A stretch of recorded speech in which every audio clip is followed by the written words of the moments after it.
The wind. Channing. The sky turned dark in what seemed to be an instant. I had no idea what was going on. My mind was rattled and shaky after only one glass of wine.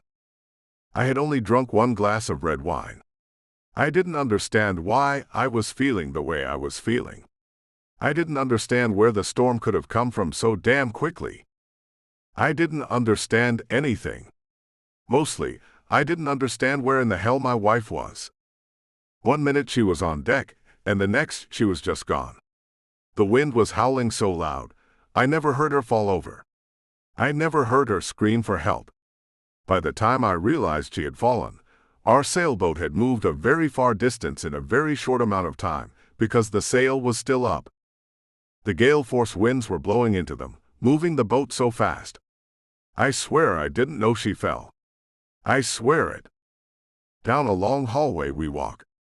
I follow the detective I was sent to, just after I came into the police station in Miami, to report my wife missing at sea. I'm not really sure why I need to speak to a detective instead of the people who are about to start looking for Jana, my wife of only a year. I suppose he has to get all the information he can about the missing person. We'll send a rescue mission out, Mr. Michaels. If your wife can be found, the guys on the rescue team will be the ones to do it. Detective Radisson looks at me with light blue narrowed eyes. It's hard to tell if he believes my story. I don't think anyone's going to find her alive. She'd taken her life jacket off, for reasons I don't understand. I take the seat the detective gestures to, as we go into his office. His office is located in the new building the city of Miami had just built. The paint still sends out an aroma, and the white tiles of the floor still glisten. Pale blue curtains blow in the breeze through the one window he's left open in the small room. He gestures to it. The damn paint smell in here gives me a headache. If it's too hot for you, I can close it. A shake of my head tells him I don't mind. The smell would give me a headache too if the room was closed up, though it is hot with it being the middle of June. Yeah, the detective says as he takes a seat on the other side of his large desk strewn with papers. You told us that part. Was she prone to taking her life jacket off, especially right when a storm is approaching your little sailboat? The calendar on the wall behind his desk takes my attention, as it has some half-naked woman on it with a chain around her neck. I blink and look away. My wife Jana hated to wear life jackets. It was one of my biggest problems with her. Whatever the rules were, she didn't want to follow them. Ever. Taking a pen and finding a clean sheet of paper, he jots down what I've said. So you're saying she was hard-headed, and you two had a difficult time getting along? Well, not exactly, I say, thinking about how our relationship was. No, we didn't get along very well. However, I don't want him to know that. I just mean she didn't like to follow rules. No seatbelt in the car, and no taking the crosswalk when crossing busy downtown streets. That kind of thing. His light blue eyes twinkle as he looks at me, then jots down something. So what was it she was wearing again? I told you, it was a red dress. It would be easy to spot. I just don't have any hope she'll be found alive. The waves were too high. The waters were too dangerous. I just don't have any hope. I look at my hands and turn them over, seeing the welts where the ropes I'd held onto hours earlier had left their mark. My mind is numb. Shock has overtaken me, and this man wants to talk. The detective looks at me hard. His lips form a straight line. His square jaw is tight as he says, Channing, I think there's more to the story than you're telling us. We will get to the bottom of it. If you killed your wife, we will find out. The numbness breaks a bit, as I suddenly see what this man is thinking about me. I did not kill my wife. Don't accuse me of that. I'm not a killer. I'm anything but a killer. The detective looks down and writes some things on the piece of paper. You know, Channing, that's what they all say. No one is capable of murder. Not when they're sitting in a detective's office. The fact is, your wife is missing and the circumstances are odd. How long before you can declare her dead? The detective looks up at me. His eyes are wide as he says, "Sure are in a hurry to get her declared dead." "What's going on with that, Mr. Michaels?" "I don't know what's going on with that," I tell him. "I just want closure. I don't want this to go on and on forever. I don't want that at all. If she was killed in an auto accident, she'd be declared dead right away, and the closure could begin. This way it can't. For a man who should be crying and screaming that his wife is gone, and that he has no idea where she is, knowing full well that she's out in the middle of the ocean somewhere, you certainly aren't exhibiting any of the classic reactions people do when their spouse is missing at sea. I don't know what to tell you. I'm a different kind of person. One who carries all my emotions on the inside. I assure you, once I get home and it all sinks in as I'm looking at all her things in our home, I'll start bawling like a baby. You want me to videotape that for you, detective?" A smile moves over his thin lips. "Yeah, won't you go ahead and do that for me? Put on a show, Channing Michaels. Put on a show for us, because that's what it seems like you'll be doing. People who've come into this station with missing family members are usually so inconsolable, they have to be sedated. You act as if you've already been given something to calm you down. Have you taken anything?" I shake my head. The wine had me loopy for a short amount of time, then my head cleared up about the same time the storm ended. I'm just not a man who wears his heart on his sleeve. I hope you find her body. I hope we can put her to rest in a decent grave. I never wanted her to be lost at sea. I never wanted any of this to happen, as a matter of fact. I didn't even want to go out on the sailboat this morning. I didn't want to at all. I don't know how I got talked into that. So you're saying it was her idea to go out on the boat, even though there was a small craft advisory for the day? You're telling me it was her idea? He asks me with a frown, as if that's an impossibility. Yeah, it was her idea. She packed the lunch. She's the one who packed the wine I seem to get loopy off of with only one glass. That doesn't ever happen, detective. Just so you know, I'm not a lightweight. And I drink things much stronger than a glass of red wine. You're saying you were drunk? You didn't tell us that before. His eyes go even narrower as he looks at me hard. How come you didn't tell anyone you were drunk when this all happened, Channing? I was sober by the time I got back to the boat dock at the marina. I really never thought I was drunk. I thought I might have been drugged, but not drunk. So why would I tell anyone something I didn't think? You felt you had been drugged? He asked with skepticism-laced words. It was like I was drugged, if you want to know the truth. I think my wife gave me some wine that was drugged for some reason. She wasn't drinking any of it. She poured a glass for herself, but it was full the last time I looked at it. Then the storm hit and the bottle, the picnic basket and the glasses all went overboard. Pretty convenient, huh? He asks as he stares me down. I guess it is. I don't know. With the wind blowing so hard and the water washing over the deck with each wave, things were bound to get lost.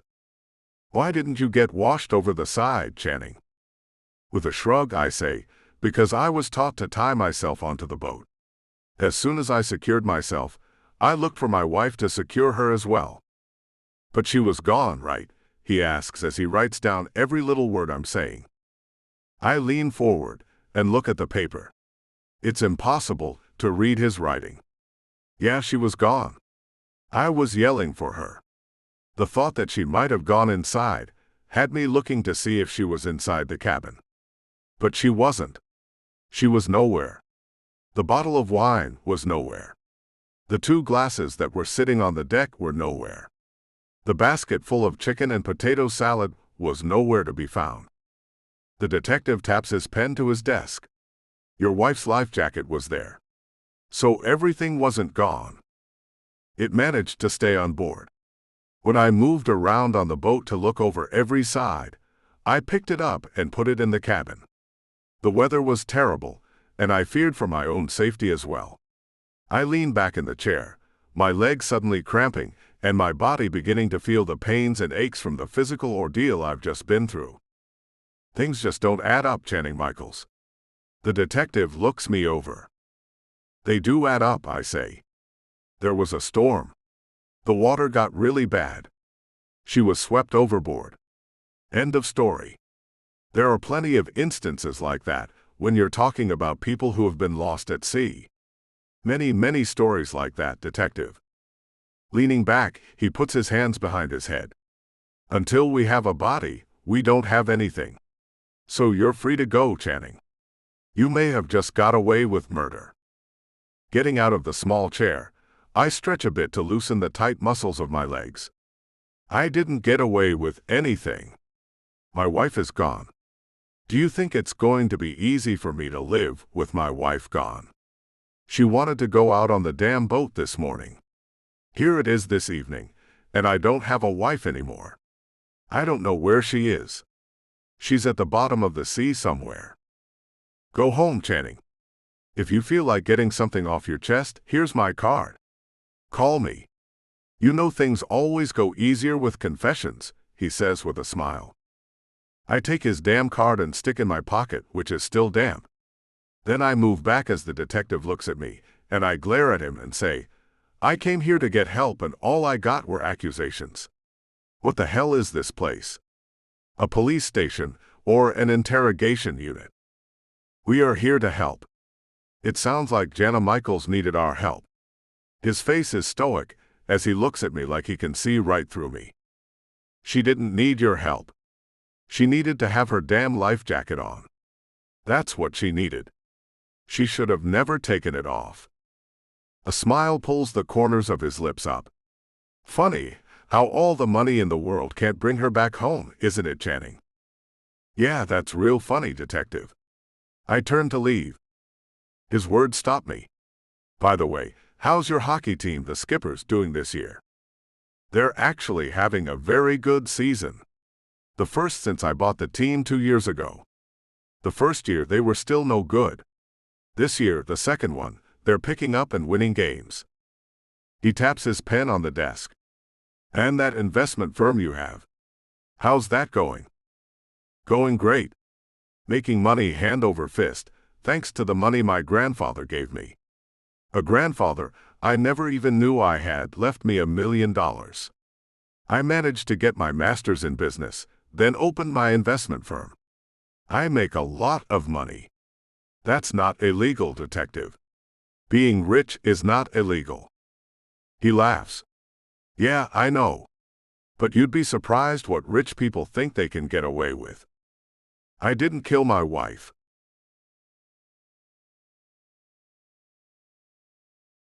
Beth. Oh my gosh. Look at this, Michelle. I just got an email. It's from that firm, the investment firm. From the Michaels investment firm. I saw an ad on the bulletin board at college. It said the owner, Channing Michaels, needs a personal assistant right away. So last week I sent in my resume, and look, I've got an email with an invitation to interview.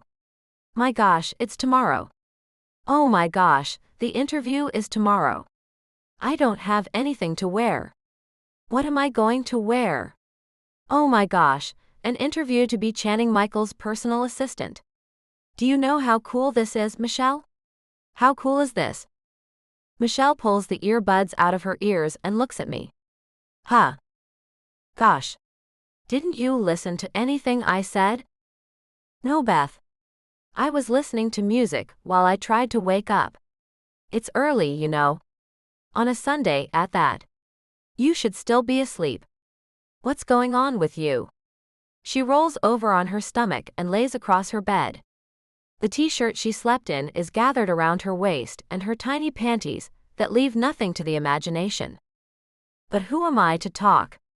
I'm sitting here in my underwear. We share a dorm and she's been my roomie since freshman year. We're in our last semester. I'm about to graduate with my bachelor's degree in business administration in just a few months. With a glare I say, forget it. Gosh. Anyway, you have anything I can wear to this interview tomorrow? Taking interest, she sits up, You have an interview tomorrow? To do what? Oh my gosh, Michelle. I want to kill you. She has me so exasperated. Her dark eyes roll. Gosh yourself. And I don't see what the problem is. So you have an interview. Big whoop. You look like you're about to win the lottery, Beth.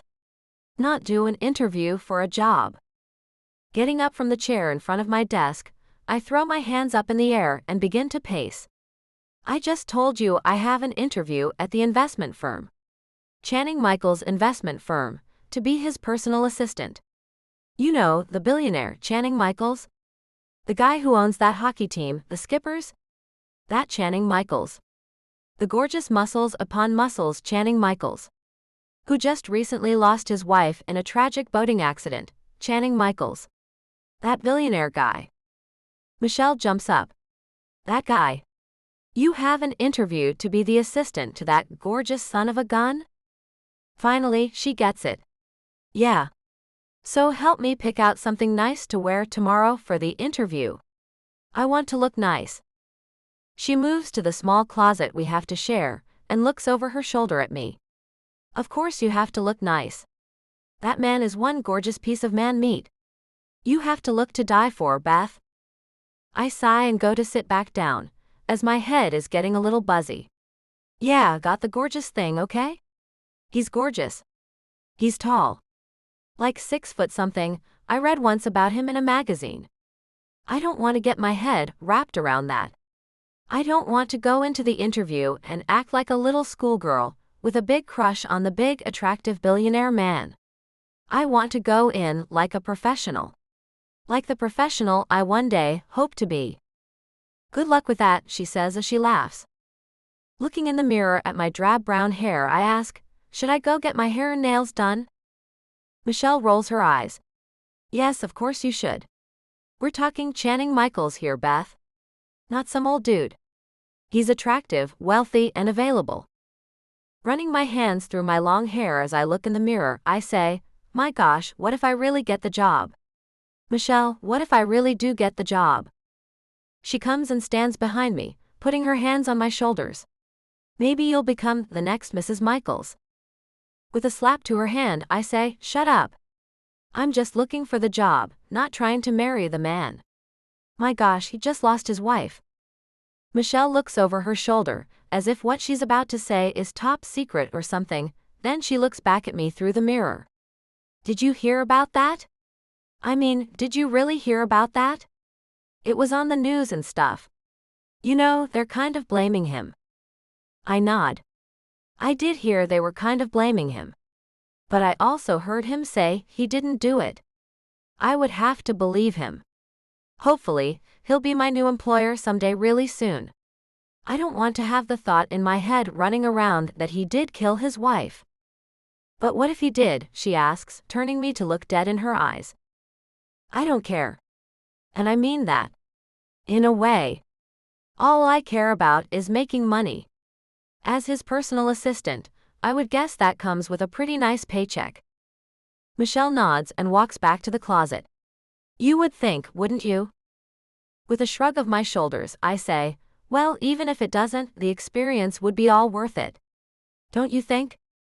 She pulls out a nice blue business suit, then hangs it right back up. That, plus you get to hang out with one gorgeous dude. Like all day long and crap. Looking at my face very closely in the mirror, I find myself lacking that basic attractive appeal so many women have. If I'm going to have to be walking around next to that man, I have to up my game, Michelle. Help me. She turns and gives me a nod. Let's grab the beauty queen Shelby, run by your parents' house to pick up the emergency credit card, and get to shopping. New makeup, hair, and wardrobe are needed, stat. I laugh. What does stat even stand for, Michelle? Stop talking and take off. I think that's what it means anyway, she says as she pulls on a pair of jeans. I'm not in the medical profession, Beth. I'm going to be an accountant. Don't ask me questions at a time like this. We have to get you all gorgeous so the man can't tell you no. Then maybe you can get Shelby and me jobs there when we graduate. I see now. I say as I grab a sundress out of the closet and pull it over my head. You're going to use me. Oh well. At least you're honest about it. Yeah, she says as she pulls her Converse sneakers on. I could be sneaky behind your back, but I prefer to be upfront like that. Pulling up the Miami news on my laptop, I look up the information about the missing woman, Jana Michaels. She went overboard during a small storm a month ago. Channing was never formally accused of her disappearance. Her body hasn't been found, and many believe it will never be now that it's been so long. I wonder how he's taking the whole thing. He has to be a mess about it all. He had to have loved her. She was his wife. The report said they had been together for a year, then married for a year. So he'd spent the last 2 years with her. He had to have loved her. There was a part in the story that explained how he got so rich. He came from a normal family, with a mother but no father. They lived with her parents, and she never married for some reason. One day, when he was only 18, he got a letter. His paternal grandfather had left him $1 million. He met his real father then. He was a man named Morgan Riley, and that man was never going to claim Channing. That man was not happy with the fact his father had left Channing money. The fact is that Channing managed to make a hell of a lot of money out of the $1 million, and Morgan Riley is swimming in debt, even though he was raised by wealthy parents, both of whom are deceased. Poor Channing Michaels. He found his father only to have him hate him. Jana had been 5 years older than Channing, who is 35 now. She looked great though. Her pictures show her with long blonde hair and deep blue eyes. A real looker, I suppose one would say. A picture pops up of Channing and Jana at some social gala. He's devastating in a black tux, and she's elegant looking in a long black evening gown. Diamonds sparkle around her long neck and dangle from her earlobes. But Channing's face is grim. Though Jana smiles at the camera, he looks like he wanted to be anywhere but there with her. His arm is loose around her thin waist. She's so much thinner than I am. So much more beautiful than I am. So much more elegant. I shake my head. I'm not trying to get the man, just the job. But what would it be like to be the one on his arm? What is he really like in person? Will I like him or hate him? Will he like me or send me on my way without the job? I cross my fingers and say a little prayer. I want the job. There is no question in my mind. I want the job badly. Here's to hoping for favorable winds tomorrow.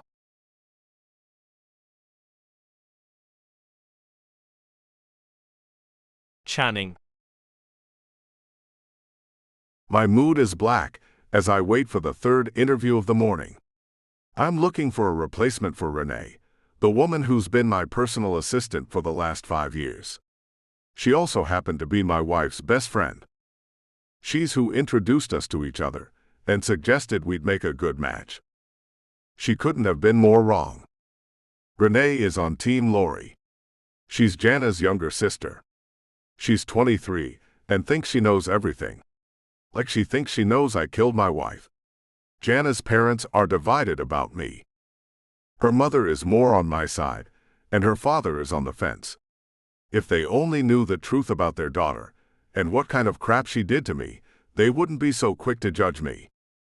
The cell phone on my desk lights up, and I see the one man whom I least wish to talk to is calling me.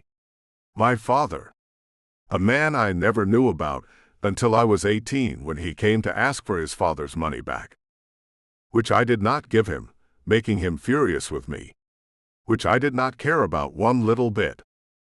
I used the money to get an education, then started this firm.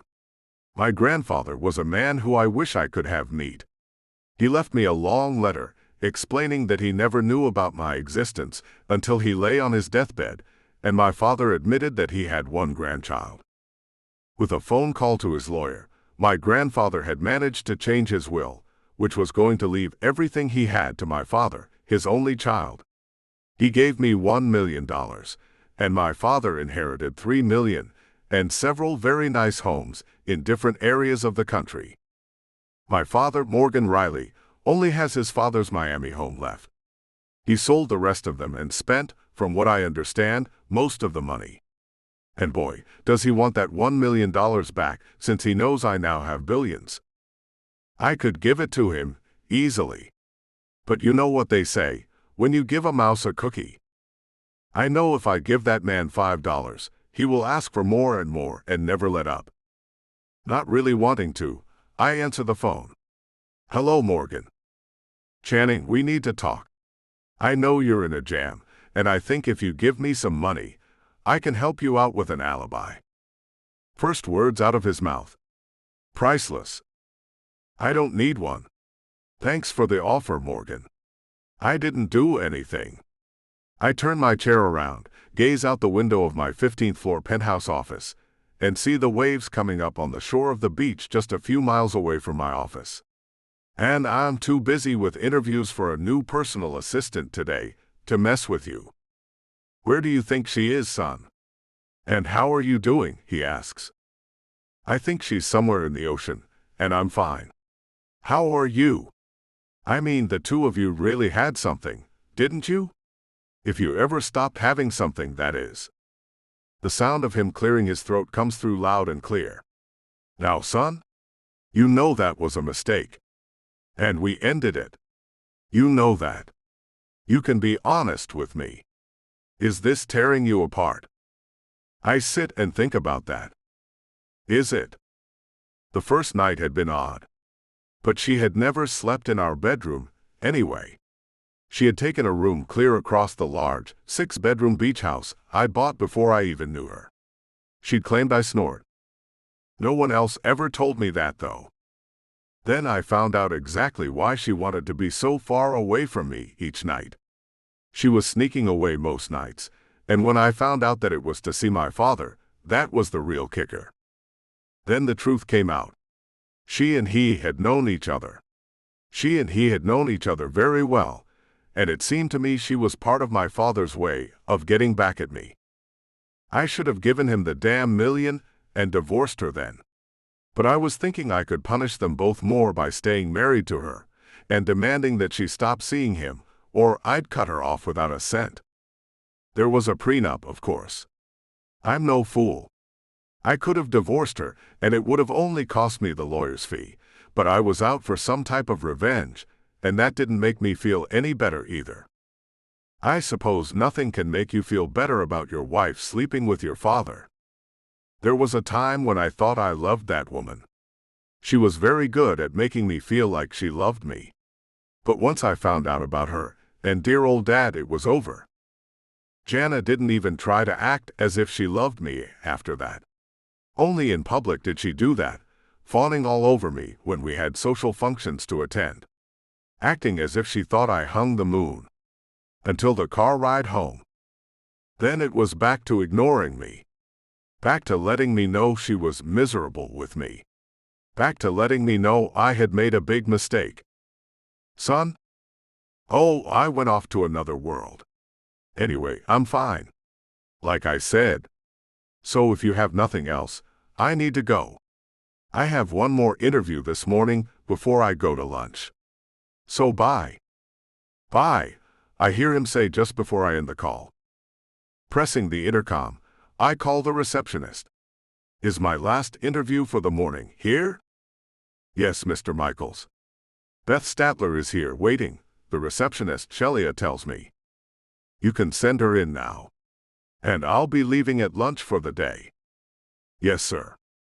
One more look out the window at the ocean that's calling my name. Then I turn back and get ready for the interview. I hope this one is better than the last two.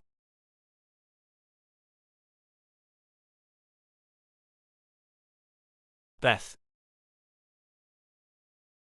The view from the picture window on the 15th floor of Michael's investment firm is magnificent. The blue-green waves crash in tiny white sprays of refreshing ocean water against a sandy white shoreline. I could have a job where I look at this view all day long. How cool would that be? The receptionist's nameplate tells me her name is Sheila. She's very pretty. Long blonde hair is up in a tight bun, and her nails are prettier than mine. Her makeup is heavy and her lashes are fake, but she's a pretty woman. Wonder if she's sleeping with a boss man. Shelby got me in with her hair guy, and he cut my long brown hair into some long layers and added in some golden highlights. They look natural and I like that. I'm not into looking fake. I was going to wear it up, but Shelby wouldn't let me. She used a curling wand and made loose curls. Then she spritzed me with some of her expensive perfume. She did my makeup too. I like it. It's not fake but an enhanced version of myself. We found a tight chocolate brown pencil skirt and a pair of heels to match it. Then we got a lacy white shirt over a chocolate brown camisole. It's attractive yet still office-worthy. Michelle put her pearl necklace around my neck, for good luck, she said. She told me it was her mother's and every time she wears it, great things have happened for her. I run my hand over the rounded pearls and send up a little prayer. You can go in now, Miss Statler. Mr. Michaels is ready to see you now, the receptionist says, and my heart skips a beat. I'm not ready. Miss Statler? Oh. Yes, I say as I get up and take my portfolio from the chair next to mine. Thank you, Shelia. She gives me a smile, revealing perfectly white teeth. Good luck. I cross my fingers. Thanks. Running my hand over my skirt to be sure there's nothing wrinkled and nothing on it, I take in a deep breath and turn the door knob. His back is turned as I walk in. Mr. Michaels? The mahogany leather chair turns slowly around, and my heart pounds as I look at him. He's even more gorgeous in real life. Dark waves hang a bit over one captivating blue-green eye. His hair is shorter on the sides than on top. A beard slightly thicker than a 5 o'clock shadow makes his strong jawline appear a bit softer. His lips are a light pink, and the bottom is a bit fuller than the top one.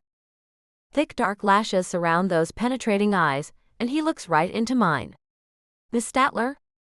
I take slow steps forward as he gets out of his chair and comes to me with his hand extended. Crap. My palms are most likely sweating, as he has my pulse on rapid speed. His eyes hold mine as he shakes my hand, and electricity shoots through me. What in the hell was that?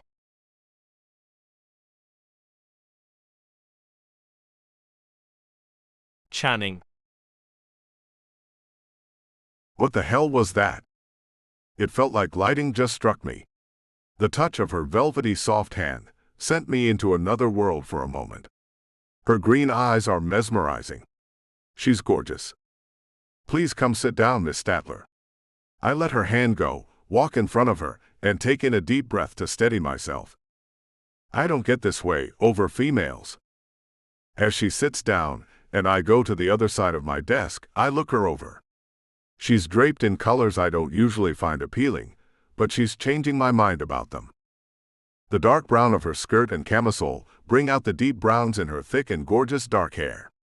The white lace shirt over the camisole makes her skin look a gorgeous tan shade. She smiles almost shyly as she looks up at me.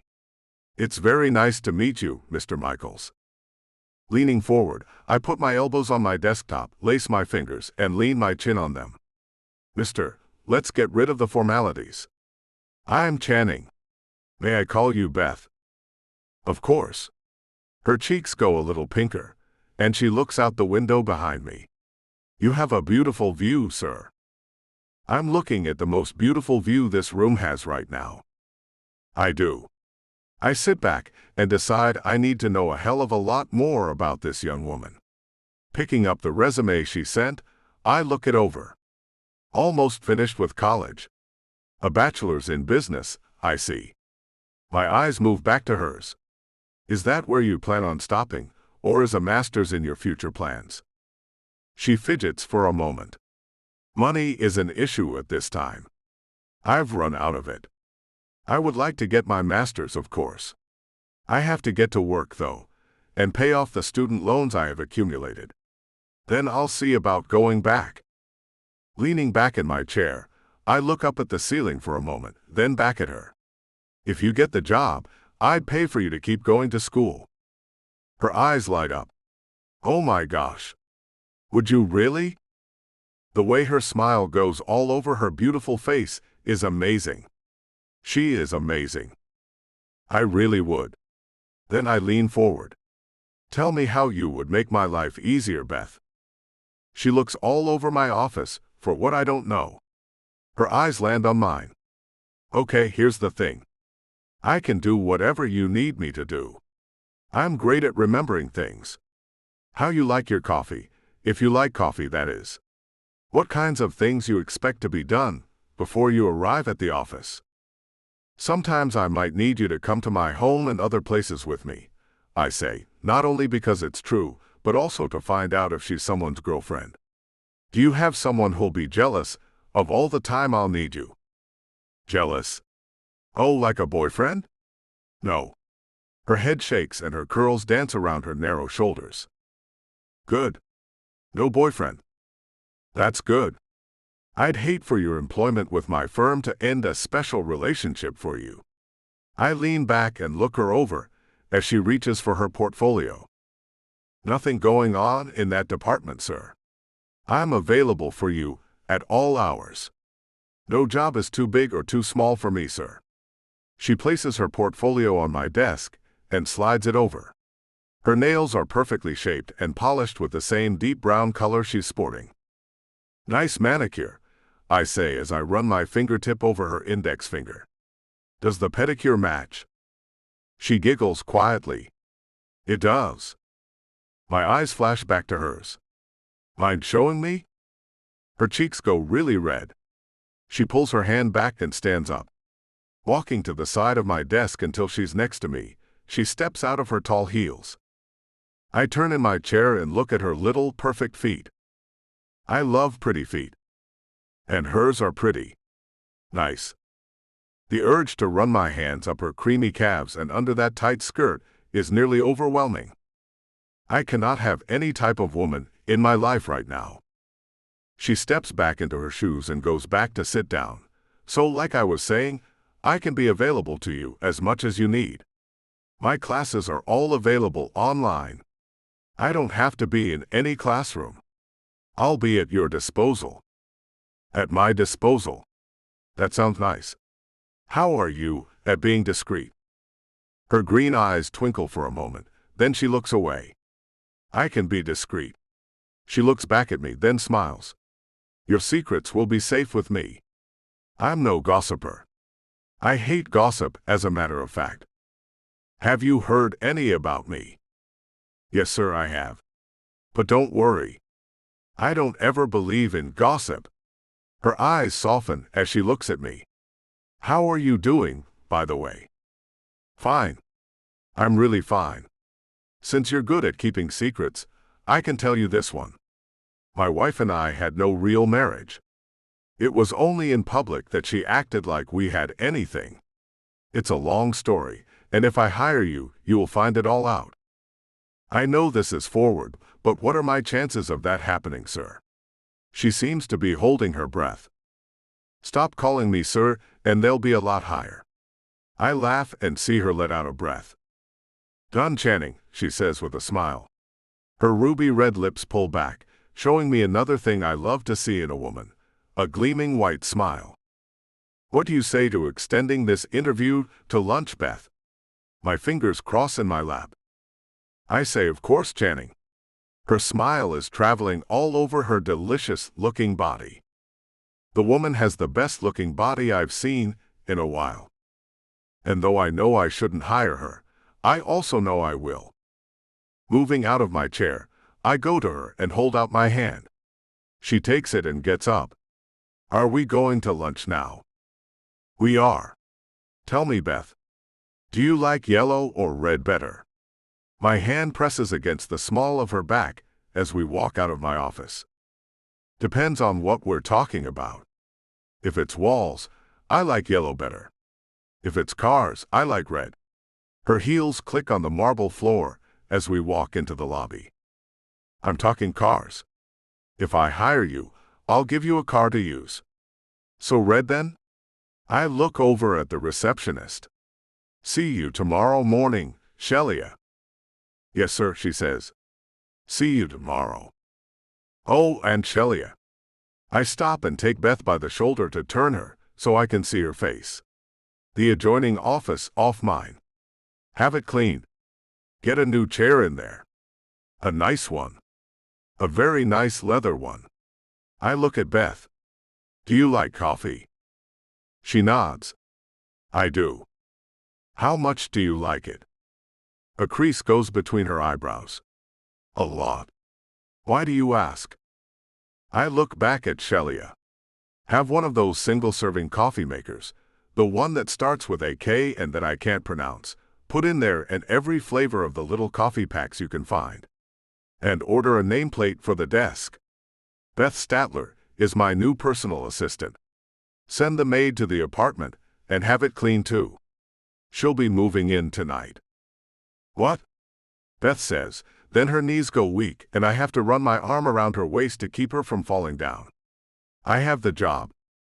I laugh as I hold her up. You have the job, Beth. She manages to pull herself back up and steadies herself. Thank you. Thank you so much. I promise you won't be sorry. I'll be the best assistant you've ever had. She looks at Shelia and waves. Bye, Shelia. I guess I'll be seeing you soon. You'll be seeing her tomorrow morning at 8. I move her along. We'll talk about it all over lunch. Do you like shrimp? My hand falls in place at the small of her back again. Who doesn't like shrimp? Of course I do. Her enthusiasm is intoxicating. So many years of none of it around me had me forgetting how contagious it can be. Of course you do. I smile as I walk behind her. This is probably very stupid of me, but damn it, I'm going to do it anyway.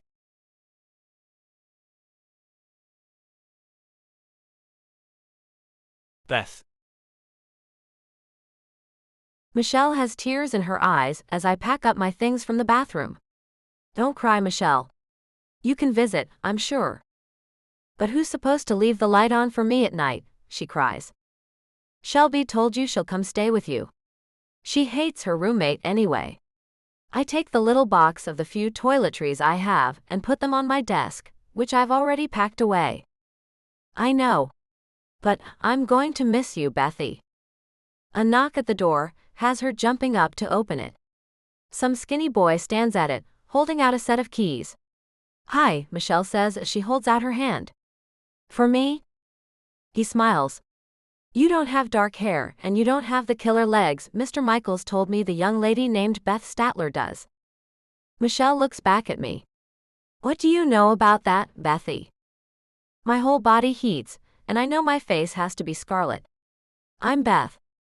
Then these belong to you. The GPS has been set, so you can drive it to your new apartment. The apartment number is 15. It's on the first floor. And it's ready for you. He comes inside and places the keys in my hand. My eyes go down and back up. Is this a joke? He shakes his head. You should check it out. It drives like the best kind of nightmare. A Lamborghini?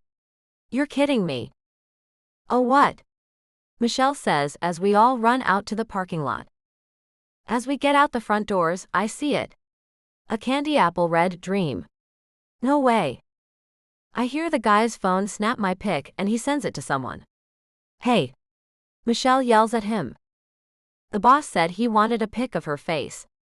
It's priceless, he says, then turns the phone around to show me my face. Damn. I look crazy, I say. Erase it. Too late. Already send it to him, he tells me with a shit-eating grin. Tell me, boy, I say as I walk slowly towards the car. Are we going to see a lot of each other with this job? I'm the boss's godson, so yep. Name's Rocky. He waves and walks towards a car with some woman in it. Enjoy. See you around, Beth. Can you drive a stick, Beth? Michelle asks as we slip into the car. It's brand new, Michelle. I see that. She taps my hand as it moves over the stick shift. So, can you drive a stick? I nod. He asked me at lunch this afternoon. I told him I could. I did it a few times this one summer at my grandpa's. That was an old Chevy truck, though. Not the most awesome car on the planet. Michelle looks the car over. What do you think the apartment looks like? I have no idea. I do know it won't be a dump though. Channing has the best taste in everything it looks like. I run my hand over the butter-soft leather seat I'm sitting on. This isn't really mine. Just mine while I work for him. Maybe I should come with you for your first night, Beth. I shake my head. He told me no sleepovers. Believe me. I want you there with me. Oh, bummer. Her hand moves over the dash. I look at her and we start laughing like idiots. Am I alive, Michelle? I mean, did I die this morning on my way to the interview and this is heaven? This is real life, Beth. You're real life. Damn it, girl. Envious doesn't come close to what I am. I close my eyes and say a quick thank you to the powers that be. After I open them, I say, I need to get going. He said he wanted to start working tonight. He's going to meet me at 9 tonight, at the new apartment. Damn. Already. Michelle's eyes go wide. Beth, you don't think he wants to sleep with you, do you? I mean, damn. He's doing all this. I shake my head. This goes with a job. He told me the other assistant had the same thing. But her car was a BMW, and she had a family, so he didn't give her an apartment. He said he wants me well rested. That's why he gave me an apartment. We get out of the car and go to get the couple of boxes I have. He told me to leave my clothes behind. He was having the closet stocked with what he wants me to wear. I feel odd, but a good odd. It's insane. After I place the boxes in the passenger seat, I turn to find Michelle crying again. I grab her up in a hug. I'll keep in touch. Don't worry. Her lips touch my cheek. Promise. Don't forget about us, please. I pull back and look at her. I promise. One more hug, then I get into the car and have to take in 3 deep breaths. This is real. The sound the car makes when I turn it on sends heat all through me. The heels I have on are not going to work as I work all the pedals. I pull them off and put them in the top of one of the boxes next to me. Then I go back to the task of driving this sleek beast. The gear shift slips easily into first and my foot comes off the clutch as the other presses the gas gently. And off. No, it died. Damn. How embarrassing. I can hear the laughter, as several of the kids from the dorms have come out to see the spectacular machine. Okay, back to trying to seem halfway cool at least. I turn the car back on and try it again.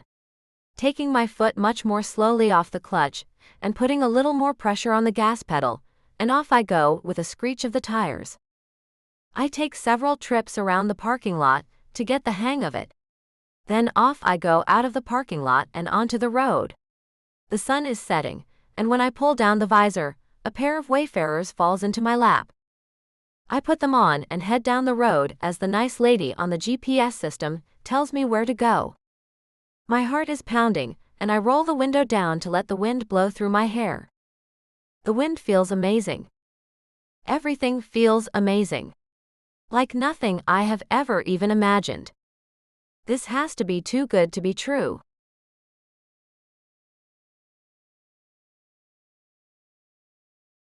Channing. My hand hovers over the dark wooden door of the apartment I set her up in. My heart is pounding like it never has before. This isn't me. No one has ever made me feel the way she does. Her laugh falls like silk on my ears as I hear her inside. What the hell is she laughing about? I knock and wait. The door opens and there she is, a smile covering her beautiful face. Channing. Oh, good. Her hand takes mine and she pulls me inside. This is beyond anything I've ever lived in. It's amazing. The jet tub in the bathroom is, well, there are no words. By her wet hair and her attire, a white fluffy robe, I can tell she's already used it. The fresh scents coming off her fill the room, and I smile. Did they include the soaps and shampoos and everything? She nods, sending her dark damp curls into slight bounces. Her face is void of any makeup, as she scrubbed it clean and still looks amazing. I want to reach out, take her cheek in my hand, and pull her face to mine so badly. Channing, this is too much. But I absolutely love it all. The Lambo, the leather furniture, the fancy dishes, all of it. I love it all. I know it's not mine to keep, but just to have the use of it while I work for you is more than I could have ever asked for. Thank you. Thank you so much. Then just like that, she's hugging me. The smell of her hair fills my nostrils, as the way her body feels in my arms makes my head spin. Glad you like it. I manage to laugh, even though all I want to do is take her up in my arms and carry her to the large bed in the bedroom. She lets me go and steps back. Sorry. Crap. Oops, I'm cussing in front of my boss. I'm wearing a robe in front of my new boss. Let me run and change. I swear it won't take me long. Wait right here. She runs down the hallway. Or anywhere you want to wait is fine. You own the place.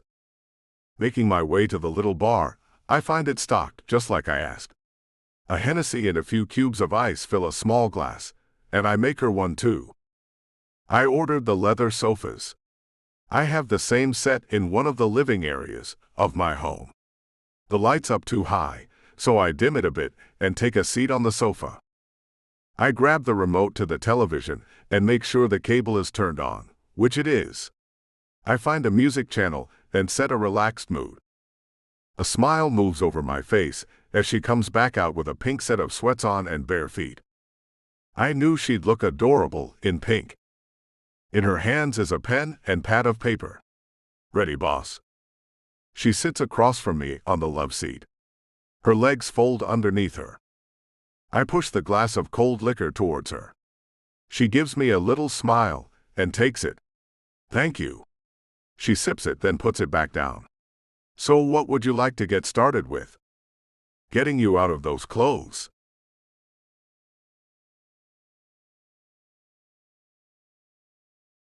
Beth.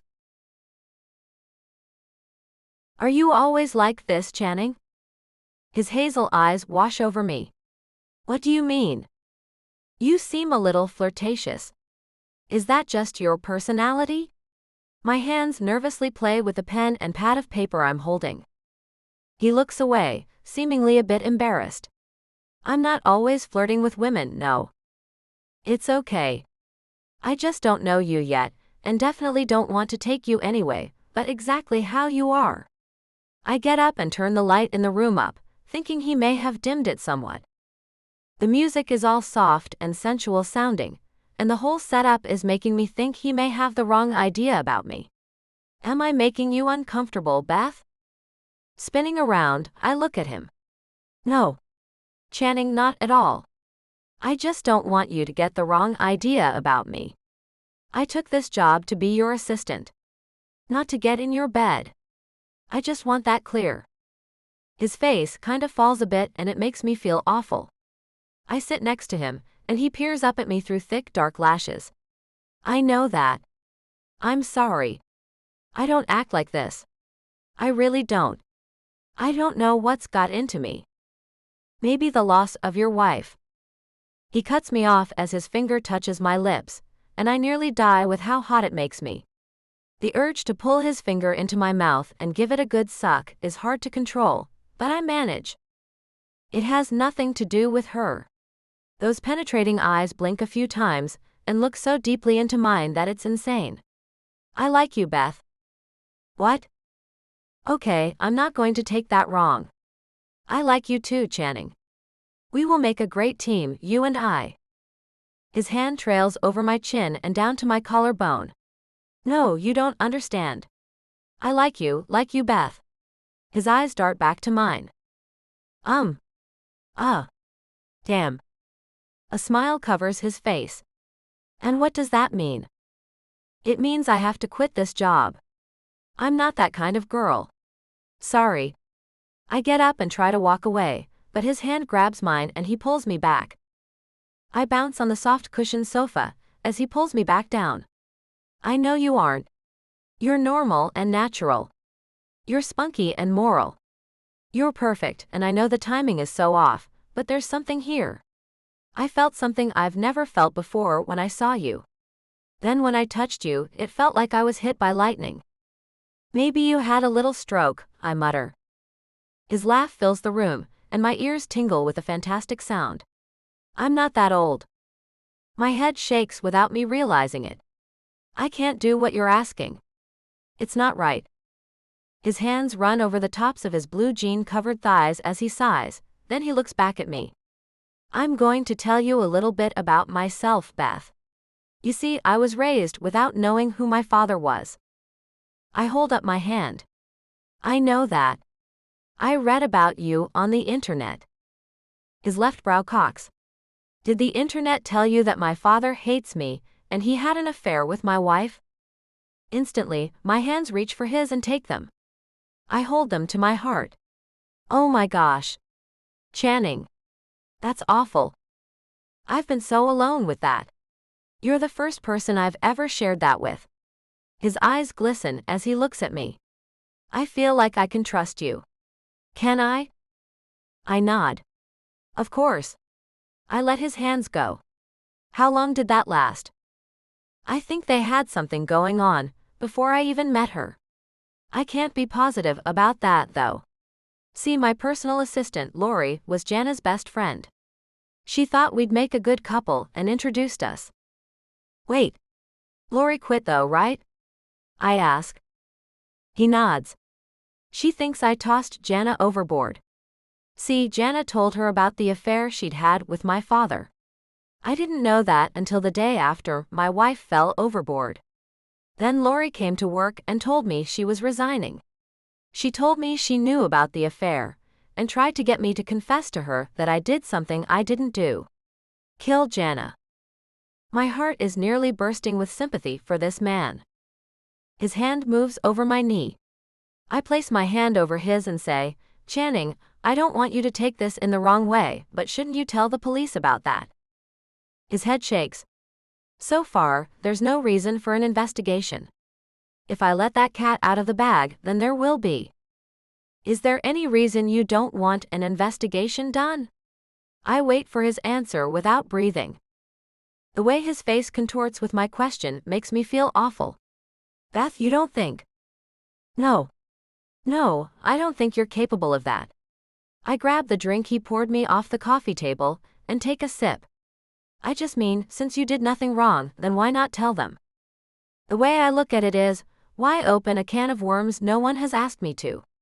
His hand grips my knee, and I take another sip of the drink.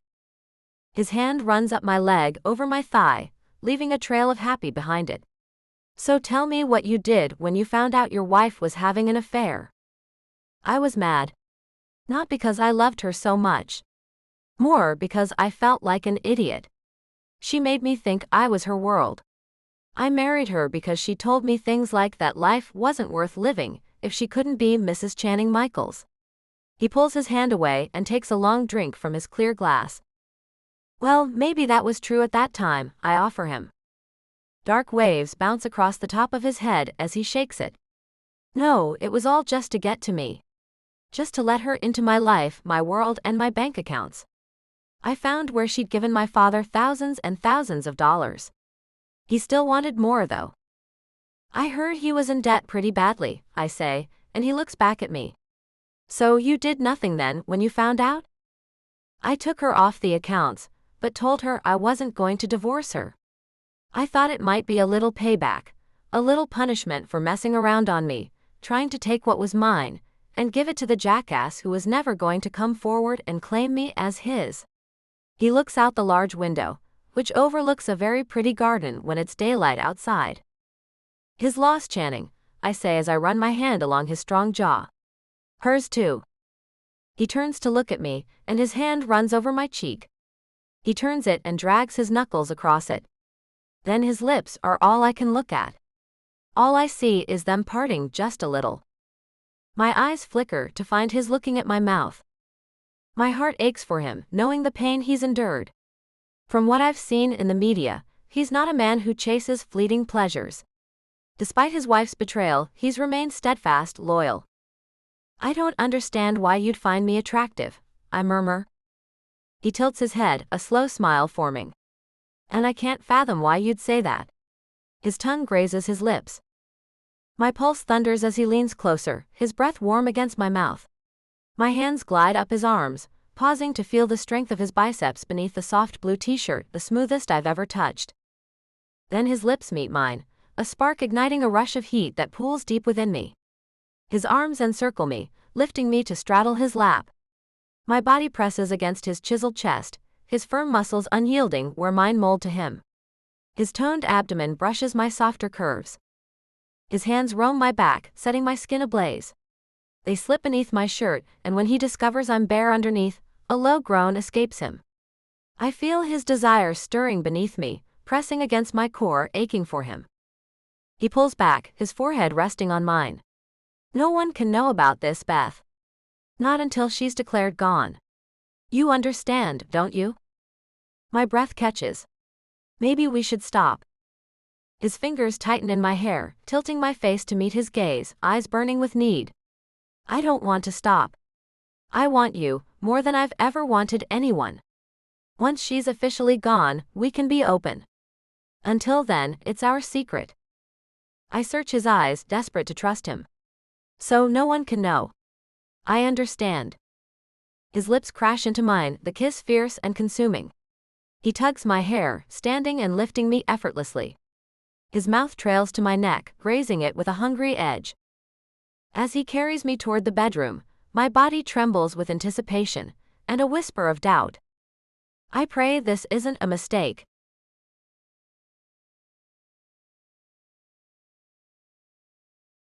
Channing. Her dark hair fans out across the white pillowcase as my hands travel over her perfect body. You're beautiful, Beth. The way she keeps gazing at me with those deep green eyes has my body tingling all over. I've never experienced anything like this. My heart is beating hard in my chest, and I have to remember to take in breaths. You don't have to tell me lies, Channing. She shifts her gaze. I don't know why this gorgeous woman thinks so little of her looks. You are gorgeous. I'm not lying. I move my hand to run over her high cheekbone. I'm average, not beautiful. Her body tenses, and I rub her shoulders. Let me guess. You've had a jerk boyfriend or two. My fingers move over the zipper. On the front of the sweatshirt, I know she has nothing under. Slowly I ease it down as she looks at me. A couple. Neither saw fit to let you know how beautiful you are, huh? The zipper moves to just between her chest and my pulse speeds up. Both let me know I was average. Average height at 5 feet 7 inches. Average weight at, I'm not about to disclose that secret number. I smile and meet her gaze. And what sane woman would? My eyes drift to the zipper of her sweatshirt, teasingly close to revealing more. But you're far from average, baby. You're brilliant, gorgeous, and funny. You're crazy, she says, her giggle bright and infectious, warming my heart. With the zipper fully undone, I ease the pink fabric aside, revealing the curve of her shoulders and the soft lines of her figure. You're breathtaking, I murmur. Her laughter softens. Channing. I can't resist you, I say, my voice low. Leaning closer, I brush my lips against her collarbone, savoring her warmth. Her breath hitches, and she holds it, her chest still for a moment. She can pause as long as she likes. It won't stop me from cherishing her. My lips linger on her skin, and one of her hands threads through my hair, a soft hum escaping her. Channing. It's been months since I felt this close to anyone, and that was nothing like this. With Beth, I want to take my time, to show her how much she means to me and rediscover the joy of it myself. Her skin is soft under my touch, and when I press a gentle kiss to her shoulder, her body arches slightly. Channing, yes. If she thinks this is good, she's in for so much more. I trace slow, deliberate patterns with my lips. Her hands tug lightly at my hair, urging me closer, and I can feel her responding to every touch. Her warmth, her scent, it's all intoxicating. The way her body sways gently tells me she's lost in this moment, and the fact that she's letting me in despite my baggage feels like a gift. I wasn't sure she'd want this, but when our lips meet, it's like the world fades away. The memory of our earlier kiss pulls me back to her lips. I move from her shoulder, up her neck, and find her mouth again. Our kiss deepens, flavored with the faint warmth of the cognac we shared. Her hands roam my back, and I pull away just long enough to shed my t-shirt. Then I'm back, kissing her with a hunger I've never known. Her fingers fumble with the button of my jeans, and I break the kiss to slip them off. She sits up, tugging her sweatshirt the rest of the way off, and I grin as I help her out of her sweatpants. My hand brushes the edge of her black undies, and I raise an eyebrow. "Black, you naughty girl." She laughs, a playful yelp escaping as I tug the fabric aside. Her expression shifts to one of delighted surprise, and I can't help but tease her further. Gently, I turn her over, giving her a light, playful tap on her hip before guiding her back to face me. Her breath catches as she lands on the bed, her eyes stormy with desire. I ease her closer, pulling her legs gently to the edge of the bed. Her hair fans out across the dark red comforter, and she looks at me with a mix of anticipation and trust. Kneeling beside her, I lean in, ready to show her just how much she means to me, knowing this moment will linger in both our hearts.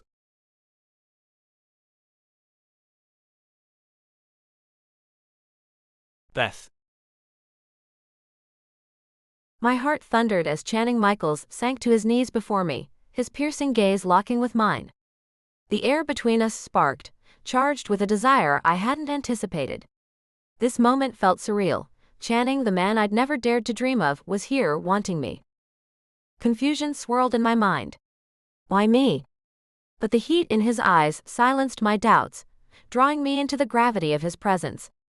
His breath grazed my skin, a whisper of warmth that sent shivers cascading through me. "You're everything," he murmured, his voice a velvet caress, unraveling my restraint. His touch was a revelation, gentle yet deliberate, igniting a fire I'd never known. My fingers tangled in his dark, silky hair, anchoring me as waves of sensation built within. Each brush of his lips was a promise, each moment stoking the ache for more. "Channing," I gasped, my voice trembling as the world narrowed to just us. The intensity crested, and I cried out, lost in the tide of feeling. In a swift motion, he lifted me, easing me higher on the bed. His frame, strong and unyielding, pressed against mine. "You feel like forever," he rasped, his words searing into my heart. My pulse surged, not just from his touch but from the weight of his confession. Forever. Could this fire between us burn beyond tonight? My hands traced the planes of his back, clinging to the possibility as we moved together, lost in the depth of our connection. Then a flicker of worry crossed his face. "Beth, are you protected?" he asked, voice tight. I nodded, and relief softened his features, his forehead resting against mine. "Thank God," he whispered, the words a warm puff against my skin.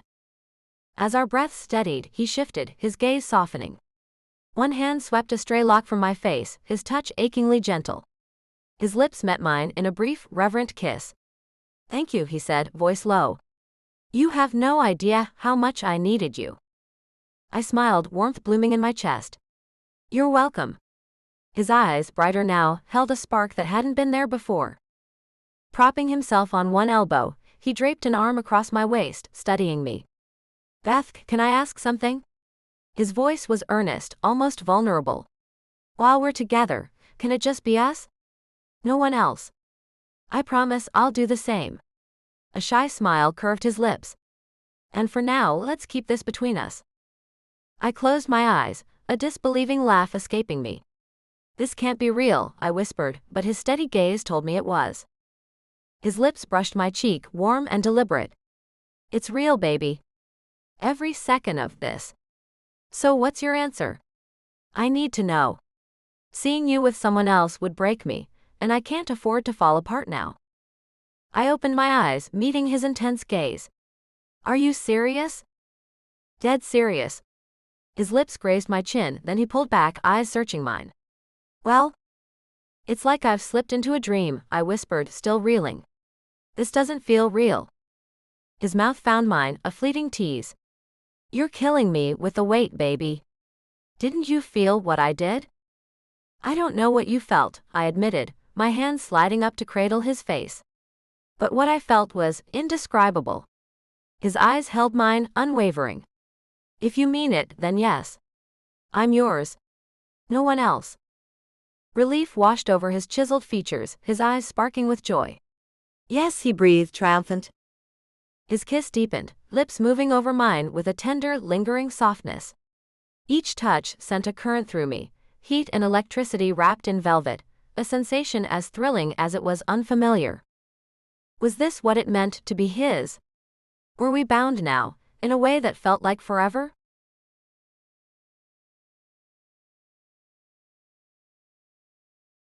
Channing. 2 weeks have passed since I hired Beth, and she's already made my life easier. And not just because she and I are intimate. She's smart and so good at prioritizing. She handles all my scheduling, and after this little meeting with the manager of my hockey team, I'm taking her to lunch at Sushi Deli. The girl has never been there, and that's a crime. So where are you taking me for lunch, boss man? Cole, my hockey manager, asks me. Huh? I look up at him, and stop typing away on my cell to tell Beth to get over here. Lunch? He smiles. Yep. It slipped my mind that we do go have lunch, after our once-a-month meetings. Sushi Deli.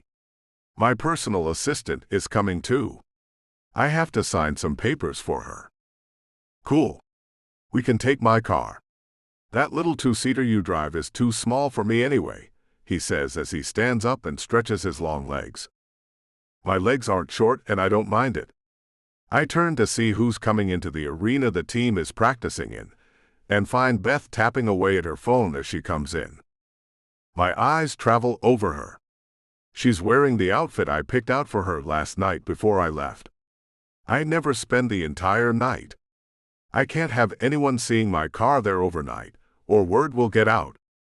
Tight white slacks hug every curve, and her butt looks amazing. A cropped sheer tan top covers a white camisole. Nude heels make her legs look long and lean, and I love the way she's pulling the whole thing off. One long braid goes over her left shoulder, and the gold necklace I gave her hangs down between her chest. The gold cross, encrusted with small diamonds, picks up the overhead lights and shines. The sound of a low whistle comes from beside me. That her.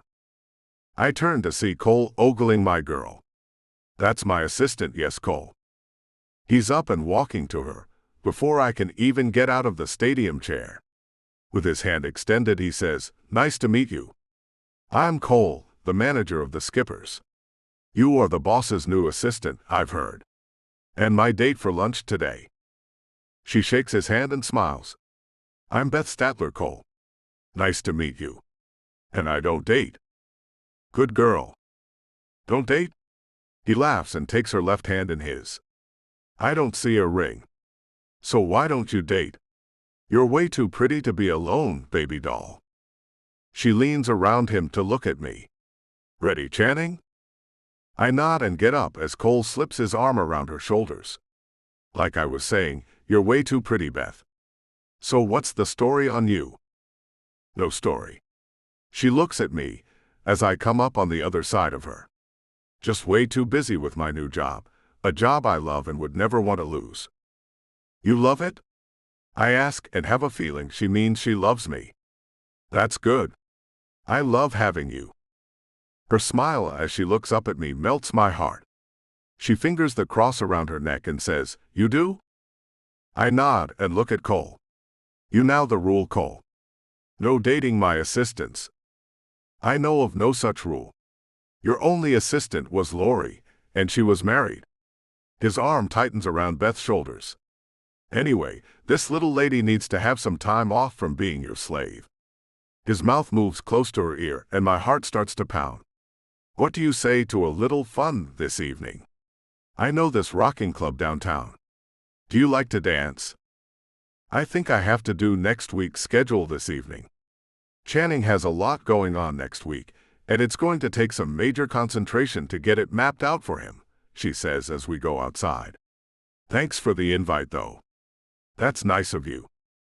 Leading her to his car, Cole goes to open the front door and stands back, gesturing for her to get in the front seat. She looks back at me, and I give her a nod. I'll take the back seat, Beth. She slides in, and I look at Cole as he closes the door. Come on, man. Let me have a whack at her, boss man. I shake my head. You should stop before she has to burst your bubble. She's nice, but not so nice, she won't put a stop to your shenanigans, Cole. He bites his lip as he walks by me. You're scrumptious. I bite my lip and get into the back seat. Before he gets in, I lean up and whisper, You want him? Beth looks back at me and smiles. No. I lean back. Good. Cole is a handsome man. He usually has to beat the women off with a stick, and the fact Beth isn't at all attracted to him makes me feel like we're moving along fine. If only Jana had been declared dead, this thing could be out in the open. No man would dare hit on her if they knew she was mine. Cole slides in behind the steering wheel of his Dodge Charger and looks over at Beth. The boss said we're going for sushi. But I won't take him there if you want something else. She laughs and looks back at me. Didn't you tell me the sushi at this place was to die for, boss? I nod. It is. But if you'd prefer somewhere else, it can be your choice. I want to try it. So do as our boss says, Cole. She turns around, and I gaze at her dark hair in the nice braid and want to wrap my hand around it. Fantasizing about her is something I do often, whenever I'm not actually making love to her. She fills my thoughts, something no one else has ever done. Cole pulls up to the little restaurant, and I get out and open her door. He's quick though, and with a couple of long strides, he makes his way around the car and takes her hand. This way, Beth. I'm so busy watching him hold the hand that belongs to me that I don't see the couple walking out of the restaurant door. Channing? I hear a woman say. I look away from Beth and Cole's clasped hands and find Jana's mother and father looking at me. But before I can say a word, their youngest daughter, Lori, walks out. You, she shrieks. Again, before I can open my mouth, I see Beth stop and pull her hand out of Cole's. She's by my side in a heartbeat. Mr. Michaels is very busy today. I'm afraid there's no time for this. She takes me just above my elbow and maneuvers me around the three.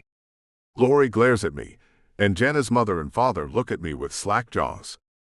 I hear Lori say, "What a jerk." Beth's hand tenses on my arm. It's okay, I whisper as we walk into the restaurant. Cole looks back at us. The old in-laws. I can see they still think you're a killer. Looks like it, I say as he takes a table near the window. He pulls out a chair for Beth and she takes it. Thank you, Cole. Her eyes travel over the room and she smiles. Looks like I'm the envy of every single woman in here. Don't care who's looking my way. I only have eyes for you, doll, he says, and I groan with the line. Please, Cole. You're making me lose my appetite with your dorky lines. I wave at the waitress, who hurries over. Tell Michio we want a platter of whatever is the freshest, please. And some lemon waters. She nods and hurries off to get our order. Cole looks over at me. Beth may have wanted something different. I turn my eyes to hers. I know what Beth likes. Her eyes go wide and she looks at Cole. He told me this morning he wanted me to try this place. I may have grown up near here, but I've never been to this place. I trust Channing's judgment. He has excellent taste. Cole sits up, leans his chin in his palm, and gazes at Beth. He sure does have excellent taste. He picked you to be his assistant, after all. Come on. Go out with me. Just as I'm about to really lay into him, she reaches out and places her hand on his shoulder. Cole, you seem like a great guy. You really do. And to say I don't find you attractive would be a lie. But here's the thing, I don't like to date anyone I work with. It can get all uneasy if it doesn't work out. I hope to be with Channing for many years, and I bet you do too. So you see, we need to remain on friendly terms, you and I. It's best to leave dating out of the equation. It's what's best for the company. So I can add to the growing list of things this young woman excels at, the art of diplomacy. Cole looks at her, then at me. Too bad you hired her then. It seems I might have had a shot. Any chance she isn't working out for you, and you might let her go? With a shake of my head, he sighs, and Beth laughs. You're silly, Cole. He's not silly at all. He's also shown me how hard this is going to be to keep quiet about. How many more men will I be able to tolerate coming onto her before I blow up?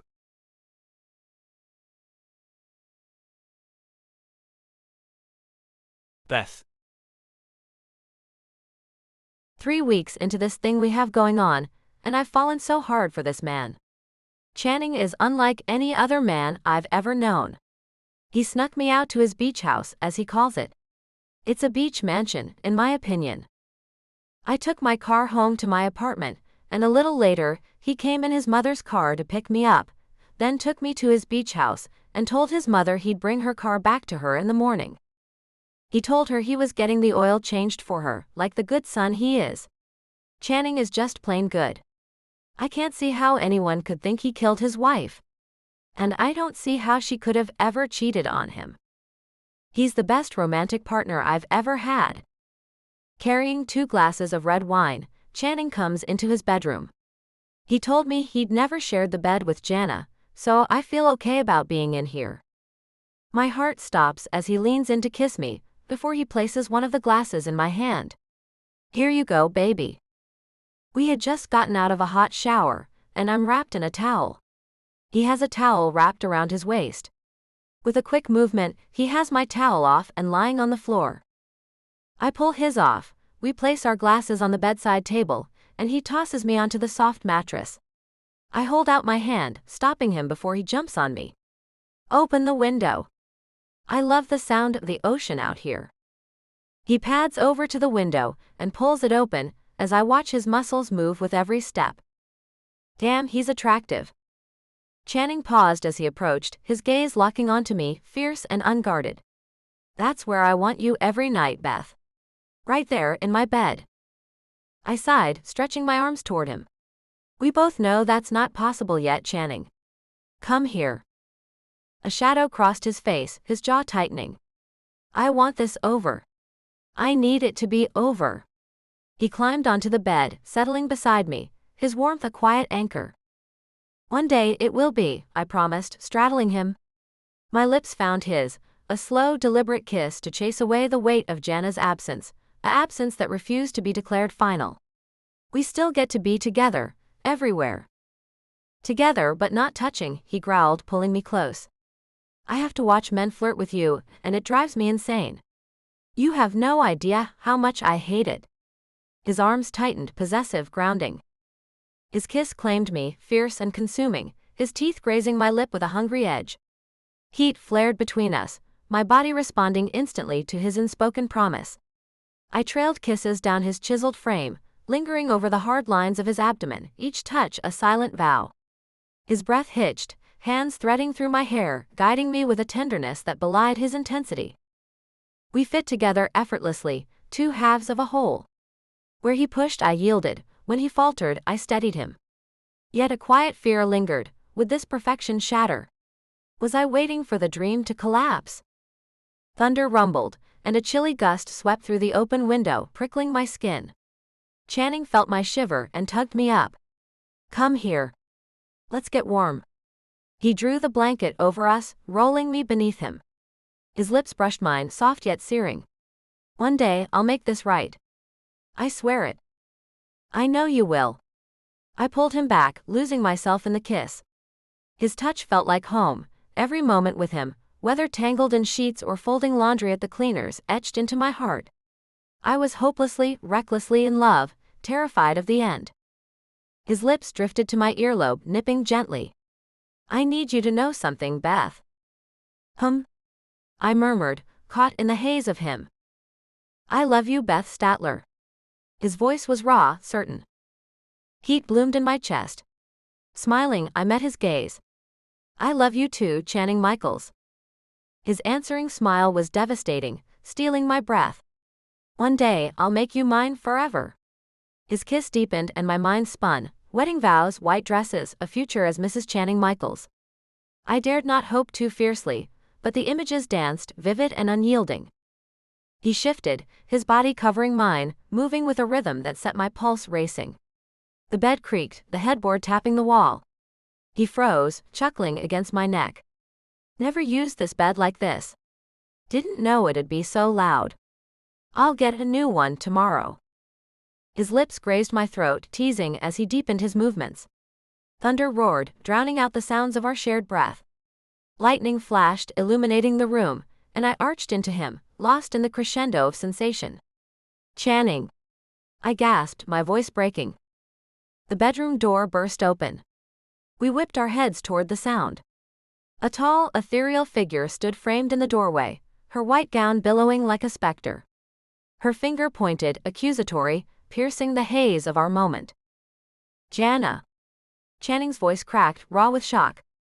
Jana! The door slams shut. Channing jumps off me and runs to the door, throwing it open. I snatch the towel from the floor, wrapping it around myself as I chase Channing down the shadowed hallway.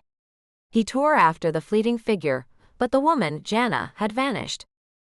Doors flew open under his frantic hands, each room empty, silent. No footsteps echoed, no doors creaked shut. I trailed him through the sprawling house, my pulse hammering, as he flung open the front door. The driveway lay bare, no car in sight. I tugged him back inside, his skin bare and chilled in the storm's restless air. My heart pounded, her image seared in my mind, pale as moonlight, impossibly still. Unreal. Channing trembled, pulling me close. Did you see her, Beth? Or was it just me? I wanted to ease his fear, to call it a trick of the mind. I saw her too, I admitted, voice barely steady.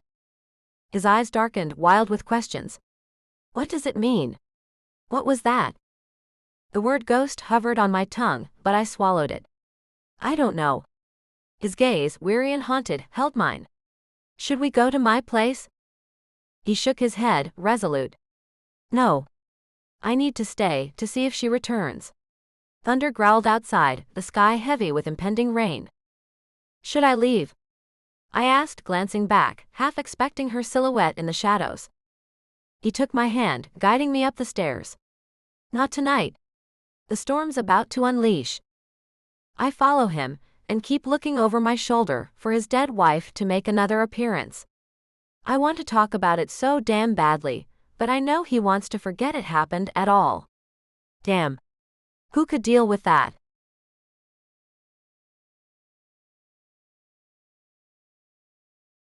Channing. Not a wink of sleep is coming to me on this night. I hold Beth as she sleeps on my chest, but sleep is evading me. I saw her. Clear as day, I saw Jana. Never have I seen a ghost, and I'm not ready to say I have now, but I don't know what the hell to think. If she was real, how did she just disappear? How did she vanish into thin air, if she was real? In all this time, nearly 2 whole months since she disappeared off the sailboat, I've never seen her. Then the first time Beth comes over, and we see her. Or a version of her, anyway. I have no idea what I should do. It's not as if I was the love of Jana's life, and she wants no other woman to have me. That's not it. Revenge? Could it be?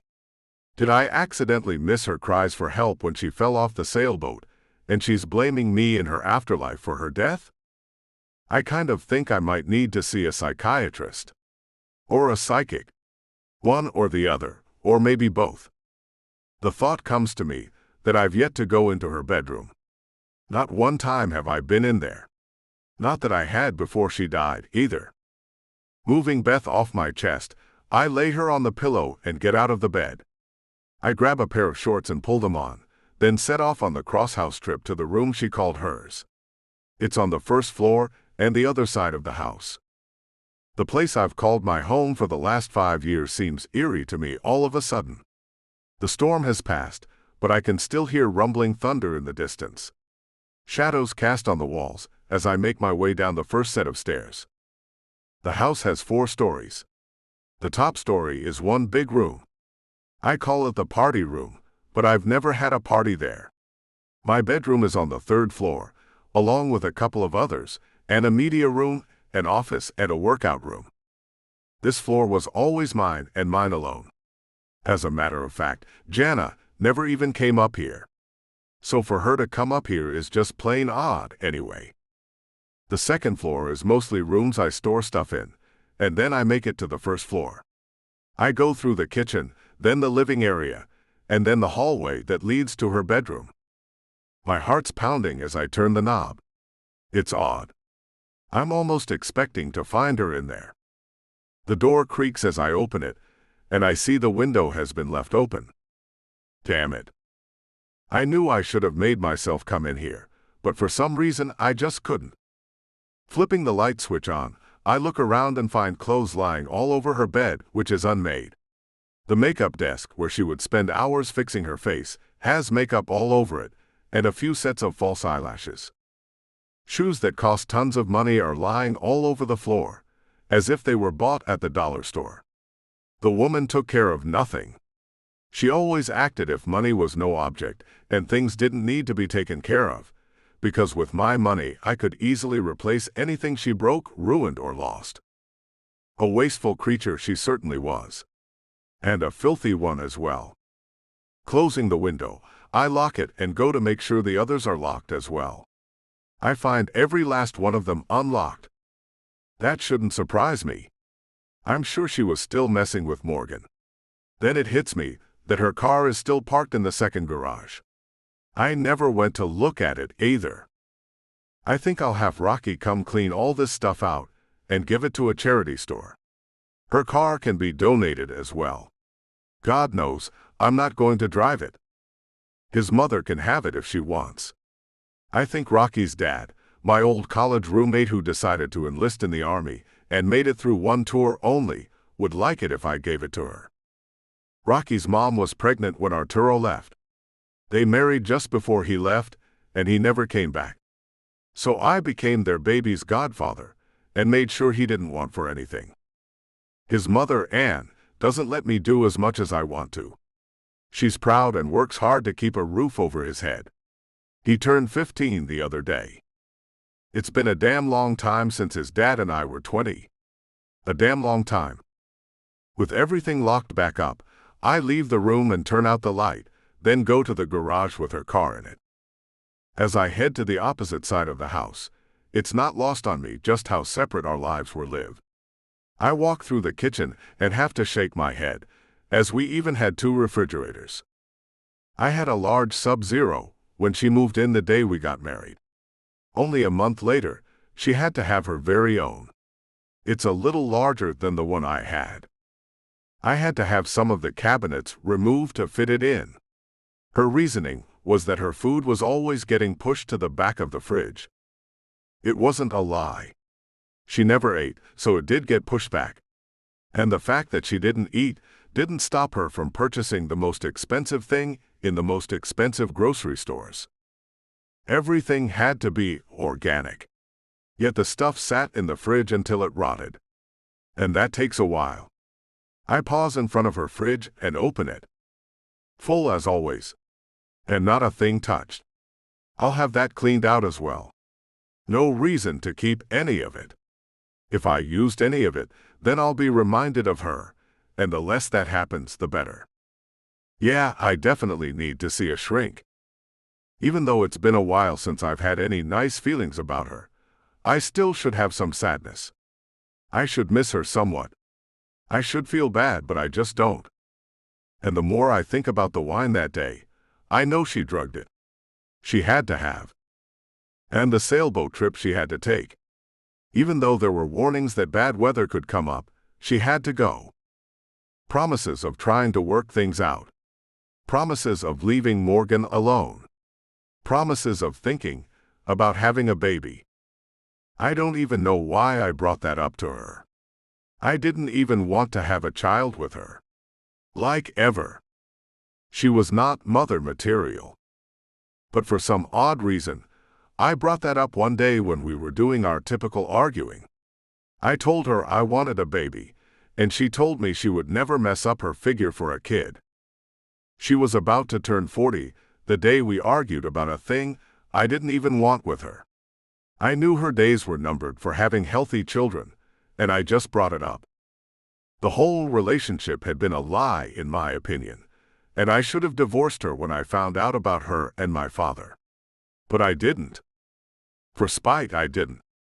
Now look where I am, waiting for her to be declared dead, so I can start seeing the woman I do love with everything I have in me out in the open. I feel like a real tool. A damn idiot. Moving on out of the kitchen, I push open the door to her garage. Her black BMW sits there, with the top still down. Her car keys in the ignition. Walking over to it, I look at the tan leather and run my hand over it. Then my eyes run to the glove box. It's open. Looking over the rest of the car, I decide to open the trunk. Walking around the car to get to the driver's side and open the trunk, I stop as I hear something in the kitchen. I leave the door open, spin around, and run back, not knowing what the hell I'll find. Channing? Beth's face pops around the door, and I stop running. Oh, it's just you. Yeah. She laughs a little. Just me. I go to her and close the door to the garage. I didn't mean it that way, baby. Is that her car? She asks. Have you kept everything of hers? She looks confused, and who could blame her? I talk one way, but here I am holding on to her stuff. Well, that's the way it looks anyway. Running my arm around her shoulders, I pull her close and head back up the stairs. I just haven't ever had much to do with her things. It really slipped my mind is all. I'm going to get rid of it this coming week, I swear. She pulls the towel tighter around her. I woke up, and you were gone. It freaked me out. I was having a nightmare. It was about. She just stops talking, and I stop our climb up the second set of stairs. About what? I look at her, and she looks pale. About her coming back and taking you away from me. She pulls away from me and walks up the steps. I catch up and grab her arm. Look at me. Her green eyes flutter up to mine. If she's not dead, if she does come back, what will you do, Channing? It would look terrible for you to divorce her after everyone thought she was dead. What if she was rescued after she made it to some island? What if she comes back, Channing? She's not alive. There's no possible way, Beth. The waters were too dangerous. If she had on a life jacket, I would say there would be a small chance, but she didn't. I start moving us up the stairs again. What if she does show up one day, though? She stops and looks at me, with a hint of a tear threatening. What will that mean for us? It will mean I can divorce her and move on with you. That's all it will mean. I pick her up and carry her to bed. She's not coming back, though. I assure you, she isn't. I hope she isn't.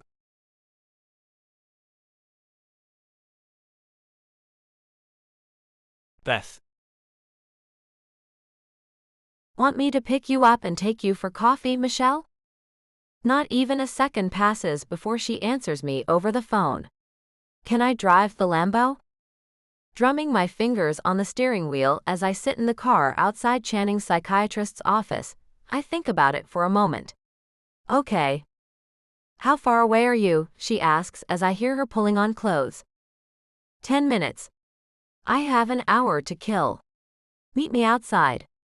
I end the call as I hear her falling over something and cussing about it. As I pull out of the parking lot, I see a familiar sight, one I've begun to see way too many times as Channing and I go about our daily activities. A black Cadillac, driven by a person in a hooded sweatshirt. The person always has the hood up and the window of the passenger side rolled down.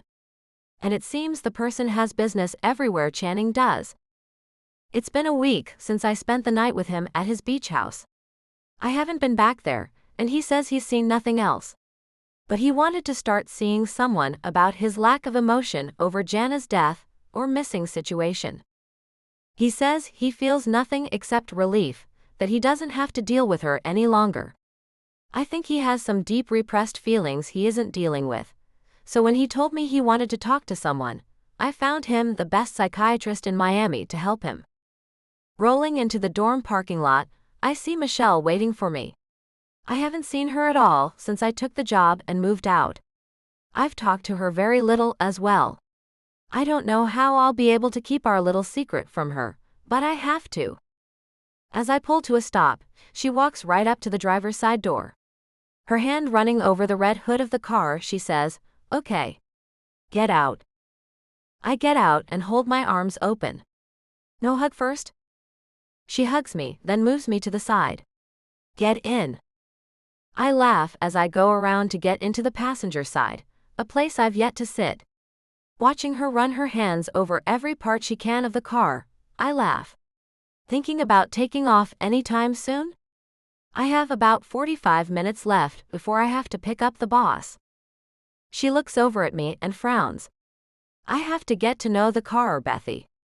Something as special as this needs to be appreciated. So I sit back, shut up, and let her meet the car. After another minute, I sigh heavily so she can see my exasperation, and she begins to pull out of the parking lot. "Wow. You didn't even let it die." "I'm impressed," I say as she drives it smoothly and not too fast. "Yeah, I had a stick for my first car. I loved it." She changes gears as we move down the street. "So, how's it been going?" She looks at me for a second, then back at the road. "Prada, Beth?" "Damn." I run my hand over the scarlet top I have on. "Yeah, the boss man bought me all new clothes. He has definite ideas about how I have to look in order to be seen with his gorgeous ass." "You look amazing. I barely recognized you. If you ever quit or get fired, do you get to keep the clothes?" She glances my way again as she pulls into the small coffee shop we both love. "We've never discussed that. I don't want to think about not having this job. I love it more than I knew I would. I'm talking about the man as well. How are things with Mr. Perfect?" She parks, runs her hands over the steering wheel, and sighs. We get out of the car and I bump her shoulder with mine as we go through the door of the coffee shop at the same time. Mr. Perfect is far from perfect, but he is fascinating. The barista behind the bar knows what we want, and after giving us a nod and looking me up and down twice, she gets to making our coffees.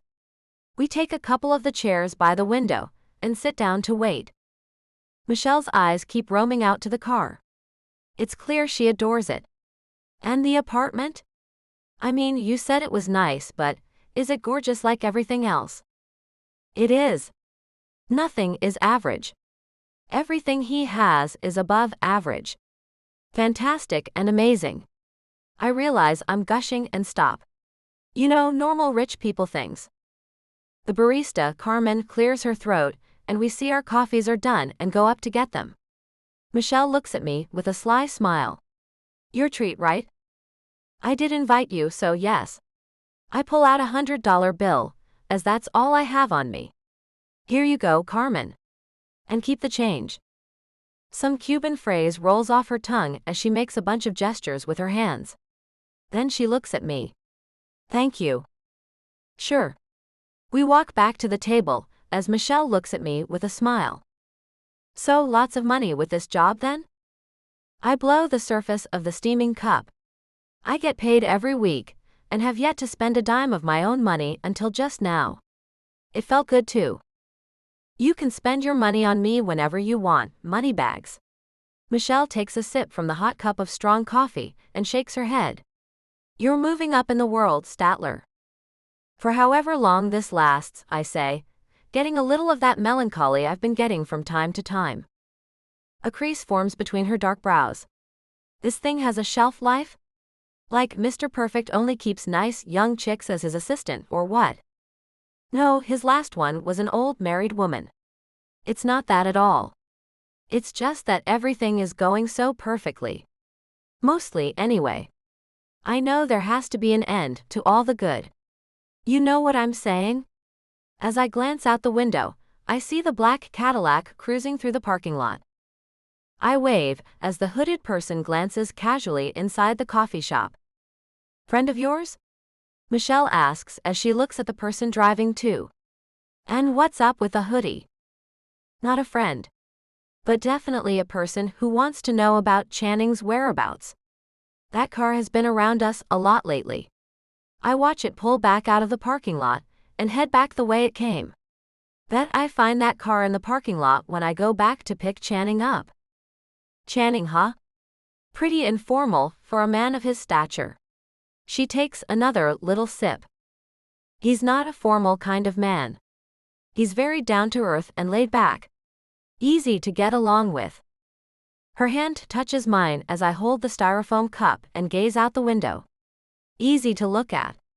Her smile makes me smile. With a laugh I say, sure, that too. So, she asks as her eyes bore into my soul. Spill it. Nothing to spill, nosy. I take a sip and look at my cell phone to see what time it is. She's getting personal, and I'm not one who knows how to hold out very long under pressure from a friend who knows me as well as I know myself. I suppose with his wife's missing status, he can't have a girlfriend. That would be looked at as very, very wrong, wouldn't it? She makes a little giggle afterward, then kicks me under the table. The girl knows me too well. I roll my eyes. It would. The person in the car has my mind moving as I try to think who would want to know Channing's whereabouts. Then Michelle says, the man in the car is most likely a reporter who wants to get the scoop on the two of you. Catch you two kissing or hugging or something, so he can break the news that Channing isn't mourning his lost-at-sea wife after all. That won't happen.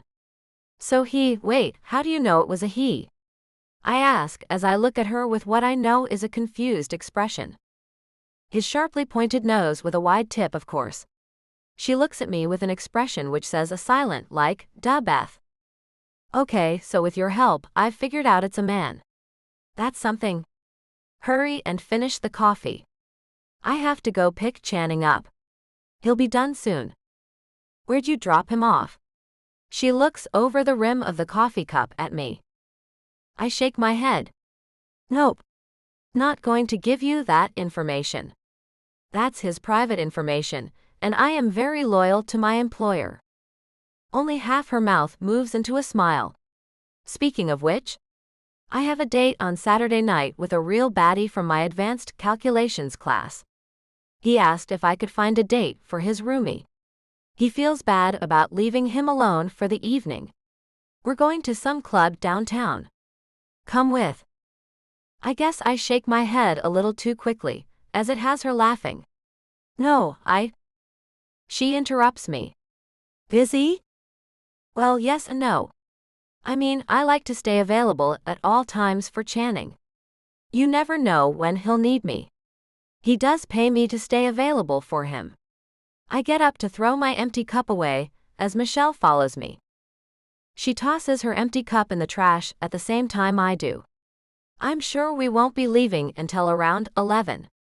Surely Channing will be in bed by then, and you could come for a couple of hours at least. He likes me well rested. I have to be in bed by 10 and up at 6 each morning. And he doesn't like me to drink in excess, you know? He likes my mind sharp. I walk out of the coffee shop with a wave to Carmen. Thanks, Carmen. It was delicious, as always. Thank you, Beth. She waves back at me with a wide smile. As we walk out to the car, Michelle takes the place behind the steering wheel again. He certainly has you on a tight schedule, and every damn day of the week. I slip into the passenger seat and look over at her. I like it this way. Do you get any time off? Or do you belong to him, 24/7? She starts the car up and takes off. I mean, even if you two are seeing each other. Which we are not, Michelle. She glances at me. Which you are not. But even if you were, you should be able to spend time with your friends. And if we were, I would be able to. But we aren't, and what you're talking about isn't spending time with friends. It's going out on a date with a guy, Michelle. So your point is moot. I look out the window and watch the signs pass by a little too quickly as she hauls ass down the street. Moot? Who even says that word, Bethy? You know what I mean. She pulls into the dorm's parking lot, and we get out and give each other a hug, then she kisses my cheek. Don't forget where you come from, girlie. I won't. I kiss her cheek and let her go. But I am moving forward. Don't worry, you won't be left behind. Make good grades so I can get you a job with the firm. She salutes me like an idiot. Will do, boss. With a smile, I get back into the driver's seat and go get Channing, who I hope has had some real breakthrough about his repressed emotions. Funny how his emotions with me are anything but that. As I pull back into the parking lot, I see the black Cadillac but no one is in it. I slow down as I pull in front of it and take a picture of the plates with my cell phone. Maybe I can somehow get them run and find out who this belongs to. Just as I park, Channing comes out, and he has a frown on his face. Not what I was hoping to see. He gets in the car. Let's get out of here. I pull away without saying a word. After a couple of minutes, I have to ask, what the hell happened in there? The session went okay. No real insight into why I'm feeling nothing. But to be honest, I wasn't real talkative either. It wasn't that. It was the fact that my father just happened to be in the front lobby as I got off the elevator. His hands not in his lap. What did he say to have you so upset? I glance at him and move my hand to run over his leg. He asked who the pretty brunette was, who I've been seen all over town with. He gives me a sideways glance. That's easy, I say. Didn't you tell him I'm your assistant? No big deal. I did, and do you know what the man said to me, Beth? He turns and looks at me. I shake my head. Of course not, Channing. It would make me feel a hell of a lot better if you told me what he said to me, Beth. He gestures to a grocery store parking lot. Pull in here, please. His tone is one I've never heard before. It sounds the way an employer would talk to their errant employee. But I am anything but errant, and I'm not a mere employee. I park the car and look at him. What's wrong with you, Channing? You aren't acting like yourself at all. What made you apply for the job, Beth? His face is frozen. No emotion, just all business. Money. I needed money and was looking for a job. I found the ad on a bulletin board outside one of my classes. My brows come together as I frown and look at him. Why my job, Beth? His lips are forming one tight line. It was a great job. Why wouldn't I apply for it? And am I not doing awesome at it? I ask as I have no idea what his problem is. You are. You are really great. You seem to be great at everything. His mouth falls open a bit, and his tongue pushes at his cheek. What the hell, Channing? I fight the urge to slap him. Just spit it out. What did your father say to you? First, let me get this out of the way. His hands move back and forth between us. This thing we had. It was obviously fake on your part, and it's over on mine. My heart stops beating. Channing. I can't breathe. My hands grip the steering wheel as I try hard to take in air. His voice is firm and hard as he says, "My father told me all about you, Beth. How you managed to seduce your way into the job. Then you told him about us. You told him about spending the night at my beach house. You told him how all of Jana's things were still there. And he wants them given to him, seeing as I've moved on and must have never loved Jana." I shake my head. No, Channing. I didn't. He told me you would deny it. He told me you told him you would deny it. He's trying to protect me. For the first time in his life, he's trying to be a father to me. He takes his cell phone out of his pocket. I'm calling you a cab. It will take you to the apartment. Get your personal things you went there with, and not a damn thing else. Tears are flowing like rivers down my cheeks. Channing, I swear to you. He can't even look at me as he says, "Get out. You're fired."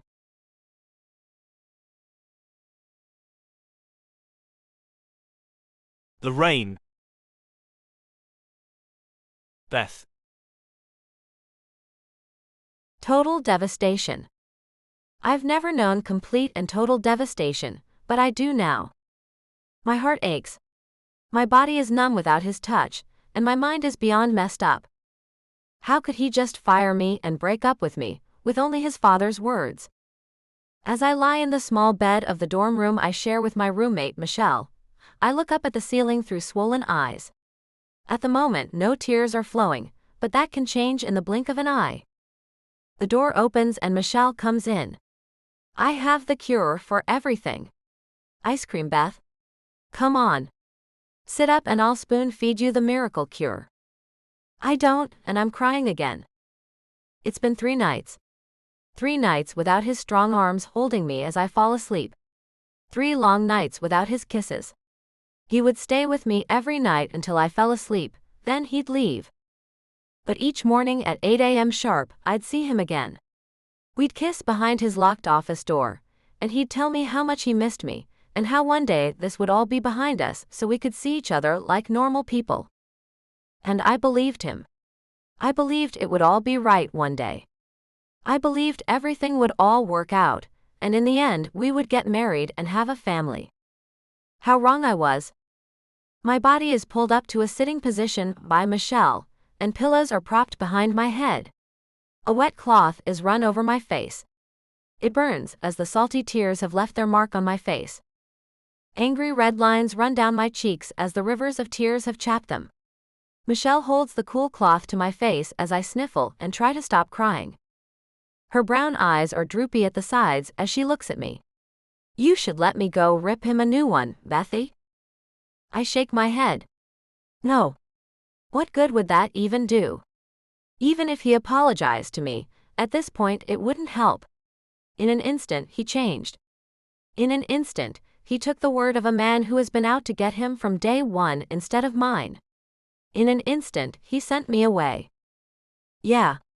That's why he needs ripped a new one. She gets up and gets some kind of face cream out of the bathroom, then comes back and rubs it on my cheeks. 3 days of this is enough, Beth. Easier said than done, Michelle. I look at the small carton of vanilla ice cream, then away. I haven't eaten since that day. My stomach hurts far too much to eat. She takes a spoonful and holds it to my lips. Open up. I shake my head and press my lips together tightly. She sighs and pulls the spoon away. I can't, I say, and the devil girl shoves the spoon into my mouth. I have no choice but to swallow it down. Good, right? It's smooth and creamy. It is good, but it hits my stomach like a brick. Michelle, you don't. Wham. She shoves another spoonful in. Just shut up and eat this, Bethy. You'll feel better before you know it. And tonight, we're double dating. I told my date he could bring his roommate along tonight. You're going to mingle. You don't have to do a thing with a guy if you don't want to. But I am making you go out. Another spoonful of ice cream is shoved into my mouth. I glare at her. I look like crap. I'm not going. More ice cream and a glare from her comes my way. After shoving the food into my mouth, she says, "You are going. I'll drag you out of this little room in what you're wearing. Incidentally, when did you plan on changing those clothes? You've had the same shorts and t-shirt on since you got here 3 days ago." I look down and pull the shirt up to smell it. It stinks. I look up at her. I kind of planned on dying in them, so what's the use of changing? Her eyes roll. Dying is not a thing a young, gorgeous girl like yourself does over a man. I'm starting the shower for you. You can use my body wash to scrub the 3-day funk off of your body. Eat the ice cream up. You shower, then I'll do your hair and makeup and pick out something nice for you to wear. Then we're going to get some dinner, and then it will be time for our dates. Though I have no want to do a thing but continue to lie in this bed and weep, I will do as she says. The girl is as stubborn as they come, and I know she won't rest until I'm back up on my feet. But I so don't want to be.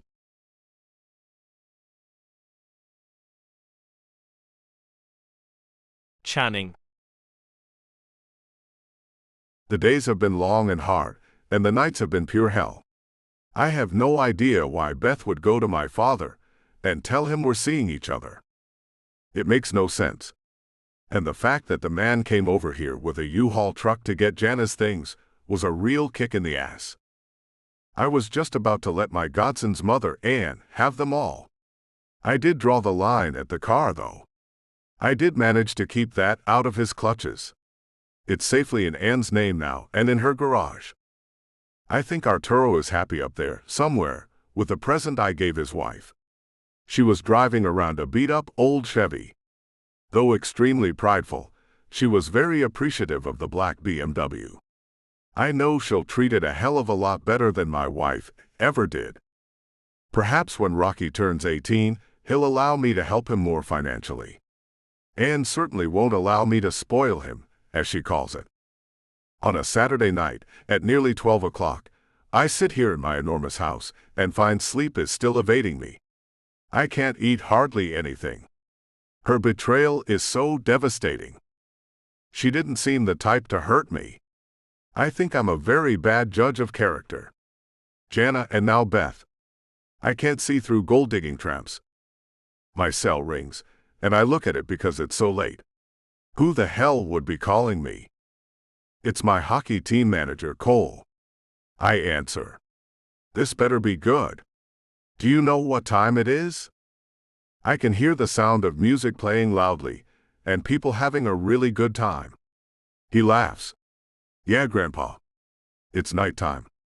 Time to party. Get down here, boss man. No, I say, then pull the phone away to end the call. She's here. His words stop me. I put the phone back up to my ear. She? I ask. As if I don't know who he means. Your newly fired assistant. And she's feeling no pain. She's hanging all over this little creep who talked to me in the men's room, and fully plans on taking advantage of her drunken state. He stops for a moment, while some woman yells at him to come dance with her. In a minute, baby? So what? I say like I really mean it. So I'm not an idiot. I know you two had something going. I don't know what happened that you fired her and broke up with her, but I know she's taking it hard. Damn dude, she's lost 10 pounds easy. The clanking of glasses ends his sentence. She's lost weight. I look around the bedroom for the suit I threw when I undressed hours ago. It's only been 3 days. I know, he says. I saw her when she arrived with another girl and 2 guys. She was sober as a judge and had a frown on her pretty little face. And 1 hour later, she's tipsy, clinging to the wiry, insufferable man, and he's clearly hoping to take advantage. But I know she's too far gone to notice anything. I walked right up and she didn't even recognize me. If you don't come get her now, I will. Pulling on my pants, I say, I'm on my way. Don't let her leave with that jerk. Okay, boss man. He ends the call, and I scramble to finish getting dressed. This doesn't mean we're getting back together. It just means I can't let anything bad happen to her. No matter what she did to me, I do love her. And I'll be damned if any little creep thinks they can get her drunk and take advantage of her.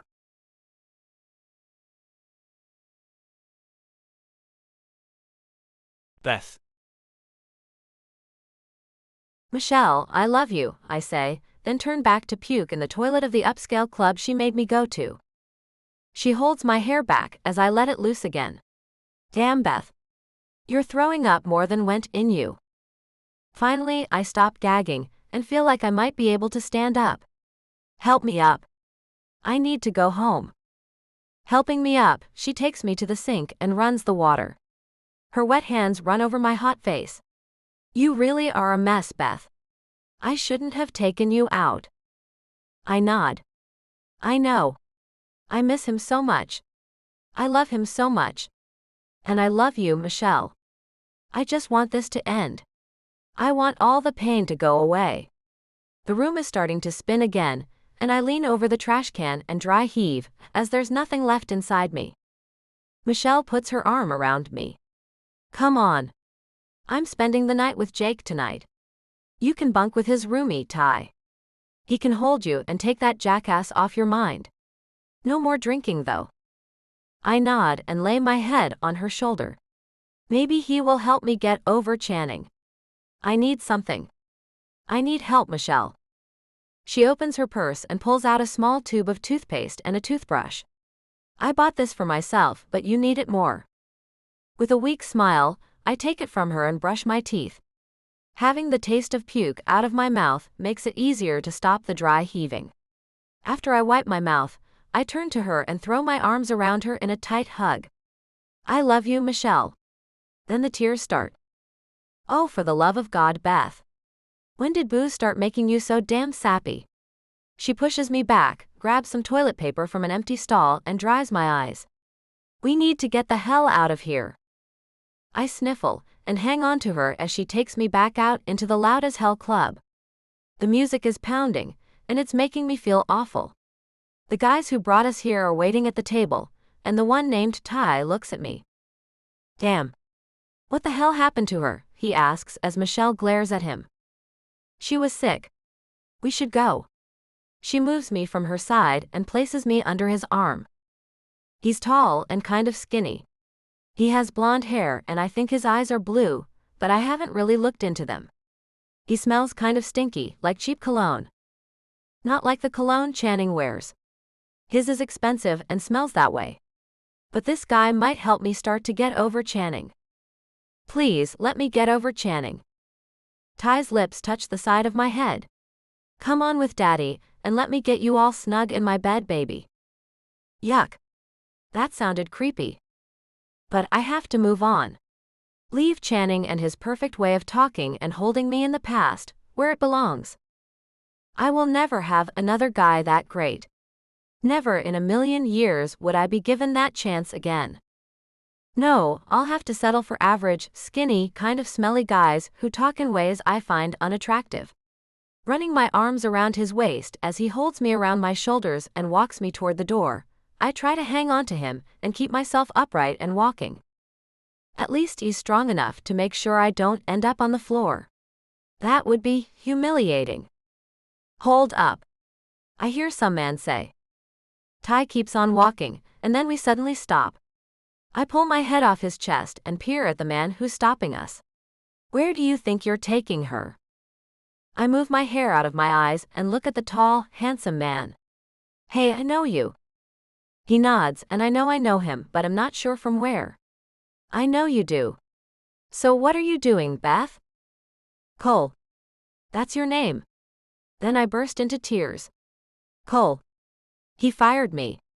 Fired me. His father told him lies and he believed them, and then he fired me. His hand moves to rest on Ty's shoulder. Hey, buddy. Let me take her. Ty shakes his head. No way. I have to insist, Cole says and puts his hand on mine, which is resting on Ty's skinny stomach that has no abs at all. Channing has lots and lots of them. He pulls at my hand, but Ty won't let me go. I look up at Ty. I should probably let him take me home, Ty. I think you plan on trying to get some action tonight, and I'm not up to it. And I don't think I even want to. Ty's eyebrows go way up. I spent $50 on booze for you. You're going home with me. I didn't ask you to, I say as Cole pulls at my hand. Look, kid. I got you, Cole says. He pulls out his wallet and hands Ty $100 bill. There, paid with interest. Now go home or go find some bimbo who's drunk and take her home, but this girl is going with me. Ty takes the money and puts it in his pocket but doesn't let me go. Thanks, and no way is she going anywhere but with me, mister. Let her go, I hear, and my knees go weak. I fall against Ty as the man I heard walks up behind Cole. Channing. I try to pull away from Ty, but he keeps a tight grip on me. I said let her go, Channing says. I'm taking her home. Really? I ask, then look up at Ty. Let me go. I'm going with him. What kind of crap is this? Ty says, as he continues to hang on to me. I've also spent a couple of hours on you. I want what I have coming to me. Channing glares at him. And what do you think you have coming to you, kid? A piece of her fine ass. Ty doesn't say anything after that. Channing's fist meets Ty's cheekbone and Cole pulls me to him as Ty finally lets me go and falls backward with a punch. Then I see Jake and Michelle, who must have finally noticed Ty and I are not following them. What the hell? Jake shouts. He pulls his fist back and is about to punch Channing. No. I scream as his fist moves through the air to sucker punch the love of my life. Channing avoids the hit by moving a bit to the side, then pops Jake with a fist to the mouth. Michelle starts screaming and lunges at Channing. Creep. I look up at Cole. This is getting out of hand. He smiles at me. You think. Then he whistles, capturing the attention of Michelle and the two guys. This is over. Jake holds his hand over his bleeding mouth as Michelle looks at me. You are not going with these guys, Beth. Come on. She reaches out for me to take her hand, but I shake my head. What do you mean, no? Can't you remember what this jerk did to you? I nod. But I really want him to take me home, Michelle. Sorry. Channing moves past them to my side, takes my hand and pulls me away from Cole and the crowd that's gathered around us all. Michelle yells something as I leave with him, but I can't hear her. All I hear is the sound of Channing walking away and taking me with him. It's the sweetest thing I've ever heard.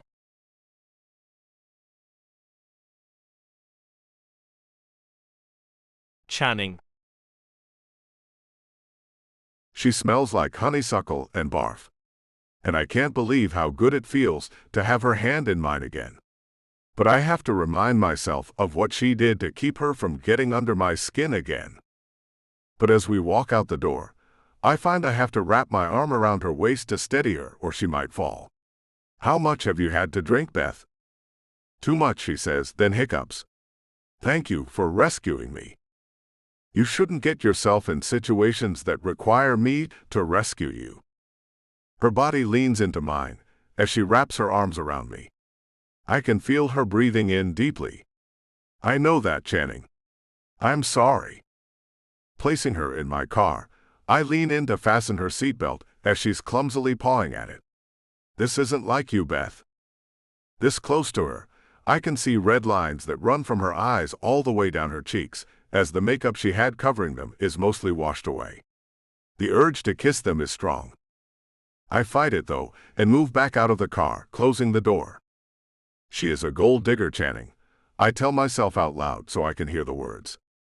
Sliding in behind the steering wheel, I look over at her. She has lost weight. I'm getting us hamburgers, French fries, and chocolate shakes, then taking you home to eat them. Okay. She looks out the window and runs her hands over the leather seat. I miss this. Yeah, the car is very nice. I bet you do miss it. I bet you miss the expensive clothes, jewels, and perfumes too. I bet you miss all the things my money bought you. I grit my teeth to try to stop myself from getting too pissed at her. She is drunk after all. It won't do any good anyway. Her head swivels around, and her eyes are all shiny with tears that I think she's about to let loose. Not any of those things. Just being around you. Breathing the same air you are. I enjoyed what you let me use, but that's not what I'm talking about. She is good. No wonder I fell for her trap. Even drunk, you keep up the appearance of a woman who's anything but a gold digger. I turn into the fast food place and pull up to order. 2 double meat cheeseburgers all the way with mustard. 2 fries and 2 large chocolate shakes, please. That'll be $27.80, sir. Please pull up, the lady on the speaker tells me. Gold digger. What the hell, Channing? That's what you think I am. She looks at me with her red-rimmed eyes that look as if she's been crying non-stop. Why else would you go to my father if it wasn't to blackmail me? I did not go to your father. He's lying to you. She looks out the window and looks back at me. Do you see that car? She points out her window at a black Cadillac that's just parked in the parking lot adjacent to the one we're in.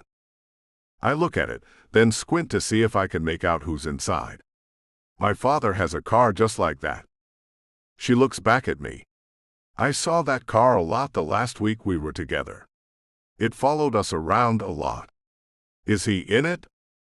It's too dark to tell. I stare at it. It's too late. I'm sure it's not him. Even if it is, maybe he's out. No big deal. Funny how it's the same as your father's. Then she undoes her seatbelt, gets out of the car, and starts walking up to it. The sound of a horn fills the air as she walks right in front of a car that's pulling into the parking lot.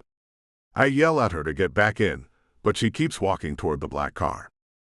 Then it pulls out of the parking spot and drives off. She spins around, comes back to the car, and gets in. You could have been killed, Beth. What the hell? I yell at her. How much you want to bet it was him, Channing? She looks at me, like she didn't just do anything stupid. So what if it was, Beth? Damn. You don't even look like you were almost hit by a car. My hand is shaking as I grip the wheel and pull forward.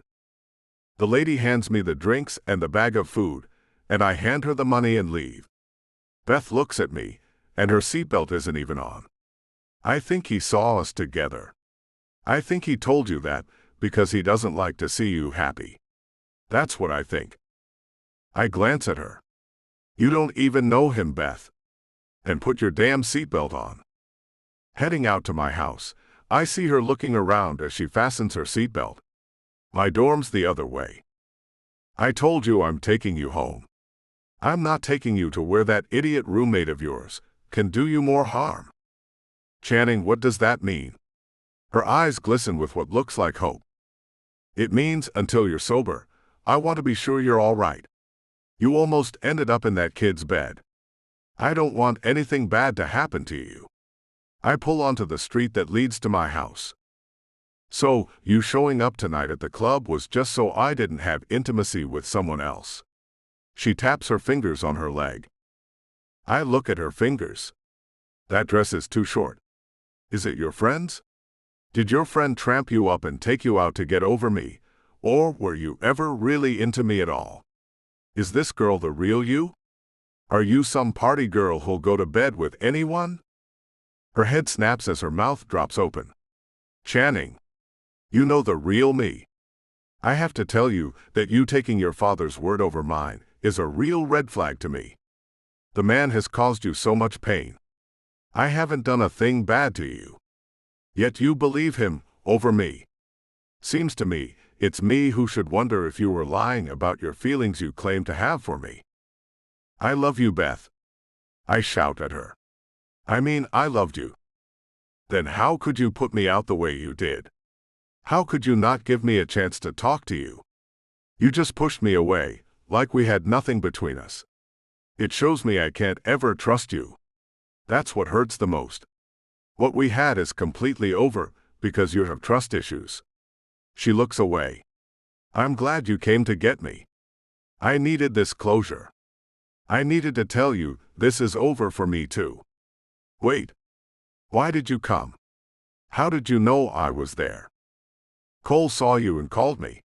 I pull into the garage and press the button to close the door behind us. And you came, why? She looks at me with real confusion spread over her face. Her beautiful face is streaked where tears have chapped her perfectly peach cream-colored skin. Why did you cry so much, Beth? I run my fingertip over one red line. Was it because of the loss of me, or the money? Her hand moves to take mine and holds it to her cheek. It was only because of you. The money means nothing to me. You said you needed to make money, though. She laughs. Who doesn't? My heart pounds as I look at her. If she was truly a person who only cared about my money, then why so many tears? She releases my hand. So you're going to keep me here for the night, or what? I grab the bag of burgers. Grab the shakes and come inside. As I get out of the car and head to the door, I see her getting out. She stumbles a little toward the door. Oh shoot. I forgot she's still drunk. I walk back to her and put my arm around her to steady her. She grumbles, I can do it. I don't need your help. Opening the door to the kitchen, I say, you do need my help, Beth. You're still drunk. I help her to the bar in the kitchen, set the bag on it, and take the drinks that she's about to put down on their sides. Then I pick her up and place her in the tall bar chair. There you go. Let me get this stuff out and get some of the weight you seem to have lost back on. She looks at me from under drooping eyelids. It won't be long before she passes out. I have to get some of this in her system before that happens. I'm not hungry, she slurs. And I don't think it's a good idea for me to be here. Now that I'm here, I don't think this is a good idea. I don't want to fight with you. I'm not going to fight with you, Beth. I just want you to eat, then sleep, and tomorrow I'll take you back to your dorm. I take a bite of my burger and watch her just stare at hers. Picking up a fry, I put it to her lips. I'm not. I put it in anyway. Chew, Beth. She does and then picks up her milkshake, but only holds it. So I pull a piece off the burger and place it to her lips. She opens them and takes the bite. After she swallows, she looks at me. Why are you being so nice? Just eat. I hand her another fry. Then I'm helping you take a bath and putting you into one of my t-shirts. She picks up the burger and takes a bite. I can take a bath without your help, thank you very much. The condition you're in is why you need my help. Don't make a big deal out of it. I've helped you take plenty of baths and showers, if you can remember that far back. I dip one of her fries in ketchup and feed it to her. You and I took a shower together 4 days ago.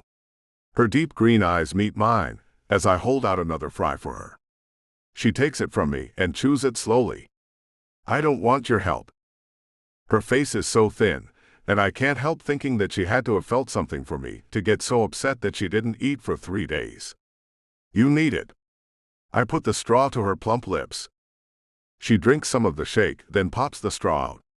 You're a hard man to be around and not fall for. Am I? I wipe away the bit of chocolate that got away from her mouth. Her sweet mouth that used to bring me so much pleasure and satisfaction. Her lips that are so soft and supple underneath mine. They glided easily over my. Channing, don't. I look up into her eyes. I can't take that. I can't take you looking at me like you want me. I look away. I don't. I only want to make sure you're safe. That's all. Don't read any more than that into it, Beth. What you did was too hurtful. She looks at the burger and pushes it away. How do you think I felt, Beth? What you did felt like a stab in the back. Do you know my father came and took all of her things? I managed to give the car to the person I wanted to, but all the things I'd planned on donating to charity he took. I pick the burger up, but she shakes her head. Then her eyes narrow as she looks at me. Give me a lie detector test if you want. I didn't tell the man a thing. Her hand moves back and forth between us. The thing we had going is so over. You've proven yourself to be a person who's so quick to judge, so quick to think the worst of a person. A person you claim to love. You tossed me away without ever giving me a chance to defend myself. The way she keeps telling me this is over is pissing me off. I'm the one who ended it, so stop trying to make it like you're the one ending what we had. If it was anything real at all. I mean, on my part it was. It was completely real, but your part. Well, that had to have been made up for you to do what you did. She gets up and the chair slams to the floor. Screw you, Channing. I didn't do it. I've told you so damn many times, I'm beginning to wonder if you have a mental condition. I did not tell your father a thing. I pick up the chair and glare at her. You tell me, who would believe any different? The man came to me and told me. He told me you would deny it, and you did. Her hands fly through the air as she yells, because I didn't do it. Damn. He said that because he's a manipulator, who knew I was going to tell you. I never said a thing to him.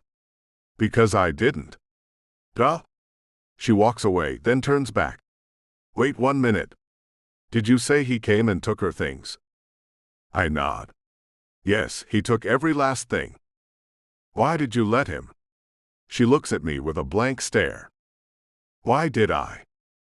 Look, I just did. My father and I have this complicated relationship. I turn to pick up the mess on the bar. I would say it's pretty cut and dry. He tells you what he wants, and you let him have it. She starts to walk out of the room, then stops. Wait. No, you don't. When he asks you for money, you never give it to him. So why her things, Channing? I turn to look at her. I feel bad for not feeling bad. Okay?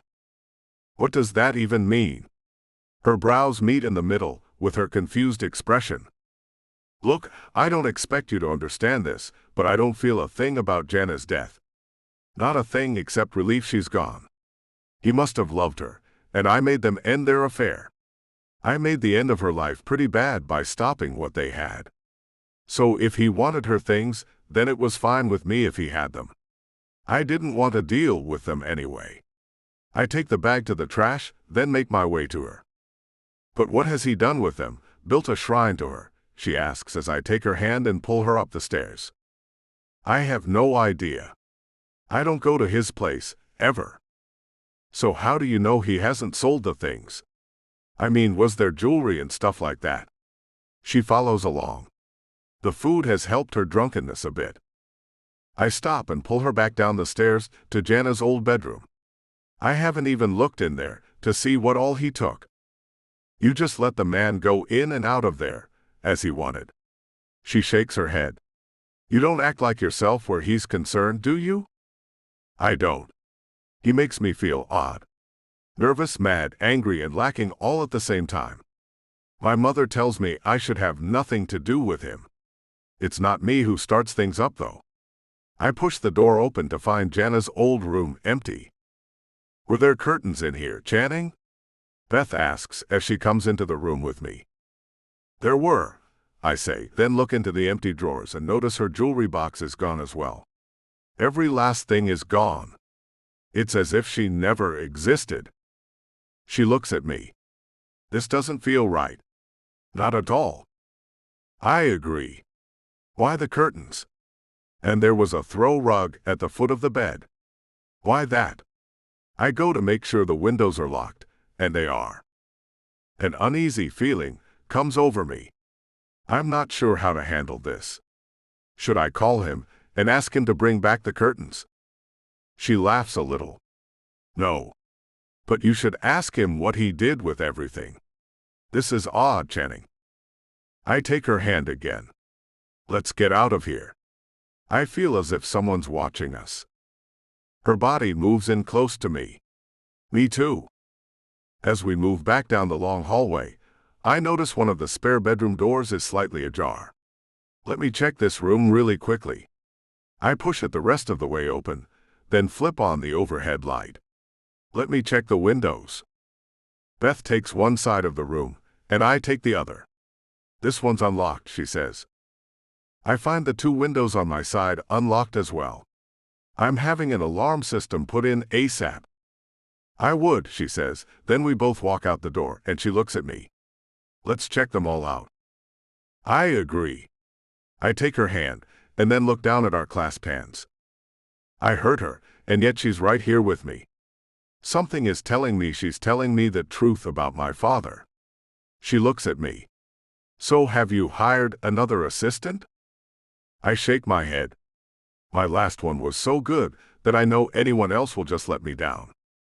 You're right about that. Her smile is infectious and brings one to my lips. They haven't smiled since that day when I heard my father tell me about her coming to him. I stop and turn her to me. Beth, please just tell me the honest truth. Did you talk to my father? Even if you did, then just tell me. Maybe we can get past this. Her eyes level on mine. Her hand grips mine tight. I swear to you, I have never said a word to your father. I swear it, Channing. Not a flinch does she make. Not a blink. Not an ounce of dishonesty seems to be in her words. If I tell you that I believe you, can you forgive me? The words leave my mouth with no pre-thought whatsoever. My body is tense, and I don't know if I'm making a mistake or not. Do you believe me, Channing? Her eyes search mine. I nod, and she lets out a sigh. Finally. So can you? I ask again. Forgive you? She laughs. My heart is broken into a million pieces. I think my soul is shattered. That bad?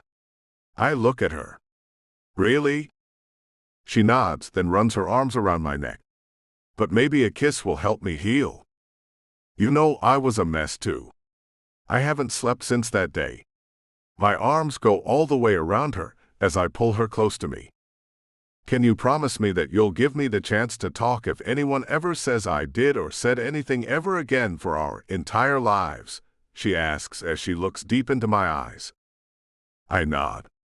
Can you promise to knock me out if I ever treat you like that again? She nods. So this was our first fight. My lips move towards hers. It was, and it was all my fault. I am so very sorry, baby. You can make it up to me. My lips touch hers, and lighting runs through me with the mere touch of them. Thank God she's back.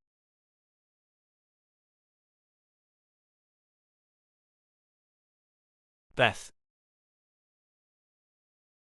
My body sparks with the heat that he has always sent through me. But my mind is racing, wondering if I'm doing the right thing trusting him again after he hurt me so badly. His hands move over my body after he lays me down on his soft bed. My clothes come off under his steady hands, then he takes his off and carries me to the shower. My mind is still kind of numb from the alcohol, but the warm shower is helping me to come out of the effects. His hands move through my hair as he rubs shampoo into it. Are you feeling better, baby? His lips graze over my shoulder. UMHM, I moan. I am feeling better. Much better. Slightly confused, but so much better. He leans me back to rinse my hair out, and as soon as it's all out, he presses his lips to mine for only a moment, then releases mine and pulls me up so he can put the nice-smelling conditioner into my hair. I look at him and have to pinch myself to see if this is truly happening. Channing? Yeah, baby, he says with a little smile on his full caramel lips. Is this all real? The smile fades, and his eyes droop a little at the corners. It is, and I'm sorry, Beth. I am. I should never have sent you off like that. I should have given you a chance to talk. I didn't, and I caused us both so much pain. I am sorry, and it will never happen again. I swear that to you, baby. My arms wrap around him, pulling him close. It was the worst I've ever felt, Channing. I rest my head against his broad chest. His fingers glide through my hair, working in the conditioner. Me too. I'll never let that happen again. I swear. He tugs my hair gently, lifting my gaze to meet his. His face draws near, lips brushing mine. My mouth opens and his kiss deepens. He presses me back until the tiled wall meets my skin, the shower's triple sprays cascading like rain. My hands trace his sides, feeling the taut muscles along his ribs, then slide to his hips, drawing him closer. His hands mirror mine, gripping my waist and lifting me. Please tell me you forgive me. My fingers tangle in his wet hair, sparks coursing through me. I forgive you, I whisper. Thank you, he breathes, his kiss fierce and consuming. His eyes lock on mine. I love you, Beth. I love you, Channing. His forehead rests against mine, our breaths mingling as the aftershocks fade. He kisses me softly, easing back. I do love you, Beth. I know. He rinses my hair, ensuring every strand is clean, then shuts off the shower. Wrapping me in a towel and securing one around his hips, he smiles. Monday, you're back at Michael's investment firm as my assistant, if you want. I nod. Nothing would make me happier. Good. He lays me on the bed. And I want you here with me from now on. We'll keep it quiet, say the apartment wasn't practical with our workload, so you moved in. The house is big enough, no one will question it. Are you sure? I ask, his pace surprising me. He nods, shedding his towel and tugging mine free, leaping onto the bed. Absolutely. Tomorrow, since it's Sunday, I'm taking you sailing. His finger taps my nose, his smile radiant. His sailboat? The one tied to his wife's accident? Is that wise? What will people think? I search his joyful eyes. His lips capture mine. I'll handle any questions. Just so you know, I'm certain your father's been tailing us. Be ready for more of his lies. I've been thinking about that. If you're okay with it, I'd like to set a tracking app on your phone for proof of your whereabouts. He claimed you visited his home. I don't even know where that is. I'm fine with the app. We'll catch him in his deceit and uncover what he's really up to. I suspect he's sneaking into your house, Channing. My fingers thread through his damp hair, meeting his piercing blue-green gaze. His lips brush mine briefly, his desire evident as he presses against me. He trails kisses across my cheeks and neck. His hand drifts down, fingers grazing my stomach to find my sensitive core. A light touch sends a jolt through me, a slow burn kindling within. This reconciliation feels like pure magic.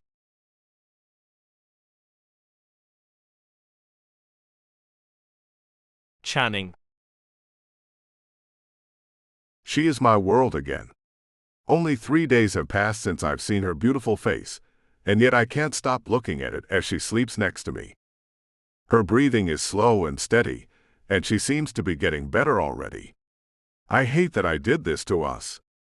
I was so quick to jump to conclusions. So quick to judge. So quick to turn away from someone I love. Perhaps I'm more like my father than I ever thought I was. Her dark hair is fanned out on the fluffy white pillow. Her face had been pale. Now it's a nice, rosy color. My scruffy beard is the probable cause of that. It's becoming painfully obvious to me that I lived my life very emotionally closed down. Though my mother did all she could, her parents helped raise me, and I did feel loved, there something was always missing.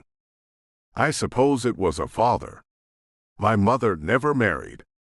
Though I know she had men friends, none were ever introduced as a boyfriend.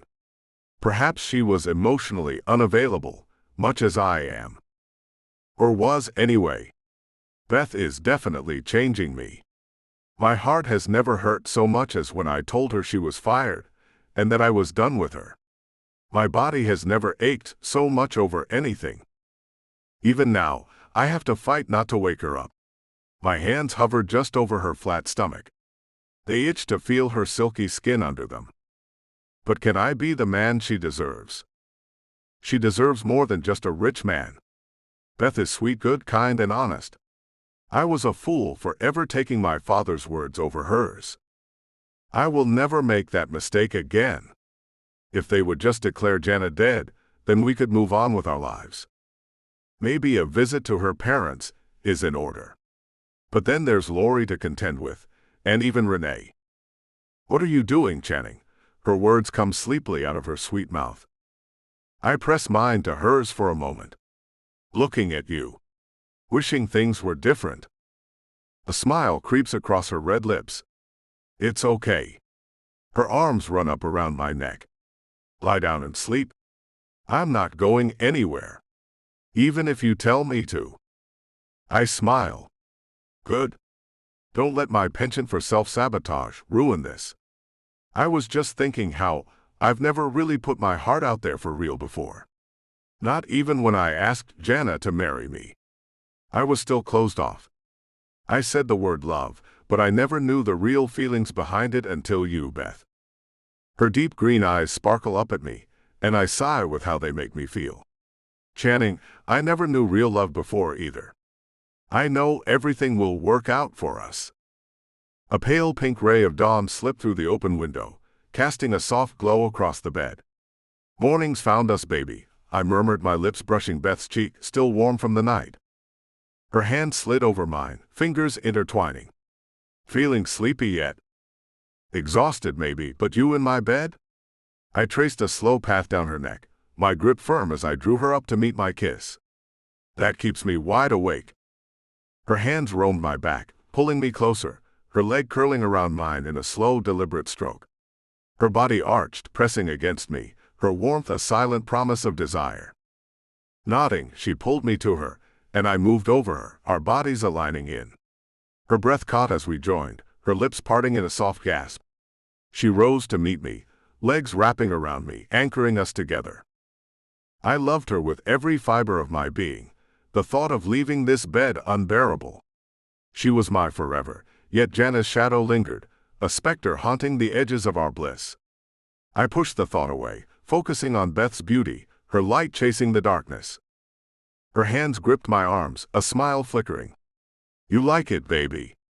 I asked, kissing the elegant curve of her neck. She hummed, her body urging me on. Her eyes widened, a mix of defiance and trust. "Channing." I grazed her neck with a kiss, my hand brushing her hip. "Obey, or I'll have to tempt you more." A playful tap against her side made her laugh, then shiver. I collapsed against her, breathless, her hands tracing soft patterns across my back. "That was unreal," she whispered, her voice husky, lips grazing my shoulder. "Glad you felt it too," I mumbled, nuzzling her skin, exhaustion finally claiming me.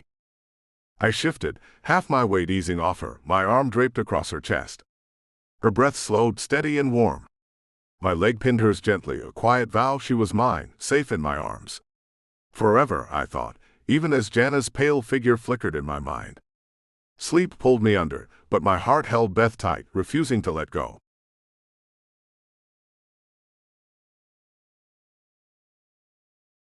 Beth. Who says breaking up is all bad? Sure, for 3 days I thought I was going to die, but then the makeup came and the makeup is still going on. A whole week has passed and Channing hasn't let me sleep an entire night yet. And it must show on our faces, as we've had many raised eyebrows when we come into the office together. Channing said we're riding together to save gas. He said there was so much work to do that I took a room in his house instead of the apartment. He has a quick answer for everything, it seems. And when his father called and asked him if he'd hired me back, he told him he did and that he didn't believe him about anything. Channing also asked him what he had done with Jana's things. Morgan told him he kept them all in a room in his estate. He also asked Channing if he missed Jana at all. To which he replied no. This ignited a confrontation about the woman and her missing situation. Morgan accused Channing of murdering Jana because of an affair he was having with me. Ludicrous, I know. So now I'm waiting for Channing to get off the phone with his father, who keeps screaming about calling the cops. Morgan, that's insane. We'll both pass a lie detector test if you do that. We were not having an affair.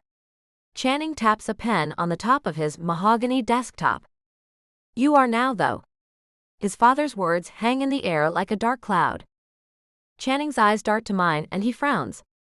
If given a lie detector and that question is asked, we would fail it for sure. No, we're not, Channing tells him. Why can't you let this go and just leave me alone? You have all her things and that's what you asked for. So just stop bothering me. How can you not be upset about your wife's disappearance, Channing? His father yells over the phone. I will not discuss her with you. I won't do it. What she did with you was something I couldn't get over. I should have let you have her then. I thought I was punishing you both somehow by not letting her go. I was wrong. So wrong. He puts the phone down and turns it on speaker. Channing's hands are shaking as they run through his dark hair. His eye is twitching, and this is like torture to him. My heart aches that his own father could put him through this. I have a deal for you, son, comes his father's suddenly calm and cool voice. Give me the $1 million you owe me. Then give me half of what's in your bank accounts, Jana's half of the money you made while you were married to her. Then we'll call it even, and I'll get out of your life forever. Don't, and I'll go to the authorities with this information about you and this other woman. What's her name, Morgan? Channing drums his fingers on his desk. How should I know, he says, I know she's a brunette. By the way, son, Jana was much more beautiful. What a step backward for you. My jaw drops, I stomp my foot and my hands close into fists. Channing shakes his head as he looks at me. Then he says, you should know her name. You said she came to your home and told you we were together after all. And now I am done. I'm not doing this with you. There will be no money given to you, ever. I have done nothing wrong, and I will not be blackmailed by you. She was hurt by what you did, Channing. What are you talking about? He asks. Jana, his father says. The way you told her that she and I had to end. She thought it was because you loved her and wanted to have a life with her. It hurt her when she found out it was only to stop us from having a happy life. For a woman who was hurt, she acted like it made no difference to her. She never tried once to make me love her again. Not that what I had for her was real love anyway. Channing looks at me. I didn't even know what love was back then. So you admit you had no love for her. Yet you took her from me and me from her anyway. And you feel like you owe me nothing. You killed her, Channing. Whether you tossed her off that little boat or not.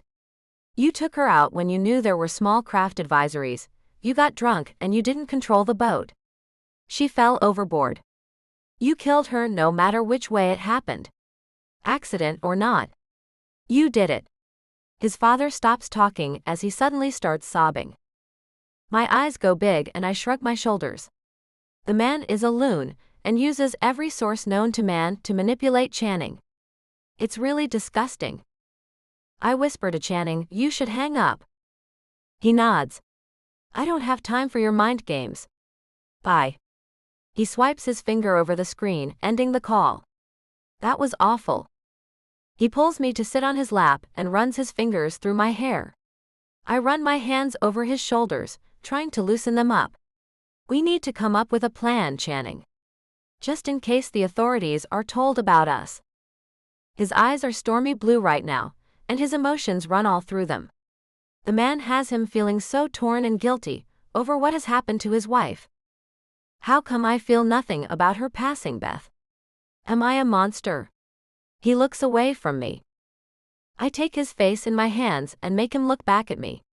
You are no monster. Think back to the wine and how you've maintained that it felt as if you were drugged. Maybe she did put something in it. He nods. I think she did. Why would she do that? His head shakes, letting me know he has no idea, but then stops and looks at me. Do you think maybe her plan was for me to fall overboard, or for her to push me off after I passed out? Only it backfired on her. Did she know how to sail the boat? I get up and go to grab a cup of coffee. Get me one too, he says. The same way you take yours, please. And she did know how to sail. She had me teach her before we were married. When we were dating. I suppose if what you say about how you two were living, and how desolate your marriage was is true, she was trying to get out of it and move on. But you said you had a prenuptial agreement, right? I stir in 2 packets of sugar into my coffee, and look back at him. We did. I place the coffee I made him on the desk in front of him, and he picks it up and blows the steam into billowing trails over the tall cup. If we were to divorce, she would get what she came in with. Nothing. If I were to die though, well, my will left everything to her. My mother had been my beneficiary before I was married. But Jana made sure I had that changed only a month after we married. I sit on the chair on the opposite side of his desk, and set my coffee down on it. You never told me, Channing. When you caught your father and her having the affair, did she ask you for a divorce then? The way his hair moves when he shakes his head draws my attention to the wavy dark locks. No, she actually is the one who asked me to give her a chance to make it up to me. But she never really did make it up to me.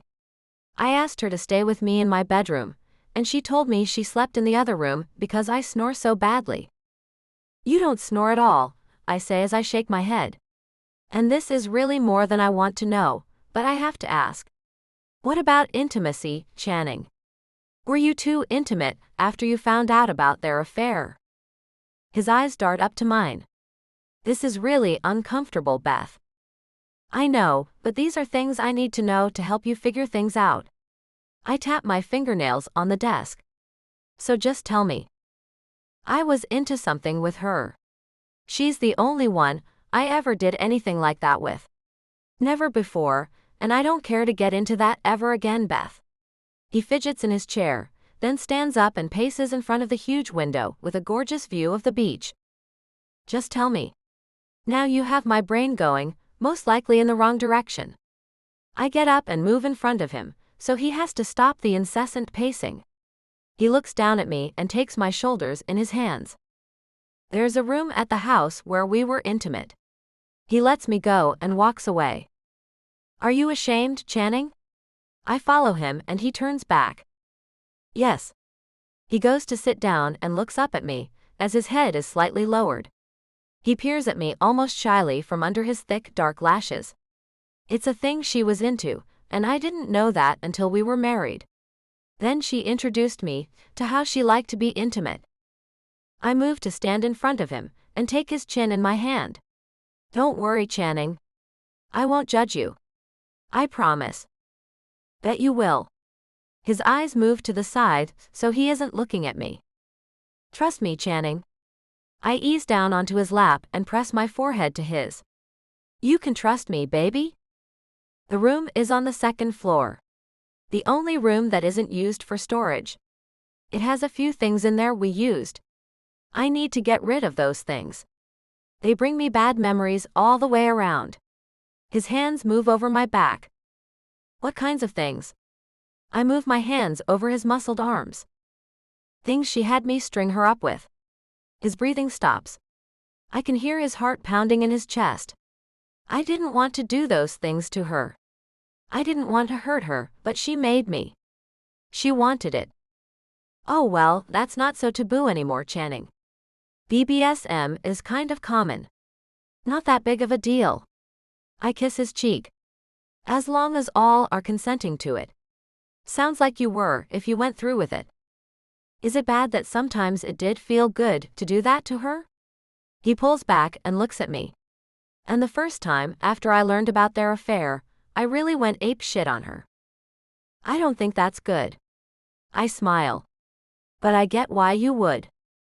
His lips quirk up to one side. She actually told me to vent my anger on her body. After I whipped her until she was begging me to stop, I took her in such a dominating and, in my opinion, ugly fashion. Yeah, I'm sure I don't want to know those details. But just know that's perfectly human. And how many times did this happen, once you two had agreed not to divorce? The first week, every day. I had so much anger and resentment. And the odd thing was, she wanted me to do it. To beat her into submission. To make her pay for her transgressions. To make her be a better woman and wife. He looks at me. But it didn't help. It didn't make me feel better. Just the opposite, I felt worse.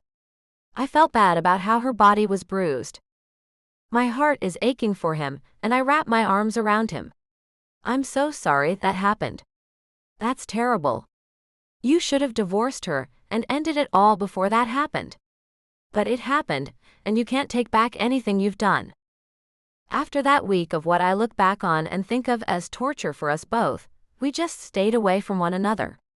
The last night I did it, I fell apart. It was me who was crying. It was me who curled up in a ball in my bed, alone, and begged God to forgive me. I pull back and see the tears threatening him. She asked for it, baby. Don't blame yourself. You didn't bring it up, right? I search his eyes and find them so full of sadness. No, I didn't bring it up. But I did lash out at her in anger to try to ease my pain, and that's wrong. That's completely wrong. His head shakes as he looks down. If anyone ever does that to someone I care about, well, I think I'd want to stop them. What a complicated life you two had, I mutter. I can see why you have no real feelings about her death. You must have had to shut down your emotions about her entirely to be able to act that way. His sigh echoes in the large office. I never truly connected with her. I only hurt her. And only because that's the way she wanted it. Sounds like she didn't love you, Channing. You were a trophy, not a partner. She got the handsome, younger man. Wealth. Things she would have never had otherwise. So this thing she had with your father, do you know how that was? When I found them, it was raining. I had called and called her when I came home from work and she wasn't there. Then one of the secretaries called me and told me she saw my wife's car pulling into a huge mansion just outside Miami. He looks away as a haze covers his eyes. It turned out to be your father's home? His head moves so slightly, it's almost not moving at all. It was, and I pulled up and found both of their cars there. I found the front door unlocked. I had never been there before. I didn't even know he lived there. But I knew his car, and it was his. The license plates had his last name on them. I assume you found them in bed together. I run my hands over his tight shoulders. The door to the bedroom was open. I stopped just to the side and leaned back against the wall as I heard them. They were talking softly and sweetly to each other. No harsh words, no sounds of slapping of flesh. No hardness at all. The things she told me were the only things that got her off. His long pause lets me know that really did hurt him. Did you confront them then and there? No, how could I? They were murmuring I love yous and things like that. Things she and I never did. Not ever. So I left and confronted her when she came home. He takes my hands in his and holds them between us. I think that's a good thing, that you held onto your sanity at a time when most people can't. But I didn't hold on to it. When she told me to teach her to do right, I laid into her flesh with a vengeance. One tear falls down his tan cheek. She winced every time she sat down that entire week. I kept her ass red. I should have let her go. So, there is a chance she was trying to get you into an accident to get rid of you and keep the money? That's something to keep in mind when anyone tries to make you feel guilty about the accident, Channing. I lean in close and kiss his cheek. You aren't the man she was making you be. An animal resides in me, Beth. His eyes go very dark as he looks into mine. I let it loose on you once already, when I so callously told you we were through because of words my father said. Now I know they weren't true and I hurt you so badly. The animal inside me has the power to hurt people so completely. I think we all have that, Channing. Don't be so hard on yourself. I forgave you. Jana wanted you to do that to her. Just try to be aware of that, and keep it reined in.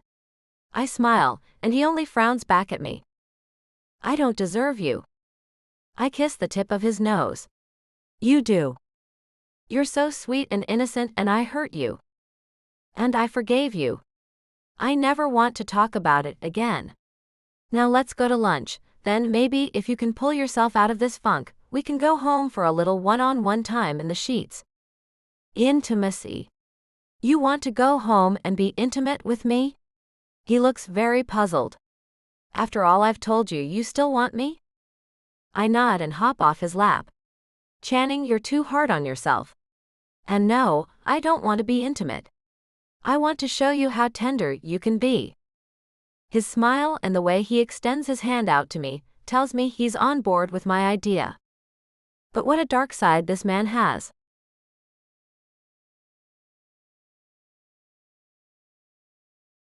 Channing. With all of my terrible faults, she says she still loves me. She still wants to be with me after I told her my deepest, darkest secrets. Maybe she's the crazy one. She's taking a long hot bath before we go to bed for the night. Not that I let her sleep that much. I can't seem to get enough of her, and my therapist told me that was natural. It's amazing how many things the therapist tells me are natural. I'm not sure I believe her entirely. Since I've become wealthy, I've noticed that hardly anyone tells me anything but what they think I want to hear. As if that makes me pay them more money for the job I'm asking them to do. My cell lights up as I have the sound off, and I see a number I've never seen before. Hello, Channing, Michaels here. Hello, Mr. Michaels. This is Detective Radisson. I know it's late. I interrupt him. Yes, it is. Sorry about that. I just wanted to let you know that your father, Morgan Riley, came by to see me this evening. I bet I know what he told you. He clears his throat. Yes, I bet you do. Now, I need to inform you that if you are seeing someone, it doesn't exactly matter. But if you were having a relationship before your wife was lost at sea, then it does. Not a problem. I didn't meet this woman who he's accusing me of having an affair with until a month after my wife's death. I hired her as my personal assistant. She's with me everywhere I go because of that reason. I also have her living in a room in my home so she could have more off time, instead of driving back and forth from the corporate apartment she lived in, which was part of her salary. I see. He's quiet for a moment, and I can hear the sound of a pencil scribbling over paper. Mr. Michaels, I know you're a busy man and need an assistant. In light of this situation, don't you think a male assistant would have been a better choice? She was the best person for the job. She is very good at what she does. I saw no need to worry about the gender of the person. Just the qualifications. I tap my fingers on my leg, as this is making me mad that anyone needs to think about who I have working for me. Okay. Well, that is your business, sir. I do need to remind you that your wife has not been declared dead yet. She will have to be missing for 5 years before that can happen. His words take the air out of my lungs. 5 years? I find my body is shaking. That's a long time to stop my life from moving forward. I realize that. But until her body is found, or some other type of evidence is found where a coroner can declare her dead, then we have to wait 5 years for that declaration. Okay. What about me moving on with my life? I should be able to do that, right? I ask as I rub my temples. Personally, I'd wait at least a year. He taps something on his desk, and it clicks in the phone. And about your father. Now this is only my opinion. He's a loose cannon where you're concerned. I can see him going to the media when we do nothing with what he's told us. Also, if we find out you did know the woman he's accusing you of having an affair with before the time you've told me, then we do have a problem. No problem. I'm telling you the truth. If that's all, then I'd like to get off the phone and go to bed. It's been a hell of a long day. Sure. Bye. He ends the call and I take in a deep breath, then find my father's number. He answers with a smug-sounding voice. Did you get a phone call from someone you didn't want to talk to, son? I have news for you. It will take 5 years before they declare her dead if they find no body. I have more news for you. Unless I knew my assistant before Jana's death, which I did not, that would be the only reason they'd have to question me. So your plan didn't work. And you have actually done me a favor, because now our relationship can be out in the open. And if Jana is rescued? What then? Do you mean to tell me if your wife comes back from the sea, you would tell her she has nowhere to live because you have some bimbo living with you? He sounds so smug, it's unbelievable. She's not coming back from falling into the ocean that far out. It would be impossible. And the answer to your question is, yes, I will tell her she has no home here any longer. You have all of her things. You take her in. If she comes back from the dead, that is. I turn to find Beth looking at me with a confused expression. Bye. I hang up and look at her. What was that about? She asks as she comes to sit by me. She has on my t-shirt, and when I run my hand up her smooth thigh, I find that's all she has on. Her dark hair is lying in limp strands around her pretty, freshly washed face. My lips touch hers as I cup her neck. Don't worry about it. It was good news for us. She pulls back a bit. Good news? For us. Very good news for us, baby, I say as I let my lips move over hers. Pushing her back on the sofa, I move my body over hers as she asks, aren't you going to tell me this good news? It is about us, after all. All I can think about is having Beth by my side, her hand in mine, kissing her whenever and wherever I want. My body hums with warmth, my heart racing at the thought of her closeness. I lean closer, pressing myself gently against her, the soft fabric of her t-shirt brushing my skin.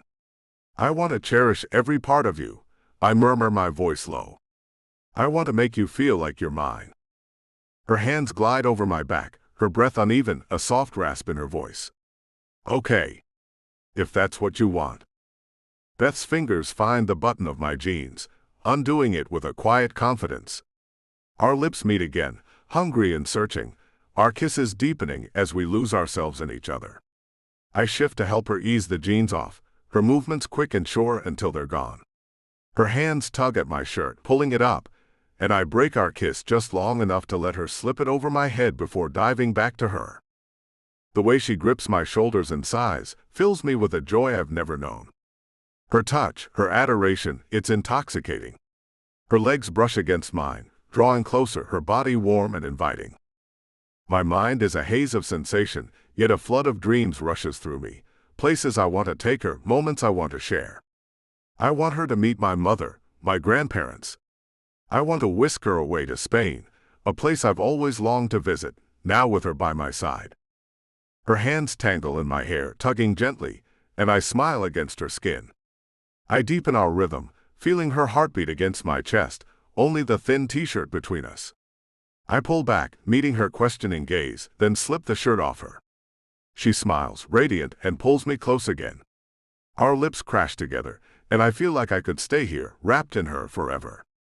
My kisses trail to her neck, where I linger, savoring her softness. She sighs, her fingers tracing patterns across my back, sending shivers through me. I'm going to buy you a ring, I whisper against her skin. Okay, she breathes, her legs brushing against mine, her touch electric. Her body trembles, and I know she's close to letting go. I hold her tighter, moving with purpose, guiding her to that edge. She calls my name, her voice breaking with emotion, her body tensing in a wave of release. I follow, swept up in the same tide, our connection carrying us both. Channing. Her voice softens, her body relaxing beneath me, spent and serene. I stay close, keeping an arm and leg draped over her, unwilling to let go. My lips brush her cheek. So, if I give you a ring, you'll accept it? Of course, once this is all cleared up. Why wouldn't I? I am more than crazy over you, Channing. She looks at me with such sweetness in her dark green eyes. I run my hand over her cheek. I want to have babies with you, Beth. Lots and lots of babies. Her dark brows go up. Babies? Lots of them. I nod. I want it all with you, baby. The whole 9 yards. As soon as this is all cleared up, then we can have that. She sighs and lies back, then closes her eyes. Whenever this is all over, then we can be us. We can be us right now. I lean up on my hand to look at her and see her reaction. Her eyes open and her head turns. Huh? The detective called me. Seems dear old dad called him and told him I was having an affair. All the detective wanted to know was if I knew you before Jana's accident. Which I did not. Wait. Are you saying he told you that you could have a relationship with someone now? I nod. As long as I didn't have a previous relationship with them, yes. So we are cleared for takeoff. I frown as her head shakes. People will think terrible things about me, Channing. Your wife has been missing only a few months. People will think we're awful people. We can't let this out in the open yet. We can't. You're kind of celebrity, being the owner of that hockey team, and so stinking rich. People will say I got to you when you were down and took advantage of you. With a laugh I say, I don't care what people say or think. As long as our being together doesn't mean I have to be investigated in Jana's death, that's all I care about. She sits up and looks at me as if I'm crazy. Channing, they will annihilate us. Can't you see that? You'll be stalked by reporters wanting to know what you're thinking, at a time you're supposed to be grieving or worried about your wife. Not starting fresh with a new girl, mere months after this tragedy. So what are you saying? You don't want this out in the open then? I look at her because I cannot believe this. It will be devastating if we do. You aren't thinking clearly. We can't do that yet. Maybe not for years. Certainly not before she's declared dead. She leans back and sighs. That will be 5 years from now, unless her body is found. I watch her eyes go wide. 5 years? I nod. Sure you want to wait that long, to be with me as a couple? Have kids? Have a place we can call ours? Her face is blank.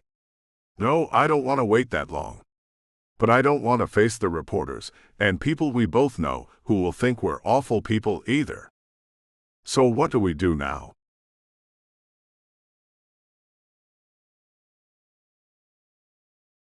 Beth. Something is not right, Michelle. I can smell it, I tell her over the phone. Channing's in a meeting with his hockey coach, and I went to pick up the dry cleaning while he's doing that. I just saw the black Cadillac again, and this time there were 2 people wearing hoodies inside it. You need to dump him and that job and come back here where things are normal, Beth. Don't worry about what's happening in Channing Michael's over-the-top life. I can hear her let out a deep sigh. You're in over your head with this man. Am I? I can't do what you're telling me to. I love the man, Michelle. I pull onto the freeway and see if I can lose the people in the Cadillac in the traffic. Zigging and zagging through the cars in the Lamborghini, I lose sight of them in the rearview mirror. I need your help, Michelle. Damn, Bethy. I can hear the engine revving. You are using some type of hands-free device to talk to me, aren't you? My eyes roll. Yes, Mother. Geez. Anyway, I think if we could gain access to Morgan Riley's home, then I could get some much-needed information on the man. So how about you show up at his house and tell him you're there for the maid job you saw posted on some job board at school? No. I'm not showing up at that man's house. Are you nuts? You can act like you got the address mixed up, but then you can ask him if he needs a maid or anything done around his house. Tell him he'd be helping out a struggling student or something. And while you have his attention held at the front door, I'll sneak in the back. That'll never work, Beth. Never. I'm sure he has security. I laugh. No, he doesn't. I know that for a fact, as Channing told me he walked right in the man's front door once. Also, if you'll recall, Morgan Riley may have a big house, but he's living off credit cards. There's no money for a security system. Come on, Michelle. Help me out. I can't believe you're asking me to do this. Did Channing ask you to do this? He hasn't, and I'm not telling him. He'd tell me not to. I pull off the freeway and head back down a side road toward Morgan Riley's estate. I got the address off the internet very easily. You shouldn't. You could get us caught and we could be charged with trespassing, she says. I can picture her hands moving all through the air. What are you, an accounting student or a law student? We won't get caught. I can be very stealthy when I want to.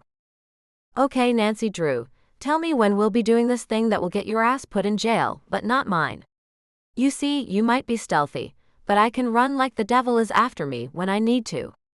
And as long as I can outrun you, that's all that matters. So I can depend on your help then? I ask with my fingers crossed. Yeah. I'll go ahead and commit to it. You sound like you'll do this alone if I don't, and then you will get caught. So I'll help, but I'd like to make a bet right now that you won't find anything to help your man out. I see the entrance and pull in. My heart is thumping hard, and I've broken into a nervous sweat. No one seems to be home. What? She shrieks. Where are you? I'm checking out the address for Morgan, and no one seems to be home. There's no car and the garage door is wide open. I bet I could sneak inside right now. I look all around and see no one. The place looks almost like it's deserted. The grass hasn't been mowed in what seems like a month or so. And the place looks like it's running down some. Well, you did say he needed money. Why doesn't Moneybags Channing give him some money anyway? I park the car and step out of it, grabbing the phone as I do. He shouldn't give the man any money. If you only knew. I can't tell you though. I hate the way you bring stuff up, then shut it down. I hear her take a drink of something. Hey, did you get out of the car? I hear the sound of crickets and birds chirping. I did, and I'm almost to the front door. Get back into your car and leave, Beth. Now. Are you going crazy?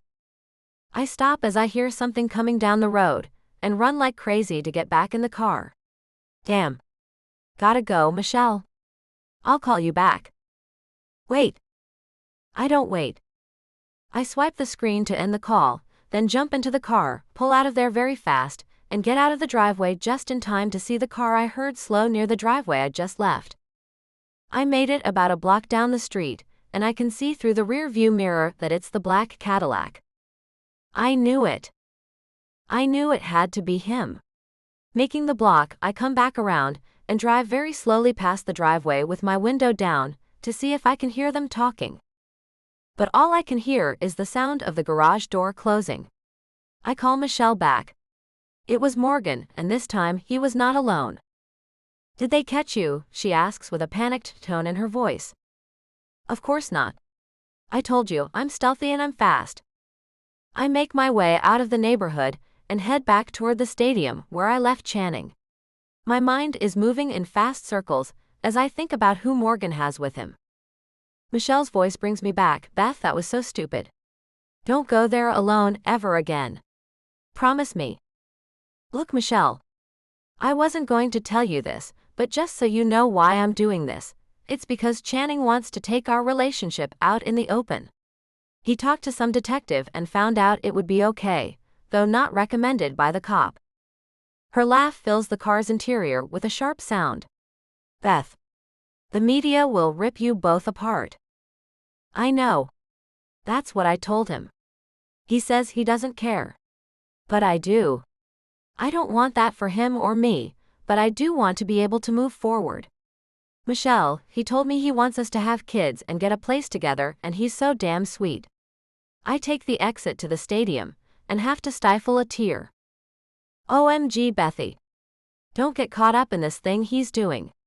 This is way too soon. His wife has been gone only a few months. It'll seem like he did want her to disappear. I don't care what the cop says. Don't come out with this. I'm with you. But I can tell you this much. I have a limited time before Channing just goes for it, grabs me up in front of some massive people, and kisses me or something like that. Any day now I expect him to give me a ring. The parking lot of the stadium is nearly full for some reason. News vans are pulled up in front, as are a couple of police cars.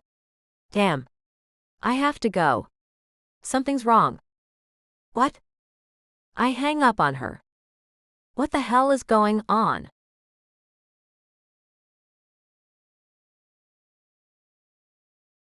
Channing. Thank God. I say as I walk down the long hallway behind Detective Radisson. I knew you would eventually find her body. The body has not been confirmed as Jana Michaels, as of yet. The body has decomposed very badly. The coroner needs dental records, and that's why we need you. Who was her dentist, Mr. Michaels? I stop in my tracks. I have no clue. A door at the end of the hallway opens, and in steps Beth. Even from here, I can see her eyes are wide and she looks nervous as hell. I bet she thinks they're here to take me in.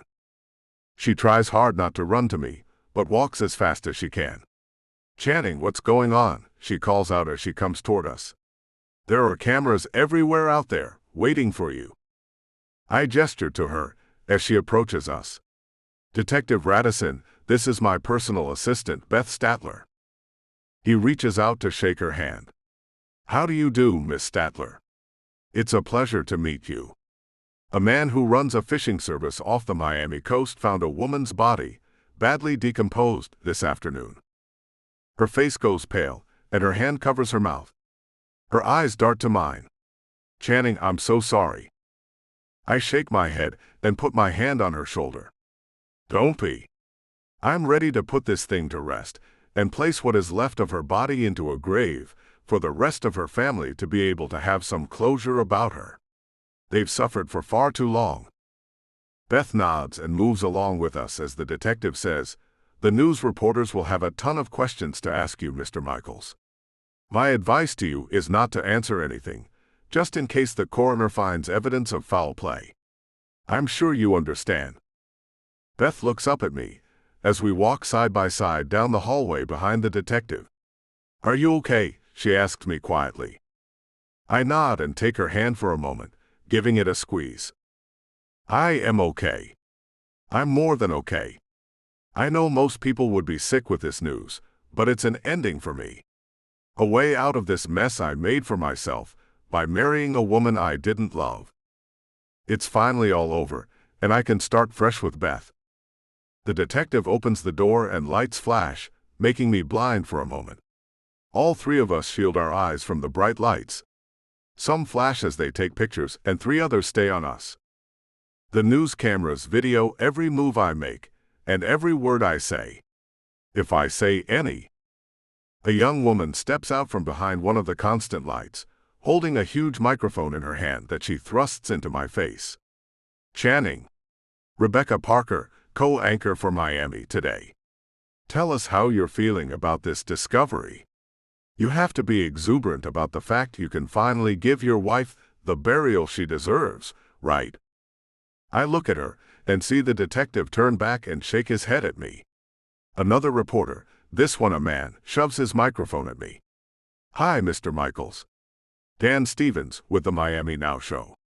He holds up a picture of some type of thing, and as my eyes adjust, I can see it's an arm, nearly severed from what looks like a mass of grayish flesh. Have you been shown the pictures the fisherman took, and that are currently flooding the internet? This could be your wife. How does that make you feel? My stomach lurches and my hand goes to my mouth. What a jerk. An arm moves in front of me and Beth steps up. Mr. Michaels will not be taking any questions at this time. Thank you for understanding. We will submit a press release after the coroner makes the declaration. Thank you, Beth so expertly says, then grabs my hand. Come, Mr. Michaels. The woman reporter shouts as we walk away. Who are you, miss? Beth looks back and shouts, his personal assistant. No more questions. We will release a statement soon. Thank you, I whisper to her. She looks at me with shiny eyes that let me know she's holding back tears. You're welcome, boss. The reporters don't stop asking their questions, yelling over one another to try to get some type of answer from me. The detective looks back at me. I'll lead you to the coroner's office. Just follow along behind me. Beth and I walk toward my car, and I take my keys out of my pocket. She looks at them and says, Channing, I'll drive you. I'm sure you're very upset. I shake my head. Why would I be? This is exactly what I wanted. She looks at me with surprise. Channing, you can stop the tough guy act. This has to be hard. No matter what you felt or didn't feel for her, you're about to see a very disturbing sight. This will haunt you for the rest of your life. I open the passenger door for her. Stop being so dramatic. Channing, stop being so blasé. She slides into the seat as she looks at me with furrowed brows. I close her door and walk around. Why don't I feel more about this? Am I being unconcerned? Am I being strange about the fact I'm about to have closure, and feeling optimistic about the whole thing? I get in behind the steering wheel and say, I'm dealing with this in my own way. Okay? Okay. Just try to act somewhat upset. Even if you have to act. Your demeanor is almost celebratory. She crosses her legs, and I look over at them. She has on a blue dress I picked out for her. Her black heels shine. Her legs are long and tan, and the dress rides up as she's sitting, showing off her shapely calves. I pull out behind the detective's tan Crown Victoria from the 90s. Beth, I know I'm acting a little odd. No, a lot odd, Channing. Her arms cross over her chest. Her chest rises and falls with a deep sigh she makes. I'll talk to my shrink afterwards, if it will make you happy. I hit the gas to catch up with the surprisingly fast driving old cop weaving in and out of traffic. I try to stay ahead of the reporters, who, despite what Beth told them about giving them a press release later, seem to be intent on getting something out of me, as many are following us. It's not about what will make me happy. It's about you dealing with your emotions instead of pretending you have none. She turns to me. How is it you can be so expressive with me, but not about her? Soon, you are about to be looking at what's left of a body of the woman you married only a little over a year ago, Channing. Stop telling me how to feel, Beth. Damn. Right now, I have to be strong. Right now, I have to think.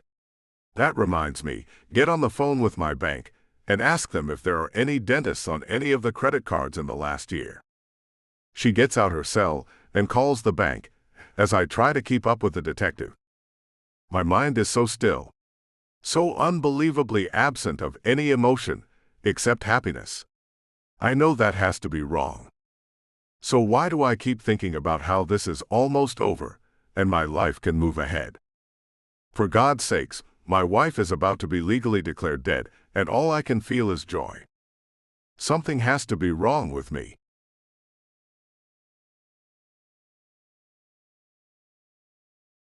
Beth.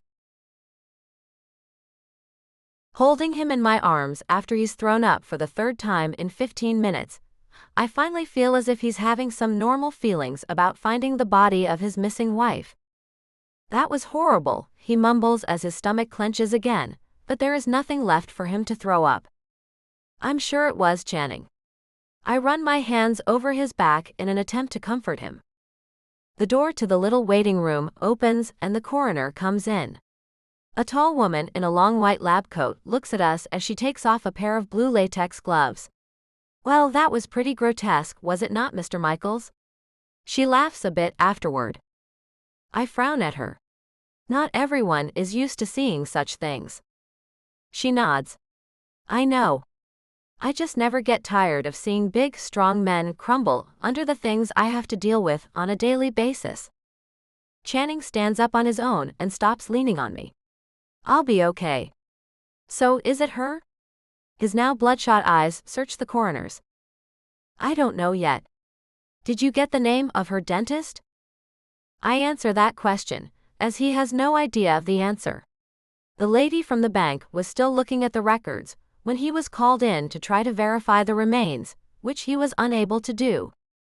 The bank has no information regarding any financial transactions to any dentist since Jana was put on his accounts, nor after she was taken off. The insurance company has no record of her using the insurance to go to one either. What else can we do? I ask. The coroner shakes her head. Maybe her parents or other family members know of one she used before the marriage? I nod and look at Channing. Do you want me to call them, or do you want to? I should do it, he says. If you two will excuse me. He pulls out his cell phone and walks out of the small room. The coroner stays in the room with me and blatantly asks, so, you two hooking up or what? Huh? I ask as my heart starts pounding. Why would you ask that? She looks over her shoulder, then back at me. Only because that man is extremely attractive and wealthy. I look the woman up and down. She's probably around 30 and not unattractive, with short dark hair. She could be pretty, with a little makeup. And married, I add as I frown at her. She makes a short laugh, and the sound comes through her nose in a little snort. To a corpse. Thing is, I'm single and looking. He's gorgeous and newly single himself. A man like that will get snatched up quickly once the news gets out that his wife is dead.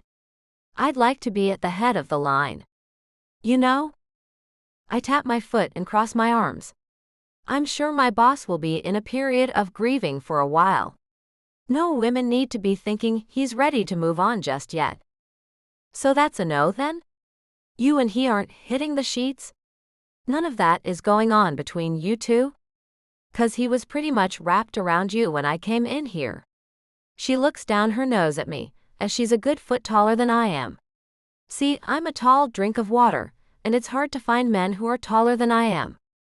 I hate to see a nice tall man with a short woman. It goes all over me. I'm not short, I say as I tap my foot even faster. Average, I'd say. Anyone ever tell you that before? Her brown eyes go up a bit as she looks me up and down. You dress nice and all, but you're very typical. I hold my temper. You aren't the first female to try to intimidate me. And my boss's love life is none of your concern. If you want to ask him out, by all means, have at it, lady. I have your blessing then? She smiles and takes off her white coat, revealing a strapless little dress and a killer body. I run my hand over my face and stifle a groan. I trust Channing. It's not that. It's just that I know I can't stand by while some woman throws herself at him. Especially at a time like this. The poor guy's just seen a terrible thing. Look, lady. I know you probably haven't gotten laid in a long time, and the cobwebs need to be dusted out of the furnace and all. But my boss has been through something very traumatic. I know you're used to seeing dead bodies, but he's not. So as his personal assistant, I have to tell you that I can't allow you to come on to him at this time. Give it a year, see if he's still available, and then you can make an attempt at him if you want. But for right now, he's off limits. The door opens and she winks at me. We'll see about that, kid. So, Channing. I can call you Channing, right? Channing stops and looks her up and down. What? His eyes dart to me. Is going on here? I try to move in front of the pushy woman, but she takes a couple of quick steps and is right in front of him before I can get between them. My name is Samantha. They call me Sam. And I'm not one to beat around the bush. I think you're attractive, and I'd like a chance to get to know you better. He looks around her at me with his jaw hanging open. So I move next to him and wiggle my body between him and the woman who has my man pinned up against the wall. Back off, lady. She looks down at me, and I feel tiny between the two tall people. What is she to you? She looks back up at Channing. She's the love of my life, if you must know. And as soon as you get that death certificate done, I'll be that much closer to marrying this woman. He looks down at me. Isn't that right, baby? I run my hand over my face. Channing, what are you doing? The woman steps back and her face kind of drops. Not smart, she says as she looks at me. The media is going to have a field day with you too. I blink and my mouth drops open.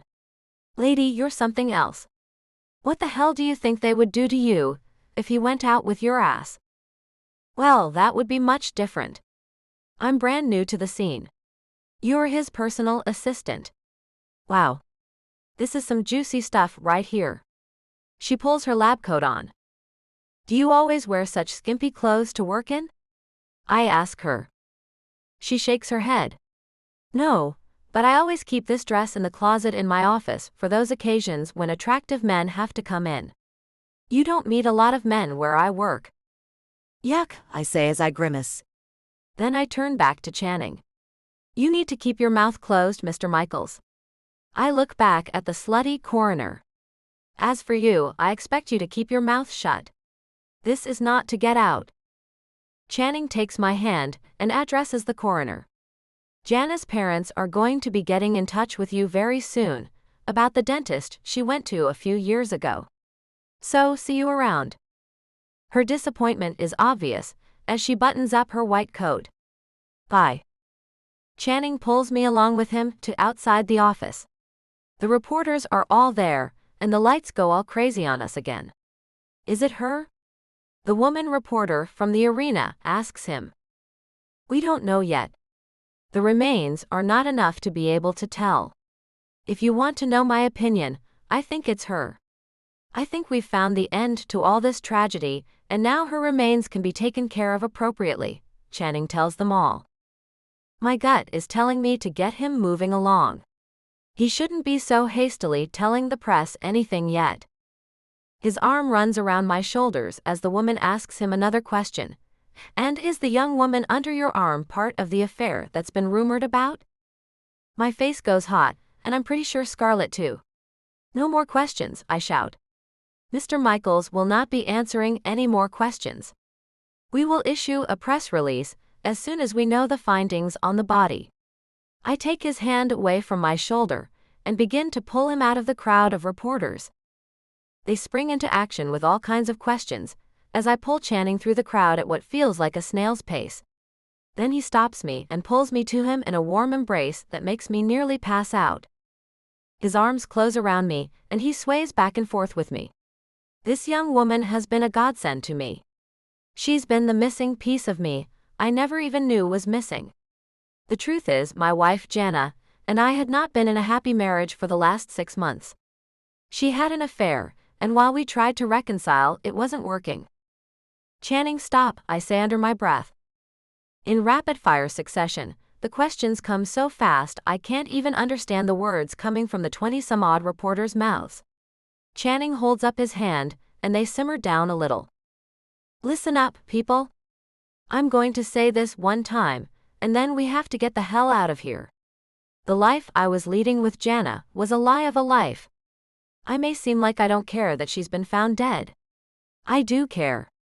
I never wished that on her. It's a horrible tragedy that she fell overboard that day. I know she's in a better place, and finally has found the happiness she couldn't find with me.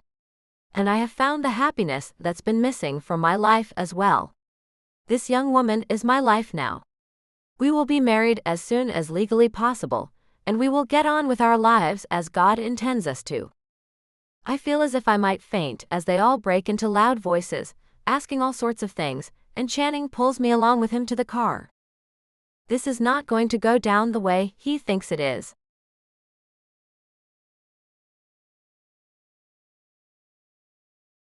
Channing. Her face is so pale as I drive us home. Why are you so quiet, Beth?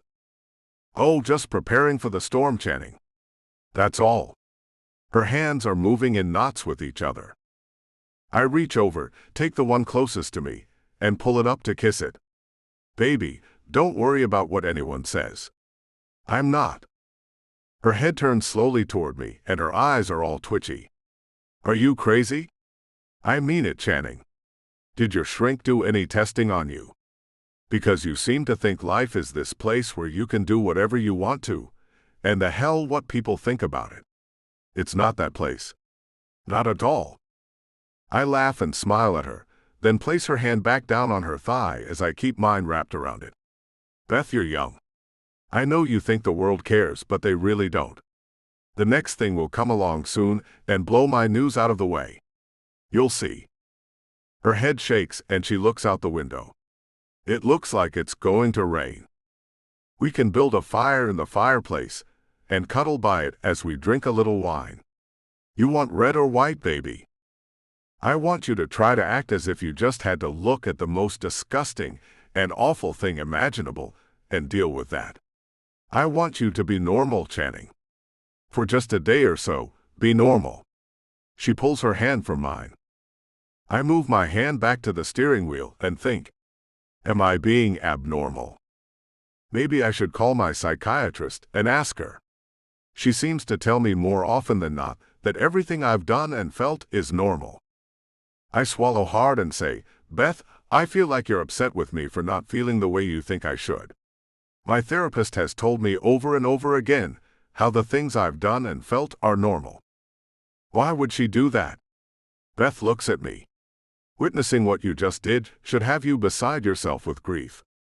I mean, even if it was a person you never even knew, that's horrible.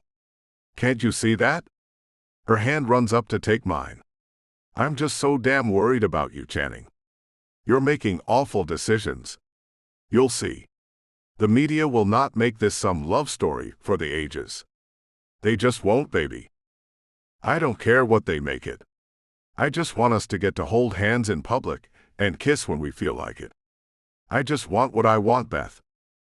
That doesn't sound like a spoiled rich person at all, she says with sarcasm-laced words. I haven't always been rich. You know that. I'm anything but spoiled. I lived a pretty average life up until I turned 18 and inherited that money. My cell rings, and I see my mother is calling me. Hi, Mom. Son, what have you done? Her voice sounds worried. Mom, I'm in love. The sound of her crying meets my ears. Channing, you are all over every station. Your grandparents are so upset. How could you do this to yourself? We didn't raise you to be such a callous man. Callous? Do you think I'm callous, Mom? I see Beth put her head in her hands and shake her head. My mother speaks slowly and steadily as she says, Channing, you just found out your wife is dead and minutes later you announce your engagement to another woman. That's messed up, son. I love her, Mom, I say. How is it messed up to want to be able to walk around freely with her on my arm? I feel like I'm disrespecting her by hiding what we have. If your love is so true, it can wait. She should never have let herself get involved with you like that. And your personal assistant, Channing. Gosh, can't you see that she has seduced you? She's only after your money. Beth looks at me and shakes her head. No, I'm not. Please don't think that. I never wanted him to come out with this until maybe a year or so from now. I am no gold digger. You're a young woman with your whole life ahead of you. Quit and lie low for a while. At least until this dies down. When he's out of the media spotlight, then you two can reconvene this relationship. Once his mind is straight. The man just lost his wife for the love of all that's holy, girl, my mother shouts. That's enough, Mom. Damn it. Beth didn't start this. I did. She was very professional. It was me who initiated this whole thing. I won't have you thinking badly about her. I pull into the garage just as the rain starts to pour from the sky. Beth looks shell-shocked. I probably should do what she said, Channing. They're going to rip you apart if I stay around. I have to go, Mom. This is about to make the one person who has ever cared for me leave me, and that's the last thing I want. I hang up, get out of the car, and grab Beth up as she tries to hurry into the house. Channing, stop. She kicks her feet and wiggles in my arms. No. Stop squirming. I won't let you run away. We'll face this together. I take her inside and put her feet on the floor. I don't know how to fix this, Channing, she says, then starts crying and pounding her little fists against my chest. You've made such a mess of things. Why couldn't you be patient? I hold her tightly to me and place my chin on top of her head as I rock with her. Baby, being patient where you're concerned has been something I just haven't been able to control. The moment I laid eyes on you, I knew you were the one for me. I knew the timing was terrible. But I suppose it could have been worse. I suppose I could have seen you the day I married Jana. I guess that would have had been worse timing. She laughs a little, and I see that as a good sign. Maybe we could just leave the country, Channing. Go where no one knows us or cares about us. She looks up at me with red-rimmed eyes. I kiss her cheek. We don't have to run away. This will die down. Mark my words, baby. This won't last long. People move on to the next thing. The next tragedy. The next crazy thing to happen. The next crazy couple. Her body feels so good against mine, and she sighs as her arms move to wrap around me. I suppose you're right. I kiss the top of her sweet head. I am right. She places her hand on my chest and pushes back.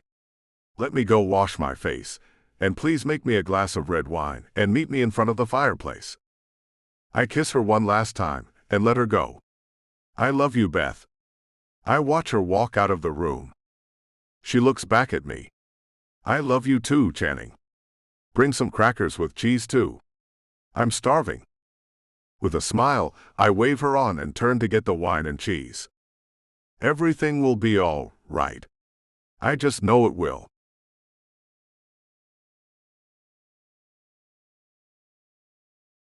Beth. Looking at my face in the mirror as I toss cold water on it to help stop my tears of embarrassment, humiliation, and complete panic, I see a woman with a lot on her shoulders. A lot of weight is there now. I was this happy-go-lucky young woman with the world at my feet. Then I met this magnificent man. Somehow I made him fall in love with me without even trying. Somehow I made him want to marry me. Even before he's finished with his current marriage. I don't know how I've accomplished this. Yet, I'm going to be dubbed by society as a gold digger who managed to swoop in and take advantage of a grieving man. How I will manage to keep my head up is a complete and utter mystery to me. Against my better judgment, I turn on the television in the bedroom and try to catch a glimpse of the news on us. What I see as soon as the television comes on stops my heart. I fall to the bed and stare at the screen. I try to scream, but nothing will come out. The remote drops from my shaking hand as I stagger down the hallway to find Channing. In the den, I find him starting a fire in the fireplace. Channing. He looks back at me. Damn. Baby, he says as he comes rushing to me and takes me in his arms before I fall down. Baby, are you okay? I shake my head. No, and neither will you be. His blue-green eyes look into mine with confusion. Why is that? It's not her. I look around the room, which is now spinning. That wasn't Jana. And just before it all goes black, I can only think of one thing. Will this end us?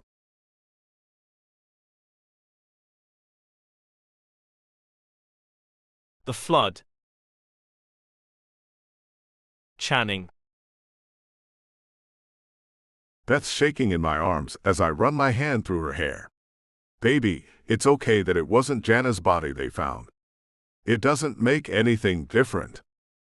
Her eyes are wide, and there's a lot of shock in them. Channing, your wife is not dead. She and your father were just on the news.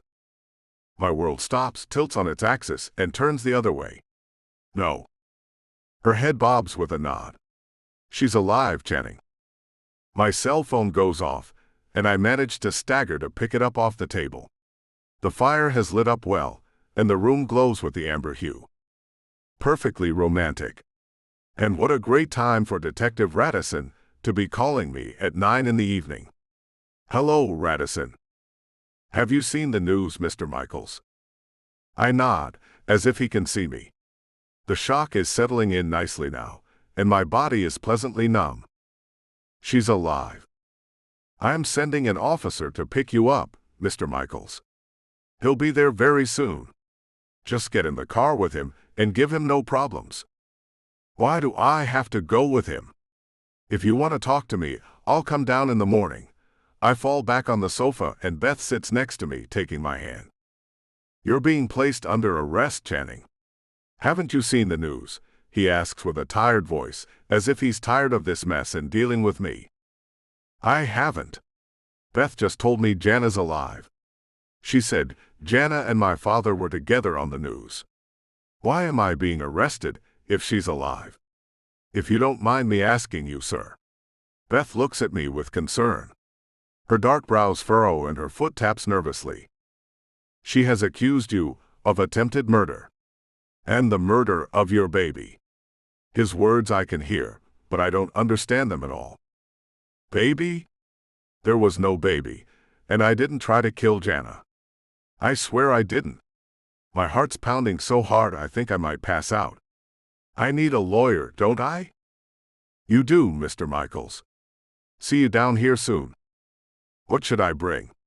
How long will I be there? I ask as Beth wraps her body around mine. Her tears are wet against my cheek. You don't need to bring anything. Whatever you do bring will be taken from you anyway. You'll be booked and jailed, then I'll come to your cell and see you. Bye now. He ends the call as if he didn't just blow my world apart. I have to go with some officer. Jana said I tried to kill her, and some crap about killing our baby. I say as I run my hands through Beth's hair over and over, so I can remember what it feels like and smells like as I'm locked away for no damn reason except for the fact my wife is a liar. How can you be sure there was no baby, Channing? Beth asks me. Well, I guess I can't be sure about her being pregnant. I can be sure it's not mine. I haven't touched that woman in months, and that's the truth, Beth. I search her eyes to see if she believes me. I need her to believe me. My hands cradle her face, her soft skin warm beneath my palms, and I pull her close. I need to feel her lips against mine, to hold onto her before they take me away. Beth's arms wrap around my neck, drawing me nearer as our kiss deepens, urgent and searching. She shifts onto my lap, facing me, her presence a fleeting comfort against the storm brewing inside me. Wearing only a thin nightgown, she presses closer, and I hold her tightly, my heart pounding with the need to be as near to her as possible. Where it's safe. My hands find her waist, guiding her gently, but my movements are quick, driven by the fear of leaving her behind. My mind races, dreading the moment I'll have to leave her alone. I pull back from the kiss, my voice rough. Beth, after they take me, lock the entire house. Every door, every window. Call the security company first thing in the morning. Tell them it's an emergency. I want the system installed tomorrow.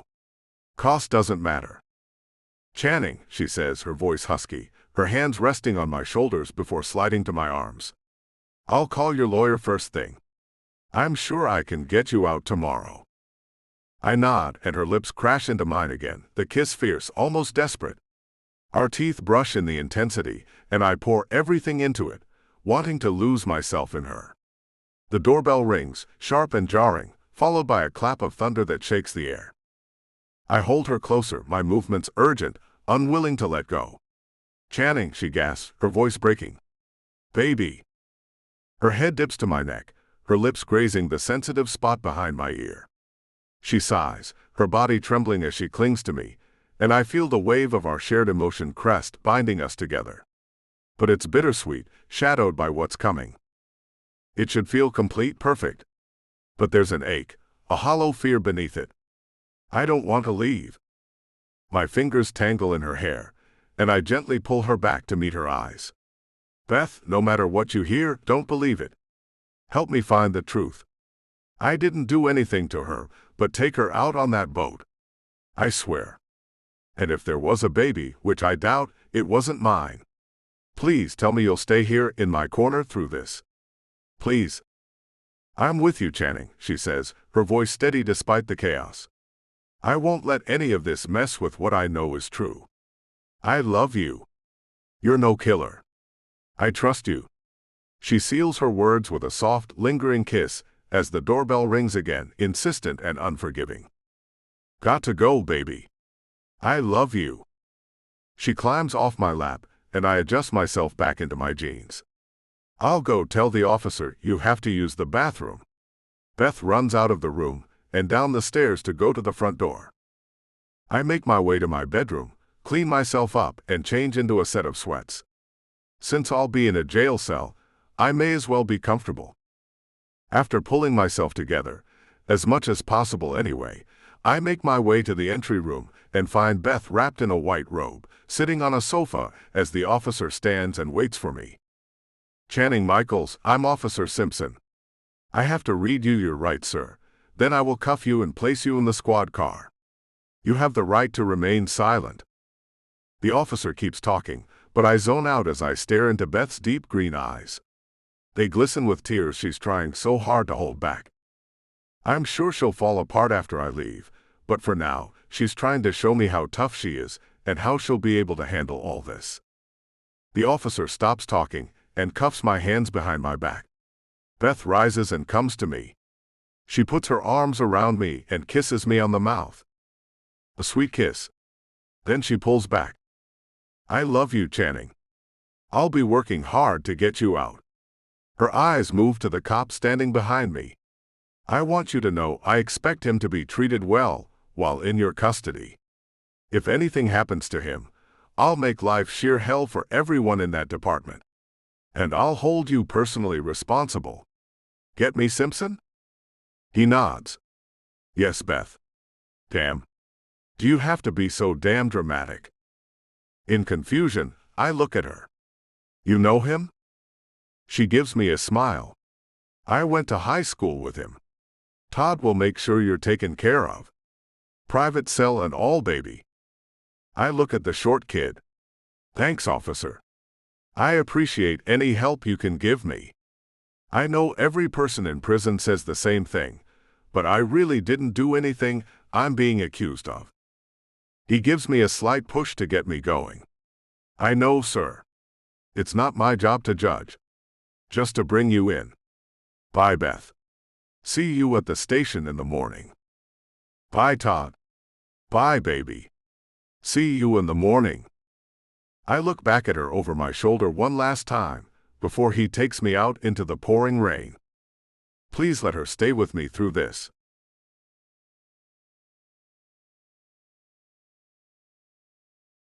Beth. Though there is nothing I want to do more than to lie on the bed and bawl my eyes out, I have to make my way through this entire house and make sure every window is locked and every door is too. And there are a lot of them in this giant house. So many thoughts are running through my mind. For instance, now I know Jana was inside this house that night we thought we saw her ghost. The tramp. She's been with Morgan this whole time, hence why he wanted her things so damn badly. And the jerk did just want Channing to suffer by telling him I went and told him we were seeing each other. They may look like nice people, but they are both huge liars and capable of saying anything they want. The cell phone in the pocket of my robe goes off and I take it out to find Michelle is calling me. Hey, I answer. Really? Just hey. Don't you think you need to say a little more than that, Beth? Michelle's voice sounds tense and I feel an ass chewing coming on. Look, none of what they're saying is true. Quickly she interrupts, just like I knew she would do. No, duh, he told you that, Beth.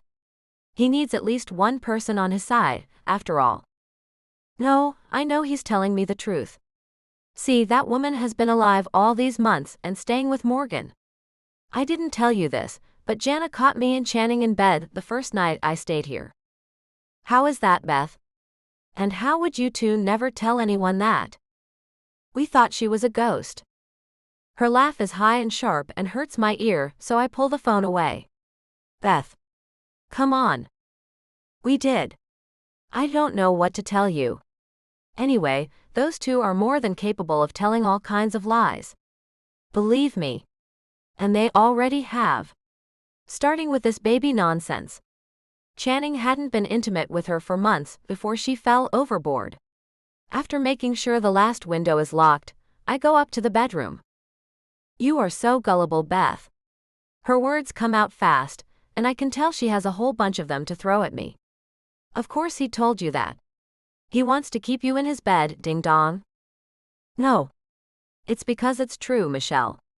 Now I need to go to bed, because I have a lot to get done tomorrow. Damn. Turn on the news, she tells me as I get to the bedroom door. I had left the television on when I'd gone downstairs, and there are Jana and Morgan back on the flat screen. Grabbing the remote, I turn it up. Morgan is doing the talking, as his arm is tight around Jana's tiny shoulders. Yes, we were told Channing was taken into custody earlier this evening. We couldn't be happier, truth be told, though we are still quite fearful of his retaliation. Any donations would be appreciated, so we could get some security for ourselves. That creep is always asking for money. They seem to be at some hotel, in a room with many reporters. I assume they put together this little thing, even though it's the late news. One of the reporters shouts out, "You should set up a GoFundMe page, Mr. Riley, to help out with the expenses.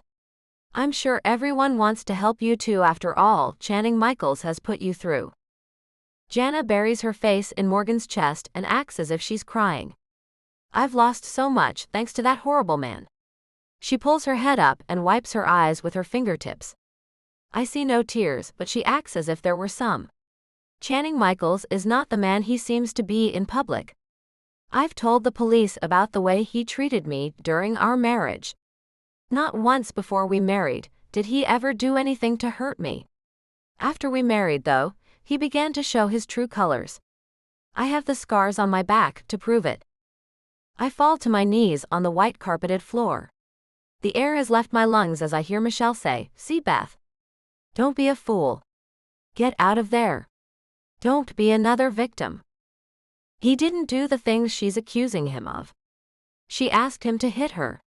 She asked him to string her up in the room. They did strange things. The woman is a sociopath. Beth, don't be stupid. Michelle yells over the phone. You need to stop being dumb. He has a room where he strings women up and hurts them? Damn.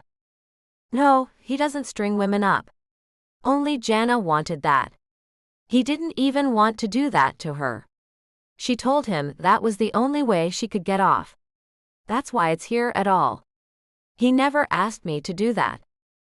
Did he ever hit you? I mean, while being intimate. You know, did he ever exert dominance? Her questions make my heart pound. The answer is yes, but I'm not about to tell that to a soul. Never. Not once. Morgan starts to talk and we both shut up and listen as he says, Jana and I also fear he's trying to do the same things he's done to poor Jana to another young woman. She's still in college and very naive. He looks straight into the camera. Young woman, you know who you are. Please, before it's too late, get away from Channing Michaels. It may not seem like it now, but the man is a killer and will end up hurting you or worse. Run. Run away fast and never look back. I laugh out loud with his dramatic antics. Idiot. Michelle shouts at me, come back here now. You have so many people telling you not to believe in the man. You need to listen. Damn it, Beth. You leave me no choice. I'm telling your parents. I know they don't have a television, as they're kind of hippies, but I'll let them in on what's happened. No. Don't do that. This is my life, and I'll live it with who I want to. Mom and Dad don't need to know about what I'm doing. Michelle, so help me if you go and talk to them, I'll never speak to you again. Not ever. I wait to see if I got through to her. I'm sorry you feel that way, Beth. I love you too much not to. Bye. She ends the call, and any chances of me talking her out of going to my parents with this news. Jana looks away from the camera with a dramatic flair, and sighs. If she's anything like I was, she'll fall for the man hook, line, and sinker. He is a master of seduction. Then her light blue eyes look into the camera. But I will tell you this, young woman, he is evil. Pure and thoroughly evil. Get away while you still can. I push the button on the remote to turn the television off. I can't take any more tonight. As I make my way to the little fridge in the corner of his large bedroom to get myself something strong to drink, I have to wonder if I'm doing the right thing, staying here with him. What if he's found guilty? What if I am a fool? I pop the top of a beer, because I see nothing stronger than that, and take a long drink. What if Channing is a big fat liar? With so many lies floating around, who's to say he doesn't own a few of them? Things just keep getting more and more complicated. Perhaps I should leave.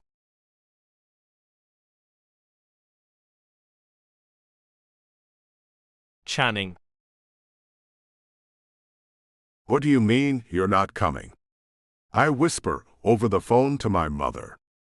After a night in jail, I'm ready to get the hell out of here. My lawyer is working on that now, and he told me to gather my troops. Leaving the jail with my family around me will look good for the bevy of reporters who are waiting for me to go outside. I'm not looking forward to that at all. The one thing my lawyer did tell me that pissed me off was that I needed to distance myself from Beth. He says it makes me look very guilty, and I should end the relationship.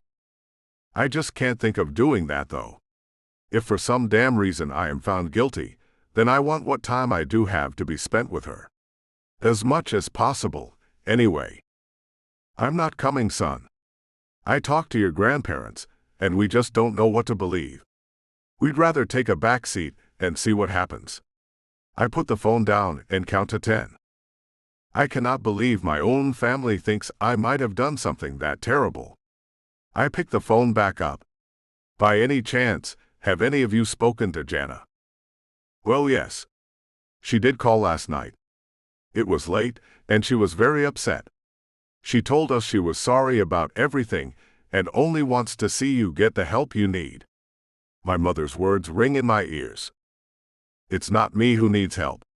Not mental help, anyway. I do need a show of support from you guys. I mean, even this creep who hurt some kid has his family here with him.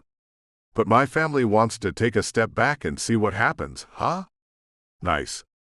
Bye. I hang up the phone and look over my shoulder. I see Todd coming toward me. He signals for me to come to him, so I get up and go over. Hey Todd. Hi. Beth's in one of the offices. She asked if I could manage to get you to her for a little while alone. He looks up at me, as this kid is short. You really didn't do anything? I nod. I swear I didn't. He takes a deep breath. Okay then. Follow me. The fact he so easily believes me has me worried about him. Pretty new to this job, Todd. With a nod he answers, yeah, second month. Loving it though. I get a hell of a lot more chicks with the uniform, you know? I shake my head with how unprofessional this kid is. Bet you do. He opens a door, and I see Beth sitting there looking at her phone. She jumps up as I come in and throws her arms around me. Todd closes the door, leaving us alone. Missed you, baby? If I have to go without this woman because of Jana and my father, I really may kill someone. She wiggles as I get close to her. Her hands move up to my hair. I like being with her, but there's no way I'm getting her caught in action in the damn police station. I ease the kiss and then pull my mouth away from hers. You did miss me, baby. Her bottom lip is pulled between her teeth. I did. It was the worst night ever. She shakes her head. Listen to me. I slept in a soft, comfy bed, and you on a cot in a jail cell. I shouldn't even be complaining. I kiss her cheek, then nudge it with my nose. That's okay. I'm glad to hear you had a rough night without being in my arms as you slept. Has anyone told you about all the things Jana is accusing you of doing to her? Her frown tells me I won't be happy with what the damn woman is saying. I shake my head, and she looks so sad as she says, she's told everyone you took advantage of her. Does she have scars from when you and she did the BBSM thing, after you found out about her and your father? I swallow hard and let her go. Turning away from her, I don't know how to act or talk about that. She does. Her hand touches my arm as she pulls at me to look back at her. Channing, I want to believe you. And I do for the most part. But you said yourself things were bad between you two. If you did hurt her on purpose, then I'd like to know that. I'm not sure how to answer that. The whole thing about that type of intimacy is on purpose. So if you're asking me, did I do that intentionally, there are two answers to that. Yes and no. I pull her back into my arms because I simply can't stand not to hold her. Channing, I know it's a fine line you're walking. I do. Everyone is telling me to get away from you. I don't know exactly what I should do. I gaze into her very unsure deep green eyes. My lawyer has told me the same thing. But should we let everyone else dictate what we do? Searching her eyes, I look for the answers in them. With a long sigh, she lays her head on my chest. Her arms are all the way around me. Channing, I don't want to run from you. I don't want to leave you alone to deal with this. I want to be right by your side. But I do know others will not understand that. Damn what other people think. I run my hands over her back and pull her closer to me. This is your life we're talking about, Channing. It could mean the difference between you getting off these bogus charges and spending the rest of your life in prison. Her heart is pounding against my chest. Baby, I'm innocent. I have enough money to get all the private investigation there is. If she lost a baby, there will be physical evidence to prove that. There has to be some kind of paper trail where she bought those things for that room. Because she is the one who made every purchase of every item that's in that damn room. Her eyes look brighter as she looks up at me. Just know that if you need me to, I can bow out of this if it's not the right thing for your case. Actually, I need your testimony if I do get indicted. I mean, you saw her in my home that night. You know she was coming in and out of the windows of her bedroom. Now, would a woman who is so afraid of me do those things? I let her go, walk to the door, and open it. Let's go find my lawyer and get me the hell out of here. I can't build a case against the tramp while I'm stuck in here. Beth comes to me and follows me out. Your lawyer is going to be mad at you. I'm sure he will. But that's okay. In the end, everyone will know what a piece of work Jana and my father are, and how you and I have so much love for each other. It would have been insane for us to break up over a bunch of lies. There you are, my lawyer says as we find him looking down the hallway. I've been playing it cool, not asking anyone where you were. A young officer was sent to get you. I can see by Miss Statler on your arm there that he had you two in a private room. He did. Did you get me sprung? I run my arm around Beth's shoulders. He frowns. What are you doing? The press will rip you up, Channing. His eyes travel to Beth. Honey, surely you don't want what's about to happen to you. A smile goes all over her pretty face. I'm not even going to act like I'm not in his corner. I want everyone to know that I have been with Channing, and he is nothing like what they're making him out to be. With a wince, my lawyer turns to go outside with us. His head shakes, and his shoulders droop a little. Don't worry, man. This won't last that long. I'm about to hire the best private investigators I can find to get the dirt on my father and Jana. And believe me, there is plenty to get on them both, I say as the door to the back parking lot opens and a bunch of bright lights meet us. Let the games begin.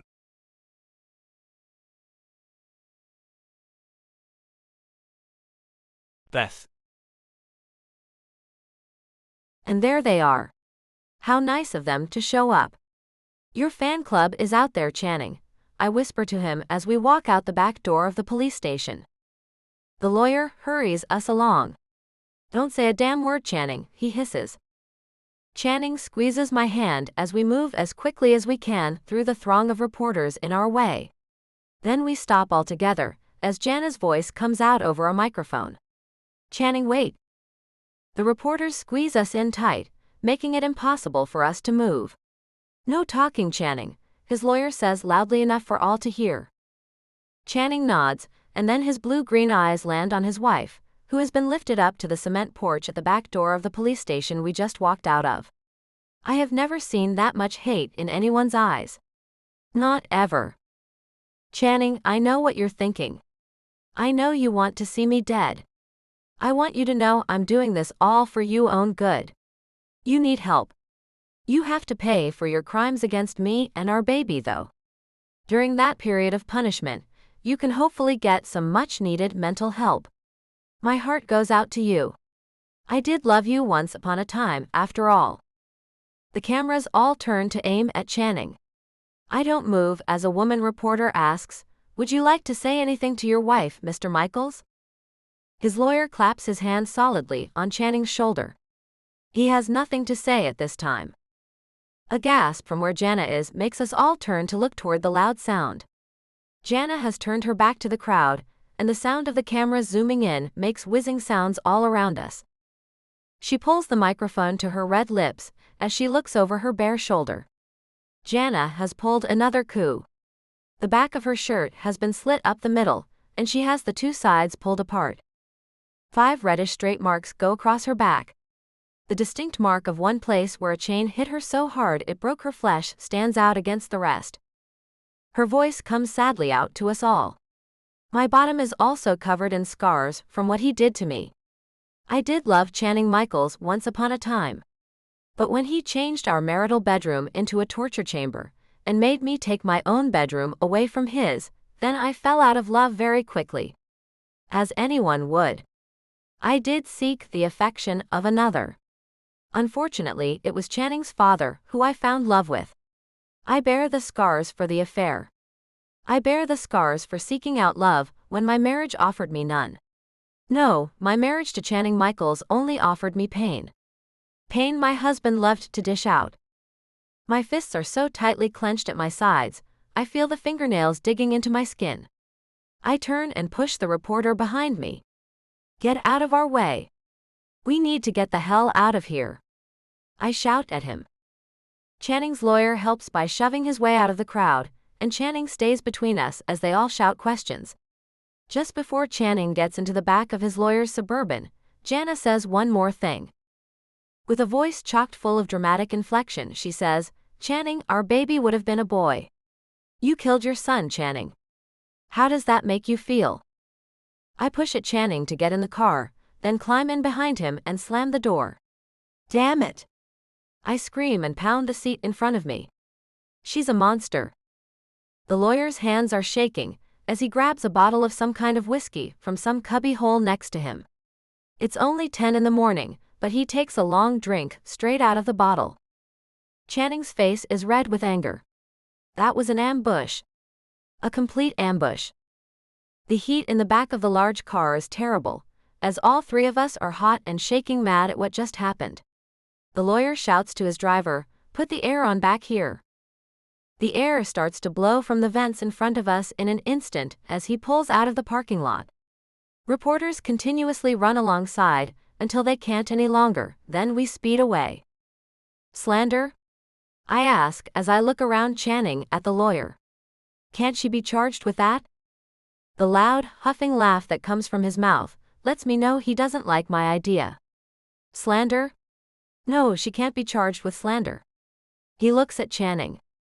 Do I even want to ask you if you actually made those scars on her back? She enhanced them with makeup.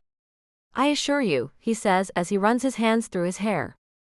But you did make them? The lawyer asks. Channing merely nods and looks at me. You okay, Beth? Aside from feeling the most anger I've ever felt in my life, I'm fine. You're the one I'm worried about. What she did was unforgivable. I run my hand over his shoulder, and he looks at me with sad eyes. I can see now that they were setting me up for this since the very beginning. She and my father must have been cohorts before I ever even met her, he says as he looks past me and out the window. The ocean is on our left and the small waves move over the shore. The lawyer takes another long drink. I don't know what that would prove if we could prove they knew each other before, Channing. I should have pushed her overboard. I should have killed her. I should have killed them both. Channing says as I take his hand and he jerks it back. Stop. Don't touch me, Beth. I can't trust anyone right now. He looks right into my eyes. Not even you. Not even me.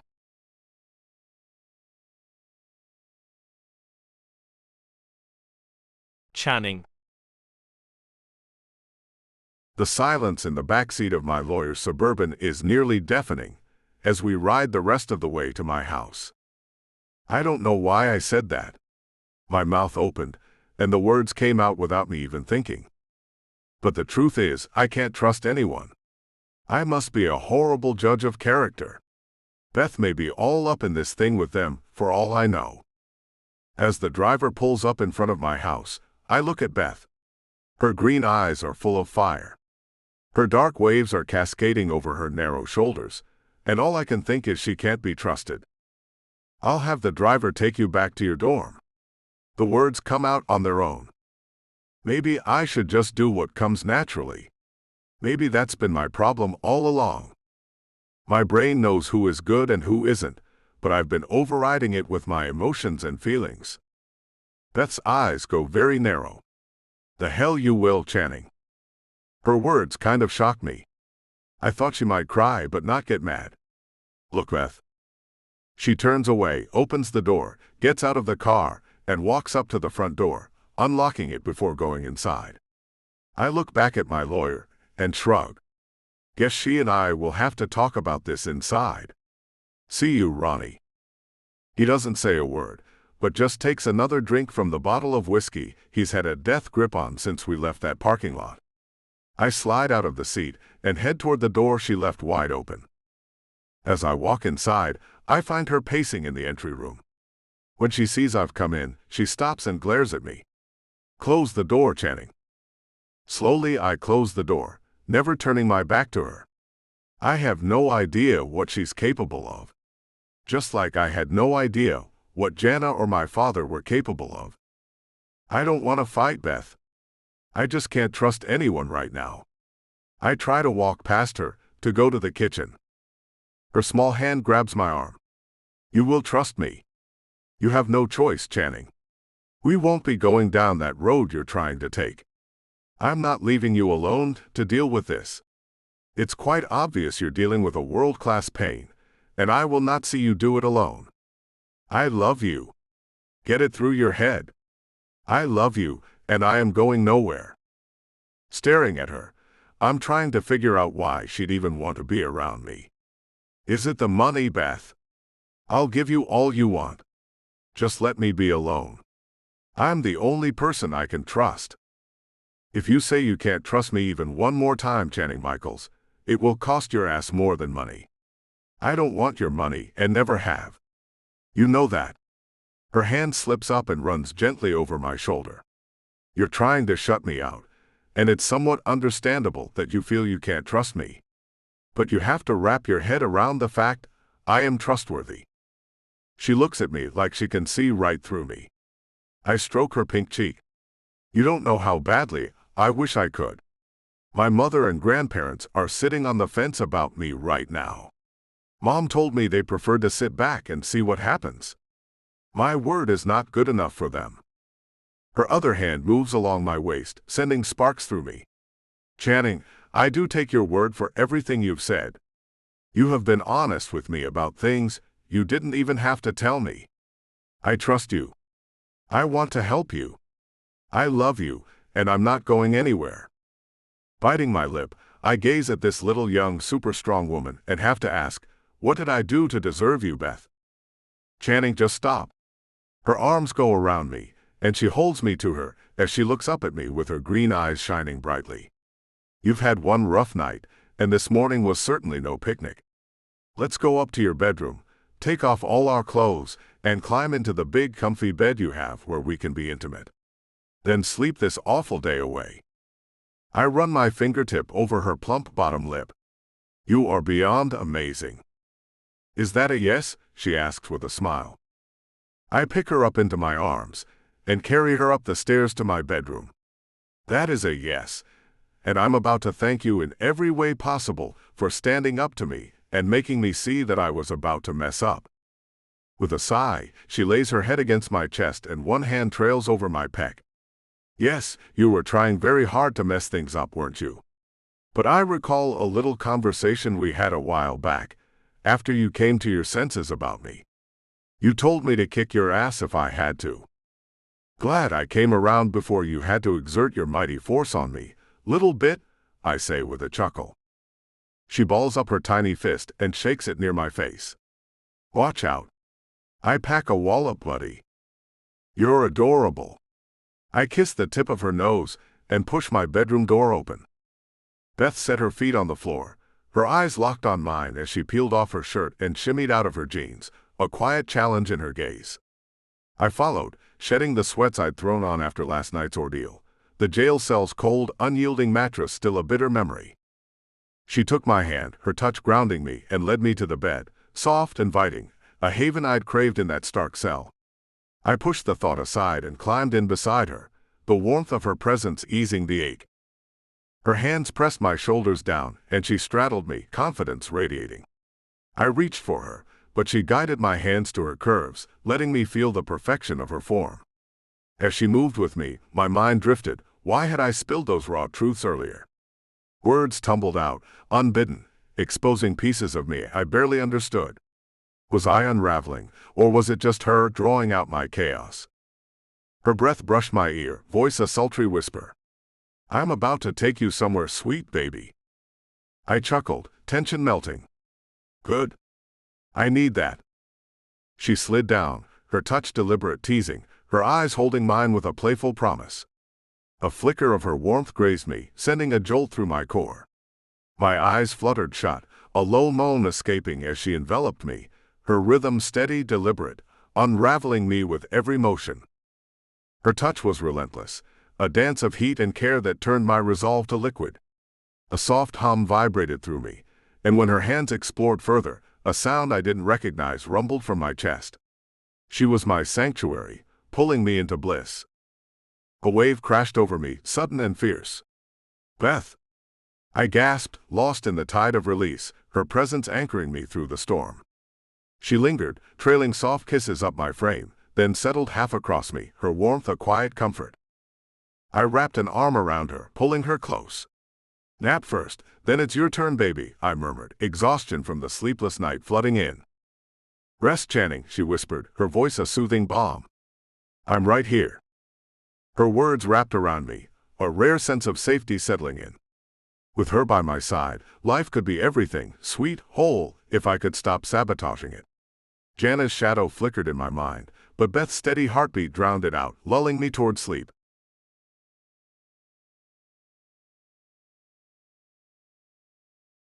Beth. The media brought their circus to Channing's beach house. Our sweet little nap was ruined all too soon, as the doorbell began ringing incessantly, along with the sounds of cars, vans, and trucks honking. Then both our cell phones began ringing. It's insane how people can find out a number one considers private. But they have, and Channing and I are prisoners in this magnificent home on a beautiful beach in Miami. By the small amount of news we've watched, because what's on it is more than depressing, it's obvious Jana and Morgan have sparked outrage in the community, and that all would like to see Channing's gorgeous head placed on a stick and carried around town to show everyone the monster is dead. Michelle sent me a text letting me know Jana and Morgan will be appearing on a talk show later this afternoon. The show's host is notoriously loud and opinionated. She's also an ex-judge, and Michelle said she'll be weighing in on the probabilities of Channing's conviction. I told him he shouldn't watch it, and asked Michelle to take notes and send them to me after the show. I don't think it's a good idea for me to watch it either. Her text also included information about her talking to my parents, who actually told her they respect my decision to stand by Channing. They trust my judgment and know I always do the right thing, if at all possible.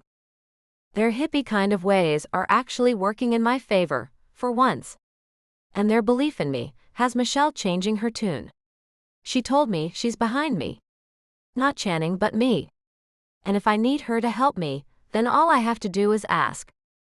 Funny how true friends and a family who believes they raised you right can have your back even when it seems the whole world is against you. Channing comes out of the bathroom. His color is so off. His tan skin is a bit on the pale side, and his stiff jaw is a lot slacker than usual. I get up and pull him to the bed. Then an idea pops into my head. Why don't we go all the way up to the party room on the 4th floor?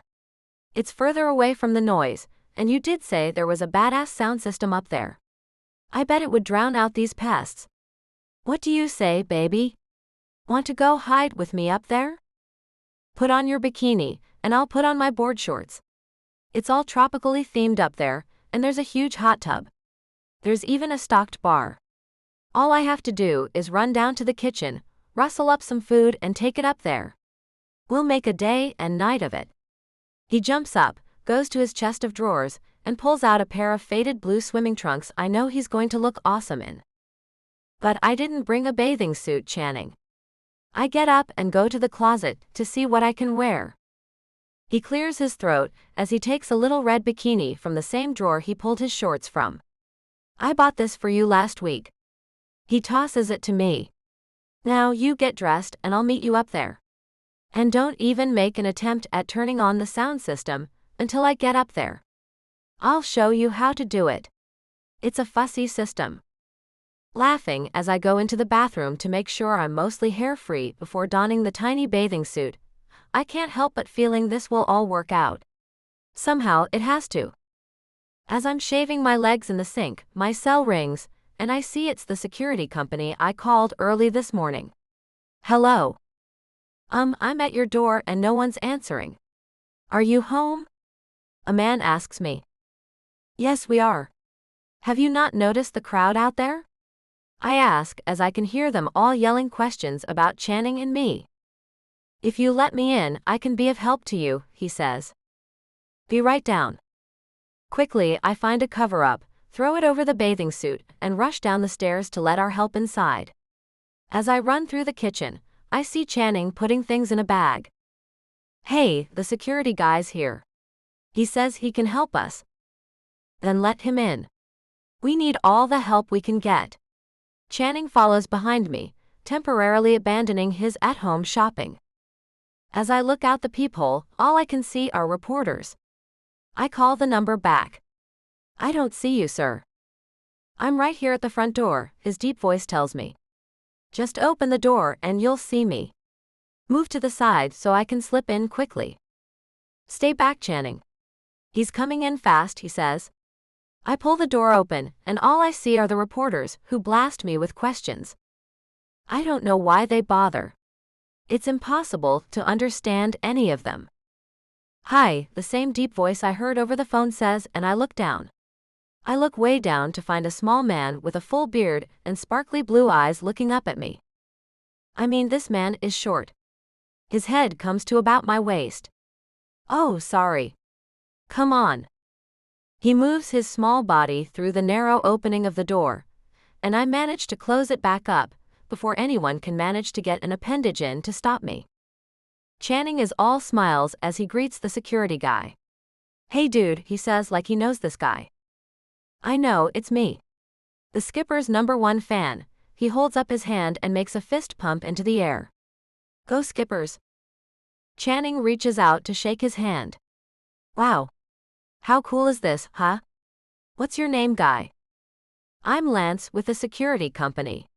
When the order came in this morning, and I saw your name on it. He kind of blushes, and I smile. Well, let's just say it felt a lot like Christmas. Channing laughs. That's nice to hear after all I have going on in my life right now. Lance gives him a wink.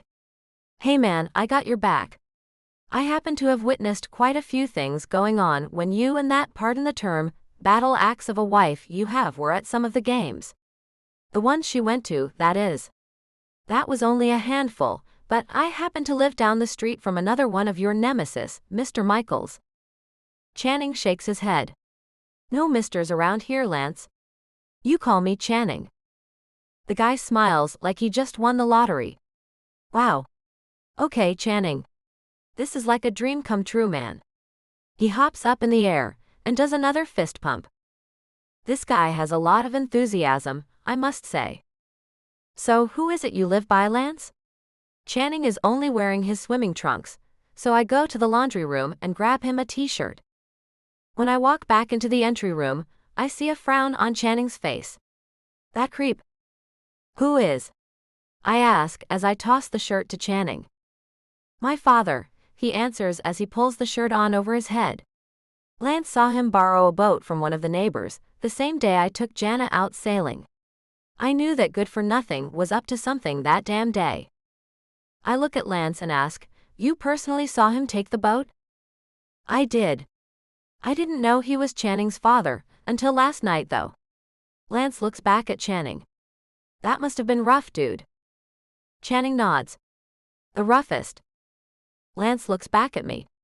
Since all this stuff has been on the news since it all began, I knew the date Jana disappeared. And since I'm kind of a math junkie, I remembered the date I saw the man taking the boat from my next-door neighbor's house.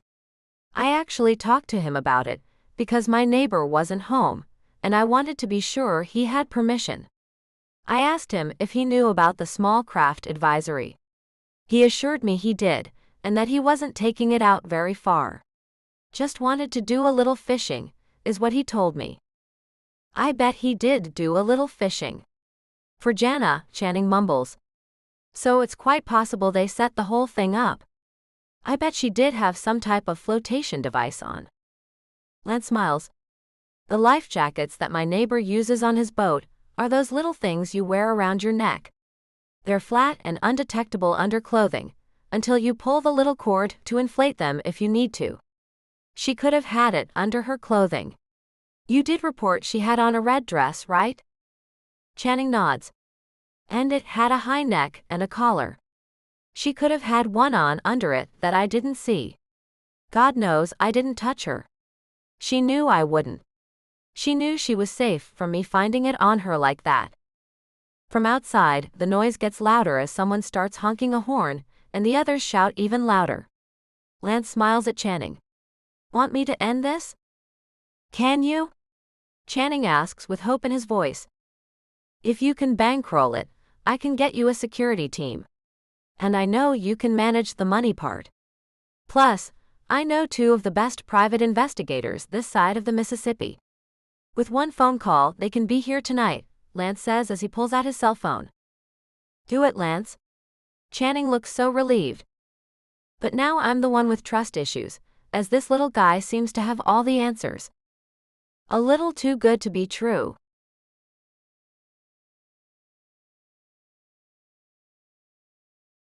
Beth. Set him up with free tickets for life, Beth. I want Lance to have his own skybox and everything. Channing is nearly glowing with his affection for his new BFF.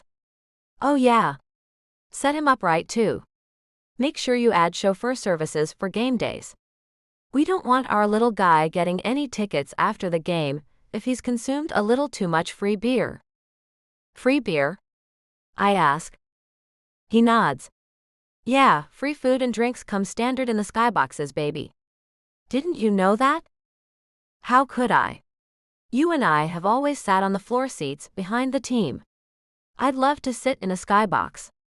I tap into my laptop to get all the things he's ordering for the guy and frown. Channing sits down next to me on the sofa in the living room, puts his arm around me and kisses my cheek. I like to sit with my team, baby. Hence the reason I don't have a skybox. But if you want one, then I'll get it for us. It would be nice for our families, anyway. And one day, when we have kids, they'd do much better in one, I think. I turn to him and find him grinning at me. Channing, you're getting a little ahead of yourself. Don't you think? I mean, thinking about kids right now with so much hanging over your head. Well, it's kind of playing in a fantasy land. Lance is helping me get to the bottom of it all. The private investigators have been on the job for 2 days now. I expect results soon.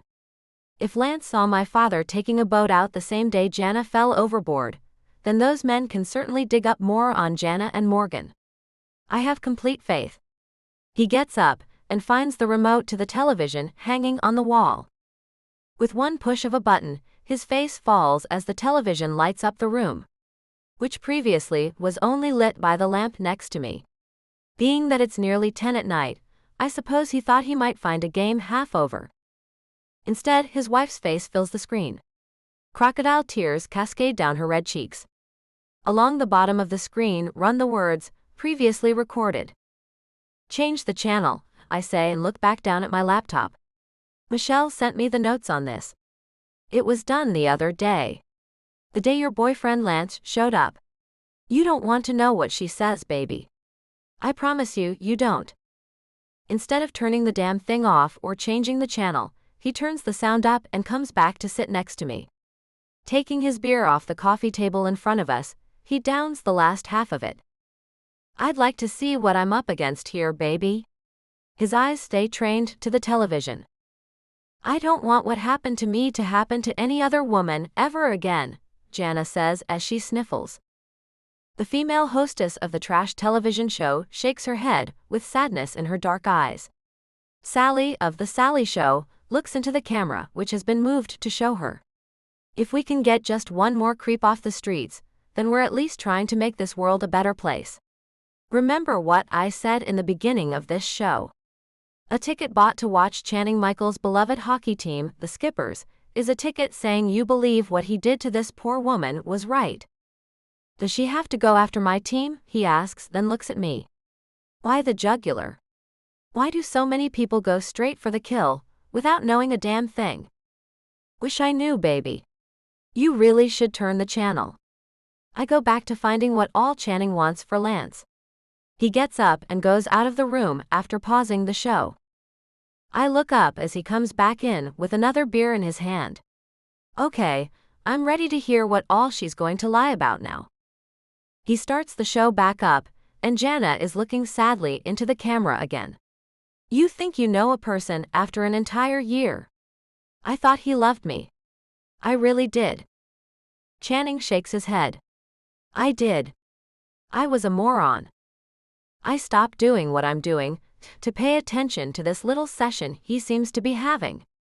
Jana has a long necklace of pearls that her hand nervously twists. He gave these to me on our wedding day, Sally. Who would give a girl something as nice as this, if he didn't love her? Channing laughs. I did not give her those. She must have bought them herself. On our wedding day, I placed the wedding ring she'd picked out on her own on her finger and gave her nothing more than that. I stay quiet while he stares at the screen. He takes a small drink of his beer as Jana says, "The loss of our son is what pains me the most." He leans up and places his elbows on his knees. Do tell, liar. Sally asks, Jana, how far along were you when he threw you off the small sailboat in the middle of the ocean? 6 months. I hadn't told Channing yet. I was waiting for that special moment, and I found it on the boat. I'm afraid that may have been what made him try to kill me. A laugh comes out of my mouth. Liar. Channing looks at me. Yes, she is. Then Sally's producer puts a picture up on the screen of a smiling Channing and Jana. Her dress is form-fitting, hugging her skinny body. Her very skinny body, with no hint of a baby bump. Sally asks, "This is the last picture anyone could find of you two. How long before he tried to kill you was this taken, Jana?" 2 weeks. Jana's face fills the screen again. I had just been to see my doctor that very day, before we went to the fireman's gala that night. My doctor told me I was going to have a son. I was so happy and wanted to tell Channing then, but he was in a foul mood, so I decided not to. If that woman is 6 months pregnant in that picture, then I'm the Pope. I say, then close my laptop to focus on her. Channing takes a drink and nods. That's what I'm saying. Sally's hand moves out and rests on Jana's leg. Please tell us you went to see your doctor when you got back to safety, Jana. With a shake of her head, Jana says, I was much too afraid of Channing at that time. I mean, I had lost a lot of blood by the time I was rescued by another boat. It was full of fishermen who spoke no English. They helped me into their boat, and since I couldn't communicate with them, I found a payphone at the old marina they pulled into. I called the only person I could trust, Morgan Riley. And he took excellent care of me. Sally looks concerned. But you have gone to the doctor since you came out of hiding, right? Jana looks at her with tears dripping down her face again. There was no need. The baby was gone. I laugh. There was a need. It's called a D&C, idiot. She really is a tool. Channing looks at me and smiles. This is all very good, baby. If you know these things, so do others. Her lies are about to trip her up. I hope so. Looking back at the television, I see the slightest hint of doubt on Sally's heavily made-up face. Jana, let's talk about something else. That subject is too painful for you.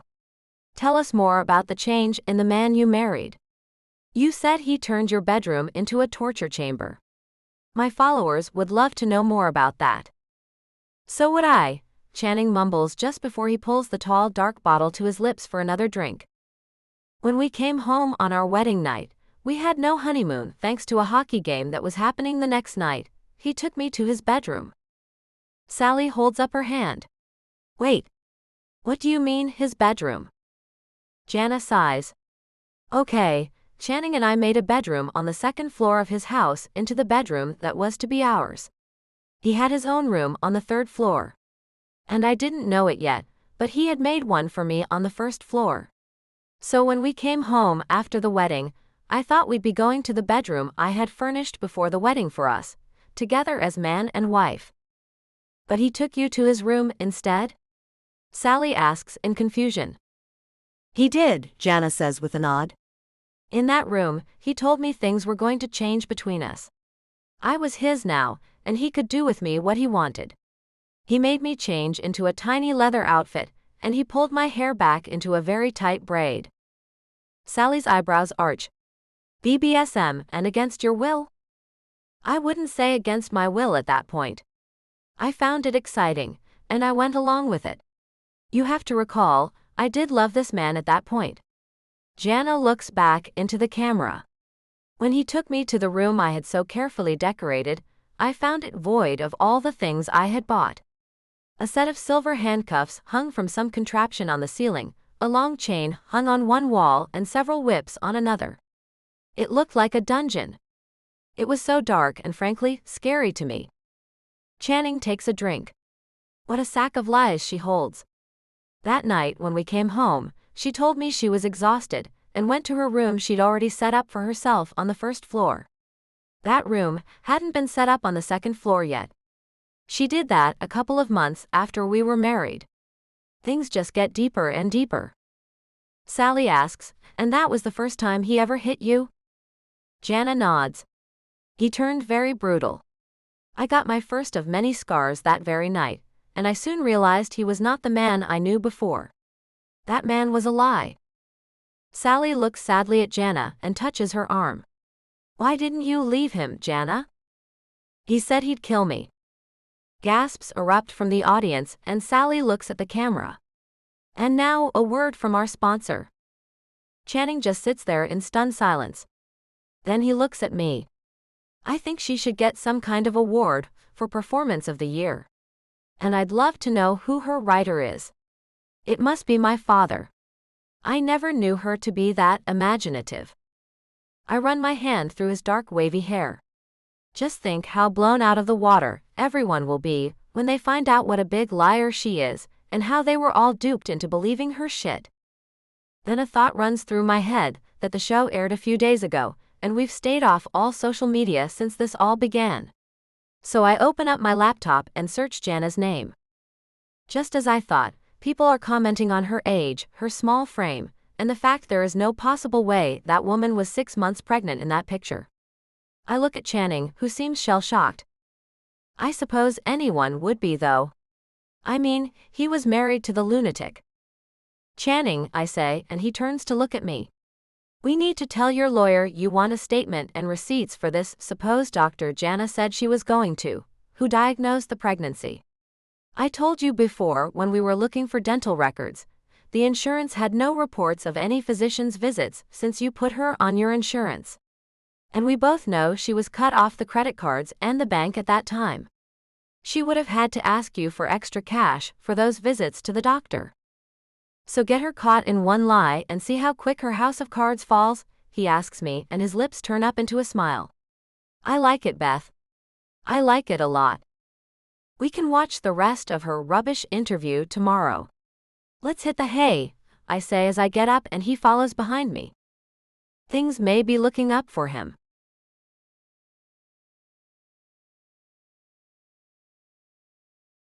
Channing. As I pull her into the shower with me, Beth giggles, and I stop her laughter as I take her mouth in a hungry kiss. Her arms go around me. The warm water flows over us and feels almost like rain. To hold Beth and kiss her in the rain is something I look forward to. She must love the way the muscles feel on my back, as her hands run over them every chance she gets. I pull my mouth from hers. Lathering my hands with a cucumber mint shampoo I bought just for her, I gather her hair in my hands and massage it in. Let me pamper you, sweet thing. Okay. She leans her head back and closes her eyes. She's so trusting of me. At times, I find it very naive of her. There's very little to go on, save my word about what I've been accused of doing to my wife. And the fact that I told Beth that I did cause those scars on Jana's body doesn't seem to affect her one bit. She said that if Jana told me to do that to her, then how can I be blamed for it? But I do feel guilt. I feel a lot of guilt. Beth's hands move up my arms and back down them. That feels amazing, Channing. I love the smell of the new shampoo. I'm glad you do. I lean over and kiss her shoulder. It seems I think about you almost constantly. What kind of shampoos would smell great in your hair? I thought to myself while I was at the store the other day. What kind of bottled water would you like? How will you glow when you're pregnant with our first child? You know, those kinds of things. She sighs and opens her eyes. How many kids are we having? Mr. Plans too far ahead. Wow, what a long last name I have. What's the first one like? I ask her with a little laugh. Joe. Always Joe with a long last name. Everyone knows that, she says with a smile. I see. I pull her head back to rinse the shampoo out. I think 4 kids would be a nice round number. 4, she asks as her voice goes all high and squeaky like. Yeah, 4.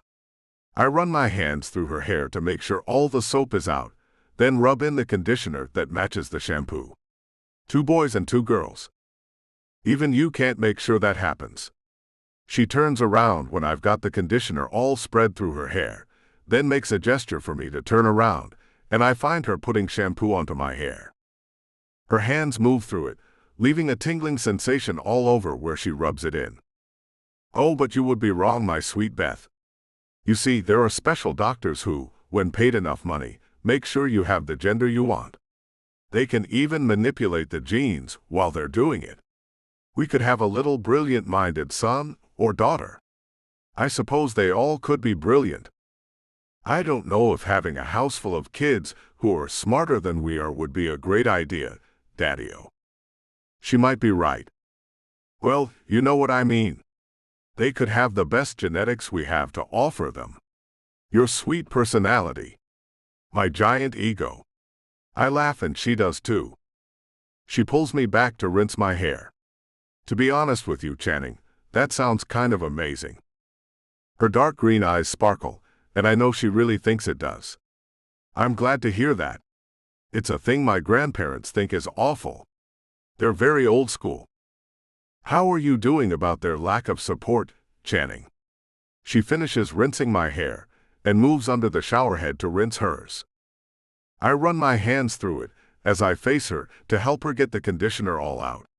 Honestly, I've had little support from them and my mother since I accepted my paternal grandfather's money. They thought I should never have taken it. They told me to give it Morgan and forget I'm any part of that family. Wow. And you didn't do what they all told you to? At 18? That's amazing, Channing.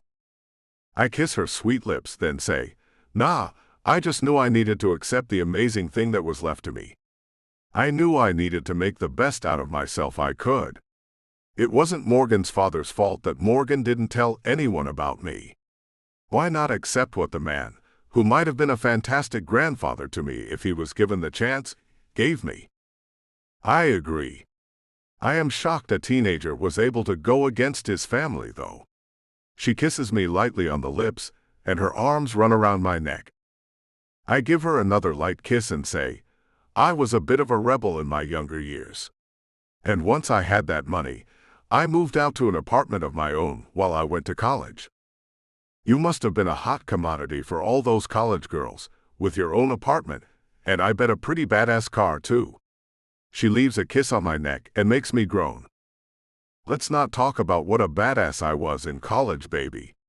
But we can talk about the canary yellow Corvette I bought myself. My hands trail over her shoulders and down her back. She leans close, her breath warm against my ear.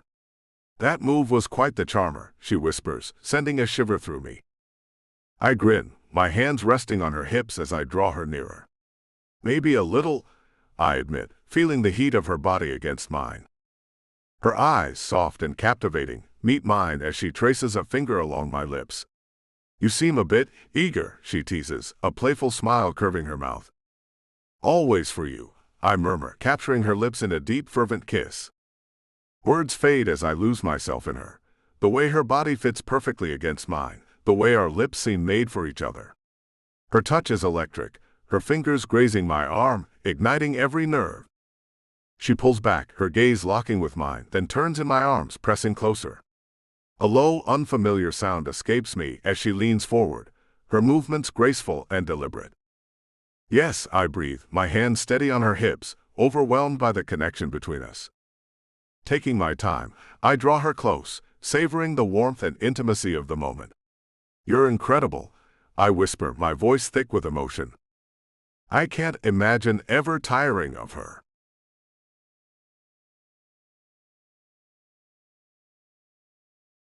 Beth. The sound of an alarm buzzing throughout the entire house interrupts our shower time. And just when things were beginning to get good too. An abrupt end has us tripping all over each other to get out of the shower and going to pull on some kind of clothes, as the security company will be showing up and it's obvious that we have an intruder. You stay in here, Beth. Channing shouts as he pulls on pajama bottoms and runs out of the room.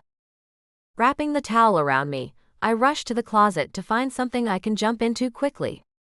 A little sundress will work, so I yank it off the hanger and run to find some panties to slip on. The alarm stops. I assume Channing keyed in the code. But why would he do that? Slipping on the panties, I run out of the bedroom and down the long hallway. I can hear voices coming from the first floor. Somehow, I manage to streak down both staircases in moments. And then, in the kitchen, I find Channing looking at Jana, who's red in the face and ranting about her damn car. "How did you get in?" I shout at her. Her red cheeks flush even more when she sees me. "You skank. Don't worry about that. Go back to his chamber and wait like a good girl." I rush at her, but Channing has me in a tight hold before I make it to her. "No, I can't let you do that to yourself, Beth." I wiggle and squirm. "Just let me go and let me kick her ass, Channing." A smirk forms on the chick's face, which up close looks very fake. Implants in her cheeks, Botox in her forehead, and lip injections. Is there anything real about this woman? "I want my car back, Channing. I saw that bimbo driving it, and I'll be damned if I'm going to let that happen." "Haven't you done enough to me already?" she has the audacity to ask him. "Keep talking, Jana, and I'll let this little pit bull I'm holding go. She'll make quick work of you." "No suffering," he says. A short laugh comes from me. "She will suffer though. A broken arm and maybe a few ribs should make sure of that." Channing whispers, "Threatening her is against the law, baby. Let me handle this." I stop wiggling and wait to see what he's going to do. "Be my guest." "I'm not giving you that car back, Jana. Have a fit if you want to, but it was never in your name. It was always mine, and I wanted my dead best friend's wife to have it. And you should start retracting a bunch of your lies. You're about to be blown out of the water, and the entire world will hate you," he says, then places my feet on the ground. "They aren't lies, and you know that, Channing." Her face loses the redness and goes a little pale. "Have you told her what you've done to me?" "As a matter of fact, I have." He kisses the top of my head and keeps a tight grip on my hand. Jana's face pinches as she asks, "So the little tramp is into it then?" Channing shakes his head as I try to get free and run to her. "No, Beth. Don't do what she wants. She wants you to attack her so she can tell some more lies and have some more bruises and scrapes to show the world." He turns his attention to Jana. "And what we do together is none of your damn business, Jana." The sound of sirens is heard and a smile creeps over Channing's face. I laugh when I see the realization hit her and say, "Hope you like jail." "You wouldn't." "Channing, no. Tell them you won't press any charges, please. I just wanted my car back." "Please," she begs with glistening eyes which say she's about to cry and make a real scene. How this woman loves her dramatic scenes. Channing laughs as Jana squirms. "Now then, Jana, seems I have a bit of leverage, since you decided to break into my house. How about a public retraction of the lies you've told? Then I'll see fit to not to press any trespassing charges." "Channing, I can't. You deserve what you get." "Then so do you," he says as the first police officer comes in through the garage door she managed to get open, then comes into the kitchen where we all are. "The security company called us about a possible break-in," he says, with his hand on the gun in his holster. "I saw the damage to the garage door, so is it safe to say one of these women is the culprit?" Channing points at Jana. "There she is, officer. You can take her away." The cop looks at Jana, who's melting into what appears to be a breakdown. "No, officer, please. I merely wanted my car back. It was my car, and he gave it to this no-account woman." The officer looks at me. "Is she talking about you?" "No." I shout. "I'd never drive her old lady mobile. It's another woman who doesn't have much and is Channing's dead best friend's wife." Also, she's the mother of his godson. Channing takes the conversation over. It really doesn't matter why she broke my garage door, and why she thought she could come in here with no invitation whatsoever. What does matter is that she broke into my home, and I want her charged with trespassing. The officer shifts his sizable body, as he finally takes his hand away from the butt of his gun. Now, I suppose your hotshot lawyer neglected to inform you of the way the law works. Channing's forehead creases as he frowns. I am aware of the way the law works. I have a home I had locked up, and she destroyed the lock on my garage door, which I will have to replace and repair. She came into my home without an invitation. That is trespassing and damaging property that is not hers. So take her away, please. Sure, the cop says with a smile. Just produce the divorce papers and I'll do what you've requested. Divorce papers? Channing and Jana say at the same time. I grimace at the fact, and then my mind goes into crazy land as the officer speaks. Yes, divorce papers. You see, in this state, the married parties can reside in the home they've shared until the divorce is final. She broke no laws. Quite the contrary, really. You should never have locked your wife out, Mr. Michaels. The smile that moves over Jana's face makes me want to go and scratch it right off. Nonsense. I shout at the officer. He levels his dark eyes on me. And you, miss, have nothing to do with this, so shut your mouth or I will book you on charges of obstruction of justice. I don't. I say before Channing has me in his arms, and his hand goes over my mouth. She won't say another word, I promise, he says. So what am I supposed to do? Let her live here? The officer nods. That is what you have to do until you have signed legal divorce papers. Now, I will bid you all a good night, as I have work to do. The cop leaves and I feel very deflated. Channing's heart is pounding in his chest behind me. Jana, you know that's a terrible idea. I will file for divorce in the morning. Don't think for a second you can really stay here. You know this was my home long before I even met you, Channing says with an air of authority. But her face is saying that she just found out something she didn't know, and her wheels are turning. Channing, the law is the law. And we both know I'd rather not be in this house anyway. So this seems like a great time to make a deal. A financial transaction that will keep me away from the home we share. Channing's chest rises and falls, then he says, I know where you're going with this. Good, then we're on the same page. Finally, she says as she claps her thin long hands together. Morgan will be so pleased. I'm off to talk to him, and will be back in the morning to tell you what my offer is. She turns and walks back to Morgan's black Cadillac. We watch her walk away, her head held high as she leaves the empty garage her car was once kept in. The dark night closes in around her as she walks to the car. Channing puts his arm around me. I have never needed help as much as I do right now. Those two will clean me out. I nod in agreement. You know how they've gone to the public? I do, he says as he looks at me with hope in his blue-green eyes. Please tell me you have a great idea, baby. Not one yet, but I am working on one, I say, then pull him to go back inside.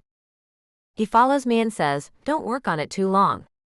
It seems I need it a lot more quickly than I thought I would. Now I really have to get to work on my plan.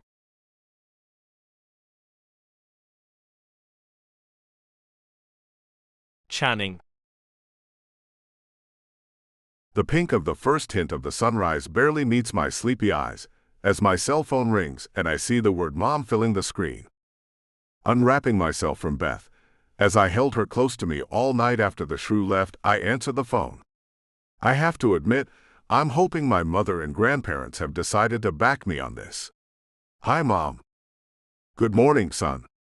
I've heard from Jana already this morning, and it seems you might be telling the truth.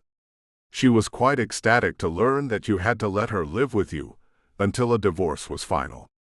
I found that odd but kept my mouth shut about that so she'd continue, she says. I breathe a sigh of relief.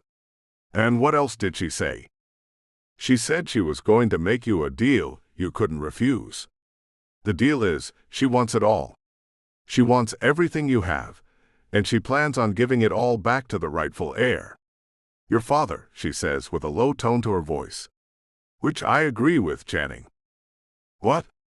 How could you agree with that? Mother, I worked hard for everything I have. The initial $1 million was helpful in making things happen a lot faster for me than if I'd not had it. But I made my own money. I made the grades that got me my degree. I made the right decisions on starting an investment firm. I did all that. I would have done it without the money from my grandfather. She interrupts with a shrill voice. That man was not your grandfather, Channing Michaels. My father was not just your only grandfather, but a father figure to you as well. I hate the fact that Morgan's father left you a thing. Mom, Dad, and I are your family.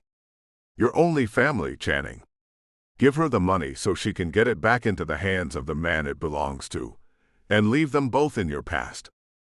I won't do that. No matter what you think about the man I never met, my grandfather was a good man. He was never told about me, and my life would have been so different if we had known each other. I get out of bed and pace as Beth moans, yawns, and opens her sleepy eyes. Listen to me, Channing.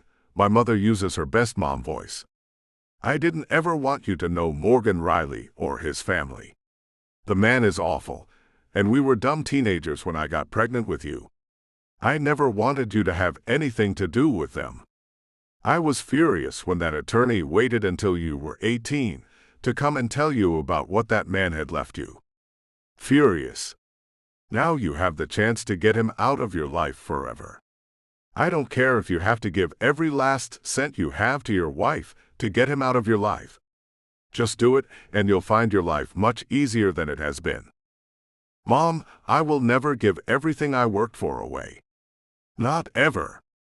I'm sorry you don't understand me. I really am.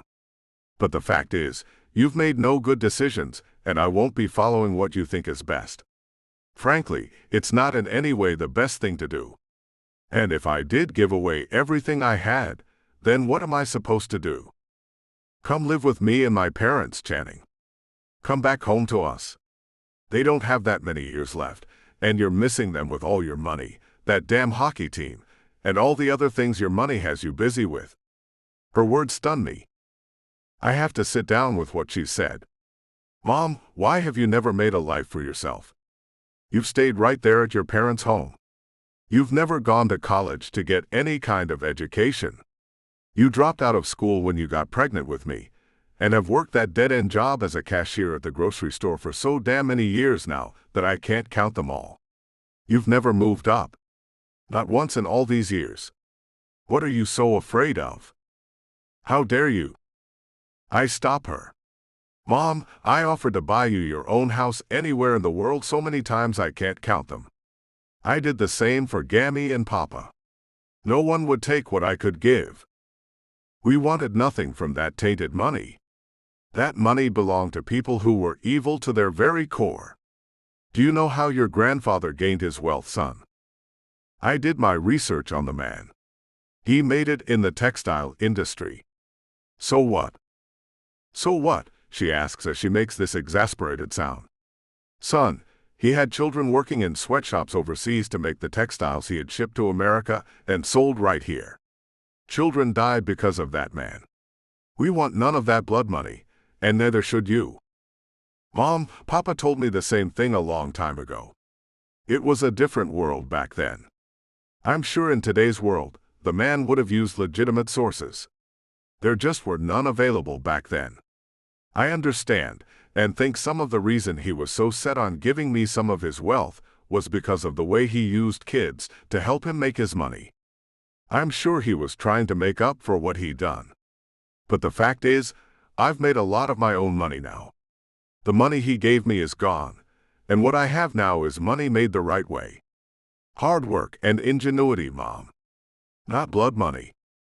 Well, it stemmed from that money, she says. That's what really matters, where it came from in the first place. Well, then you should have a similar opinion of me. Morgan is his son, so I stem from him as well. I deserved the money, and I made good use of it. I didn't squander it away like Morgan has. I didn't do anything bad with it. I got my education and invested the rest in my firm. All the fancy cars and the tramps you had with you all the time tell me that money is evil and we want no part of it. Do as I say and get rid of it all. Your life will be so much better. I promise you it will. Beth sits up in the bed with her hair all messy in the best possible way. Her lips pull to one side and she says, "I'll love you no matter what you decide to do, Channing. I'll take you with or without any money. But for the record, your mother is way off on this. And also for the record, this decision is yours to make alone. Don't listen to that girl. I've seen her with you on the television. She's a gold digger, son. Mark my words. She is part of the evil surrounding you right now because of that money. Drop her and the money and come back to where you belong, my mother tells me. In a 3-bedroom small home in one of the oldest neighborhoods in Miami. To do what? Watch people grow old, doing nothing with their lives but existing?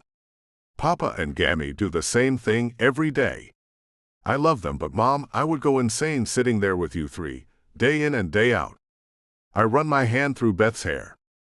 Plus, I have a woman in my life now, and I plan on marrying her and having children with her. And I'm not about to start from ground zero. So think any way you want about me. I'm not giving that tramp or my father a dime. And you can take your advice and put it where the sun doesn't shine, Mama." I end the call and laugh. That felt so good. Beth's face is full of surprise. Wow. You know how to stand up for what you think is right. I have to say, that is very attractive. Very, very attractive. She reaches for me and takes me by the shoulders. Our mouths meet in the middle. Her body melts into mine, and our hearts begin to find the other's rhythm. I don't believe the money I inherited was evil. I don't believe that Jana can get away with making me give her my money. I do think there's a way to get to the truth behind her and my father, and that's where I'll be spending my time and resources. But right now, it seems Beth is quite turned on, and I never plan on leaving this woman wanting a damn thing.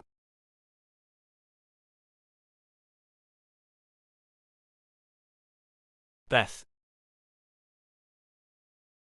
Listening to Channing stand up for himself is amazing. I could never go against what my parents say. I tried once when I really wanted a candy bar. They never let us have candy. One of my friends had 2 of them, and I wanted it so badly. My father told me how sugar rots your teeth, and Mom told me how the chocolate can make your skin break out. I still wanted the candy though. At 16, I wasn't some child who needed to be told they could or could not have candy. I felt angry with them for treating me like a little kid, with no concept of what candy can do. I argued about it, only a little, telling them I wasn't asking if I could do an illicit substance. I just wanted the dang chocolate. Everyone else I knew had tasted it. That's all I was asking for, just a small taste. They told me it was better not to know what it tasted like, or I might develop a want for something that was not good for me. In the end, I stopped arguing and told my friend I couldn't have any because my parents had said no. The way I felt was horrible, like I couldn't be trusted to make even the simplest decision for myself. My parents were odd that way. Major things like my college major, they trusted my judgment. Even this thing with Channing, they trust my judgment. But a simple thing like whether I wanted to risk rotting my teeth out or making my face break out into pimples, that decision was taken away from me. Now that I look back at it, it was me who let them take that decision away from me when I asked them in the first place. I should have just taken the bite like I wanted to. And now that I think about it, I'm going to get me a damn candy bar and eat the whole thing. Beth's breath was warm against my ear, her voice a soft caress. "Channing, you're incredible." "You're the incredible one," I murmured, my lips tracing the curve of her neck, her shiver igniting my own. My hands glided up her arms down her back, her body yielding to my touch, already alive with need. With a gentle push, I swept the blankets aside, revealing her in the morning's faint glow. We'd abandoned night clothes long ago, practicality giving way to desire. I moved over her, our bodies aligning, her warmth drawing me in. A shared moan escaped as we joined, complete and seamless. "You feel like heaven, baby," I whispered, my first slow movement sending heat coursing through us. Her knees rose, urging me deeper, her nails grazing my back. I inhaled her scent, committing every detail to memory, this moment, this woman I'd move mountains for. She was my everything, worth any sacrifice. She arched to meet me, her lips finding mine in a kiss that plunged me into depths only she could reach. My fingers tangled in her hair. A hum escaped her and I shifted, my movements turning fierce, urgent. Pinning her hands beside her head, I pulled back. "Look at me, Beth." Her eyes met mine, wide and trusting, though my intensity shadowed them. "Okay." I moved harder, each thrust stealing her breath. "You're mine. Forever. Understand?" Her voice trembled but steady. "Of course, Channing. I'm yours." "I need to know," I pressed, urgency tightening my grip, Jana's specter and the jail's cold bars haunting my mind. "If I lose everything, my wealth, all of it, will you stay?" Her gaze softened, unwavering despite my hold. "Channing, I'd love you penniless. I swear it, no matter what." A growl rumbled in my chest, tension easing. I buried my lips in her neck, nipping sharply, then soothing the mark with fervent kisses. She gasped, arching into me, her body grinding against mine, chasing the fire we built together. My lips grazed her ear. "You're mine, Beth. Forever. Now let go for me." Her cry shattered the quiet, her body trembling beneath me. "I'm yours, Channing. Always." The words fueled me and I surged forward, my release crashing through, binding us in shared heat. Sweat slicked, our bodies moved as one, the fire lingering. I released her hands, cradling her face. Her kiss was hungry, then softened, a current of love flowing between us, grounding me like nothing else. I pulled back, her eyes sparkling in the dawn. "I love you, Beth. I want to marry you the moment I'm free. I want our life to begin." Her hand traced my arm, resting on the bicep she loved. "I love you, Channing. Soon, this mess with Jana will end. I know it." Her certainty anchored me, but Jana's pale figure lingered in my mind, a shadow threatening our forever. I held Beth closer, vowing to fight for us. Channing sighed, his eyes fluttering shut, and rolled away, leaving a chill where his warmth had been. I turned to face him, finding his gaze fixed on the ceiling, shadowed by doubt. "What should I do, Beth? If I give Jana everything, will she and my father leave us alone? Can we build the family I dream of?" I traced his forearm, my touch light. "Ever read If You Give a Mouse a Cookie?" He nodded, a wry smile flickering. "All the time, about my father. That's why I've never given him the million he demands. He'd bleed me dry until he's gone." "Then you know the answer," I said, resting my cheek against his broad chest. "Don't give her a cent. Trust her lies will unravel. She's already shown her hand, spilling secrets to your mother. Record her next demand, secretly. Let her expose herself." "That's not legal, is it?" His fingers wove through my hair, thoughtful. I slid my hand across his taut frame. "Not legal, strategic. Leak it to the media. Let the world see her for the gold digger she is. She'll stop at nothing to strip you bare." He kissed the crown of my head, a soft warmth. "You're brilliant, you know that?" "I do." I smiled, pressing my lips to his chest, feeling his pulse quicken. "Now what's your plan when she threatens to move back in? She'll scream and you can't legally stop her." His hand brushed hair from my face, grazing my cheek. "We'll move to a hotel. This house? It's getting a termite treatment, tent and all. Unlivable for as long as I need." I laughed, kissing his chest again. "You're pretty brilliant yourself, Channing."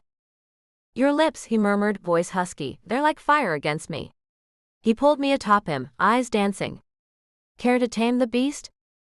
Giggling, I settled over him, his readiness sparking heat between us. "Will you make it wild?" He surged upward, a playful jolt, and I clutched his shoulders to stay balanced. "Whoa." His grin lit the room, a promise of forever etched in its curve. I held that smile in my heart, praying Jana's shadow wouldn't steal our chance at eternity.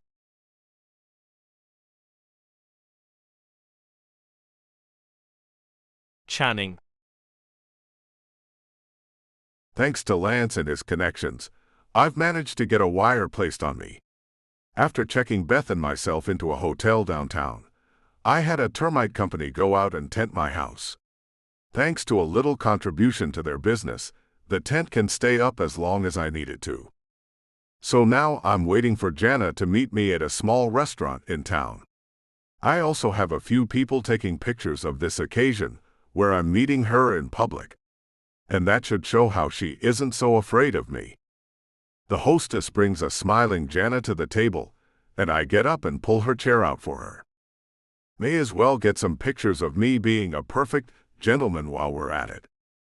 Jana, how nice to see you here. I was afraid you might not come. You know, since you're so afraid of me.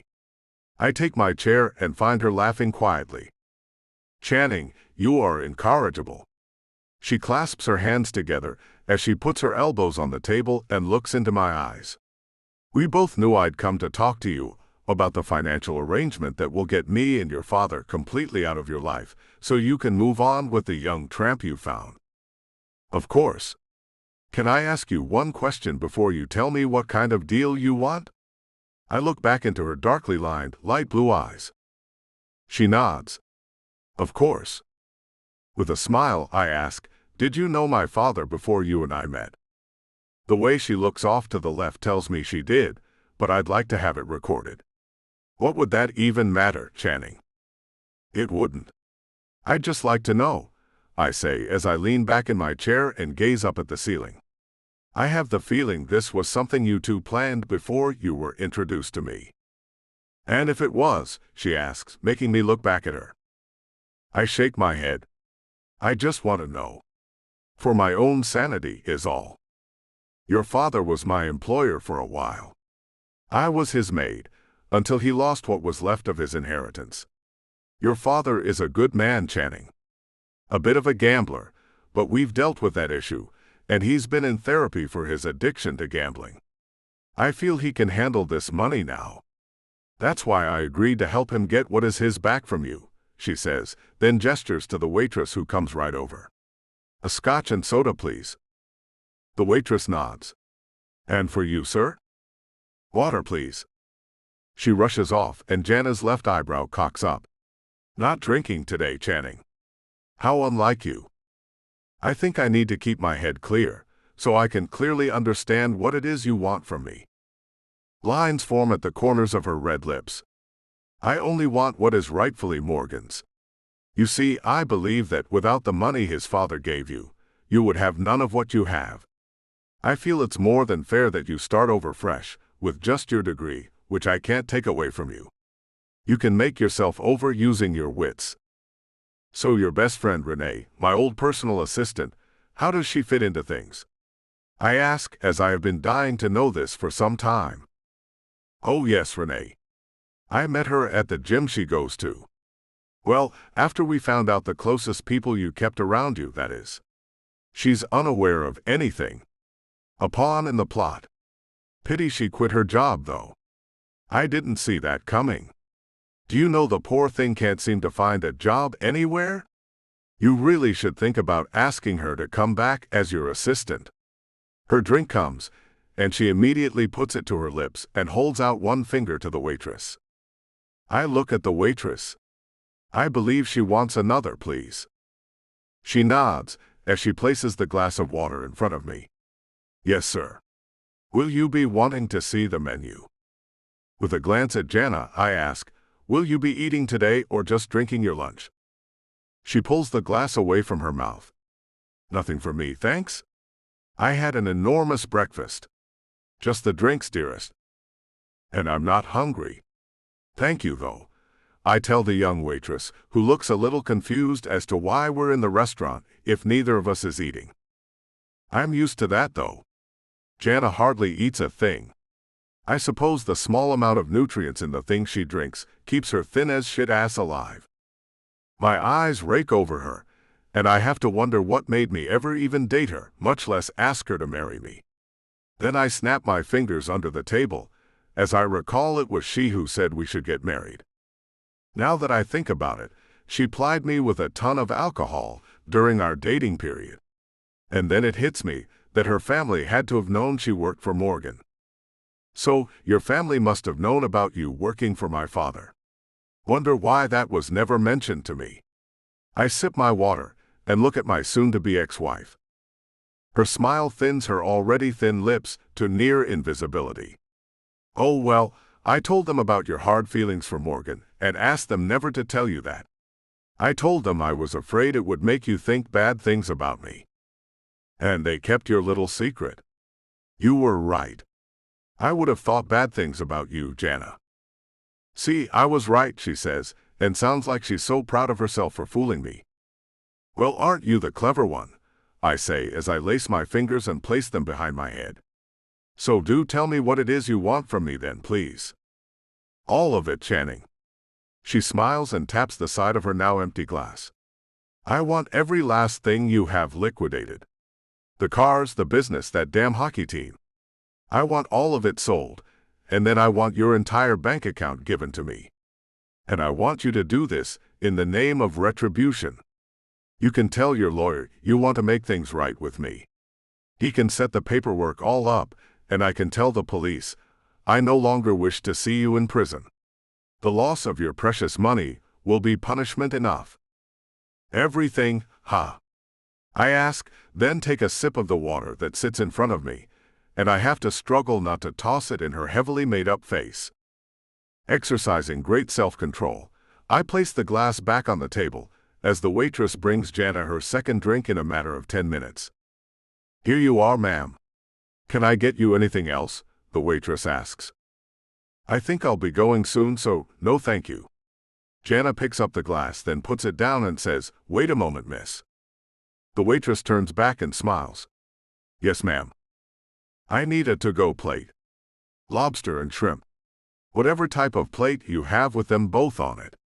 Thank you, Jana says, then looks at me. You know, in case I get hungry later. I nod, but no, it's for Morgan. I'm not about to sweat it though. So, how long do I have to get everything sold? Her whole face moves up with her eyebrows. Guess the whole thing is attached somehow, after all her surgeries. So you agree then? I asked how long you'll give me to do that, if I decide to.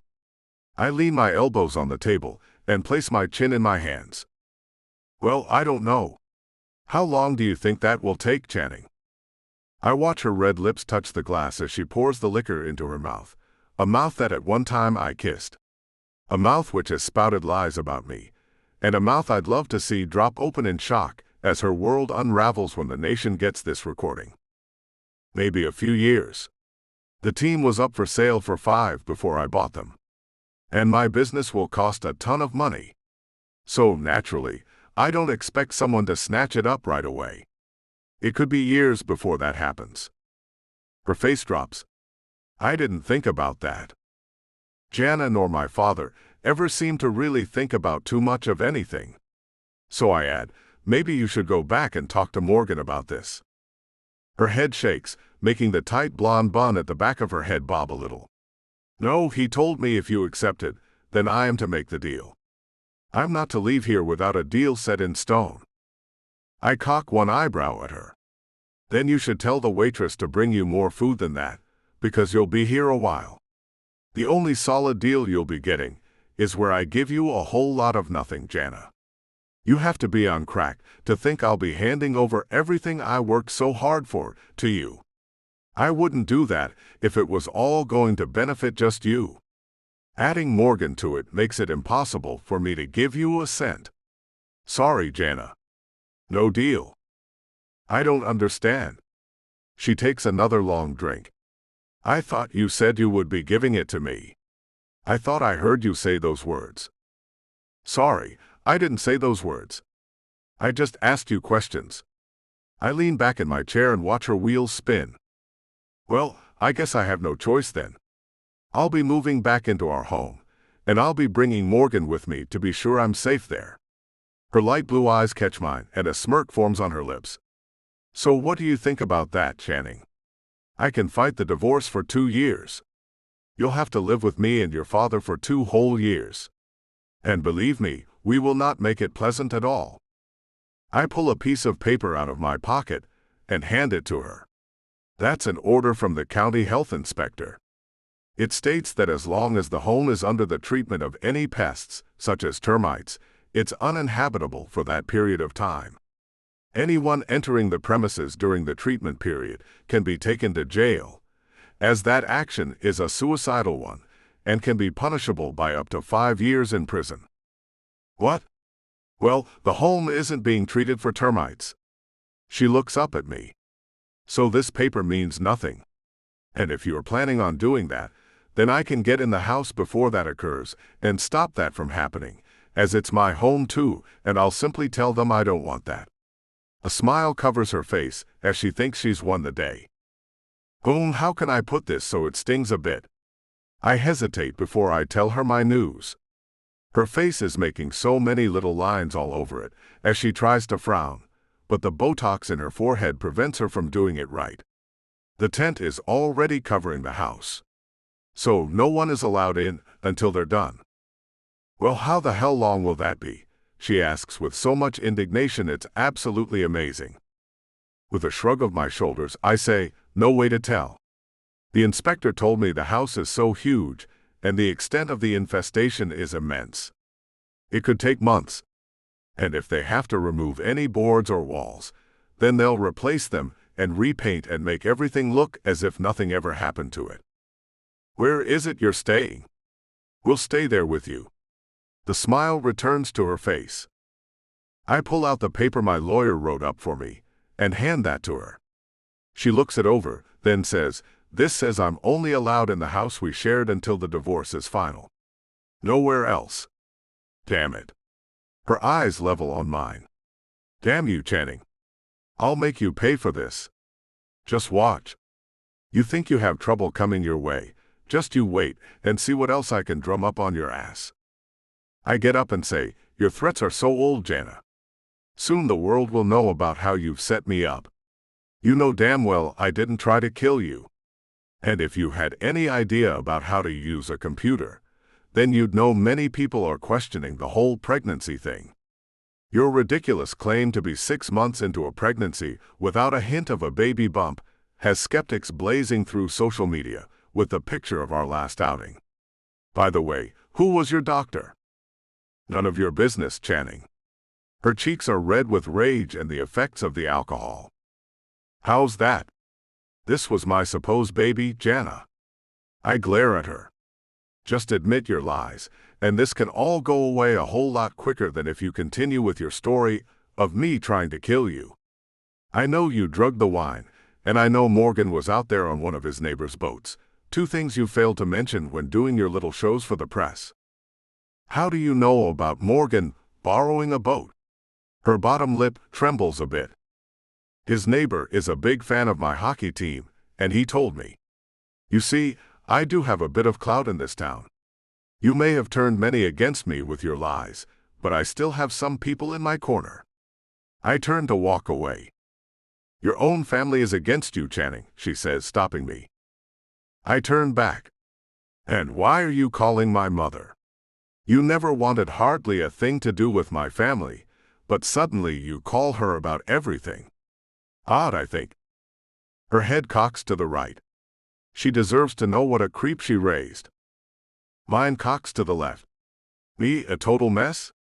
Well, just so you know, she and my grandparents have caught on to your real agenda with the phone call you made to her this morning. They want me to give the money to you, to give back to Morgan, only because they see it as evil money and never wanted me to accept anything from that family. They don't have your back, Jana. They just have their ideas about the money. It's nothing more than that. I turn to leave again as she shrieks, Channing, I'm not going to play around with you. Give me the damn money, or you'll spend the rest of your life in prison. I swear I can make it happen. My feet keep taking me towards the door. The waitress runs up to me. Sir, the bill? Oh, sorry. How much was the water I had? I ask as I pull out my wallet. Free, but we don't do split tickets, sir. Sorry. She looks very apologetic. Well then, my free water is part of her ticket. Go ask her to pay you. I hope you have a nice day. Bye now. I walk out of the glass door, feeling a lot better about everything with the recording of all Jana's admissions and threats. Even from outside, I can hear Jana screaming, as the waitress must be telling her she has to pay the bill. Who does this to their wife? I ask you, who does this sort of horrible thing to his very own wife? A husband who has been taken to new depths of deceit. That's what kind of husband does that.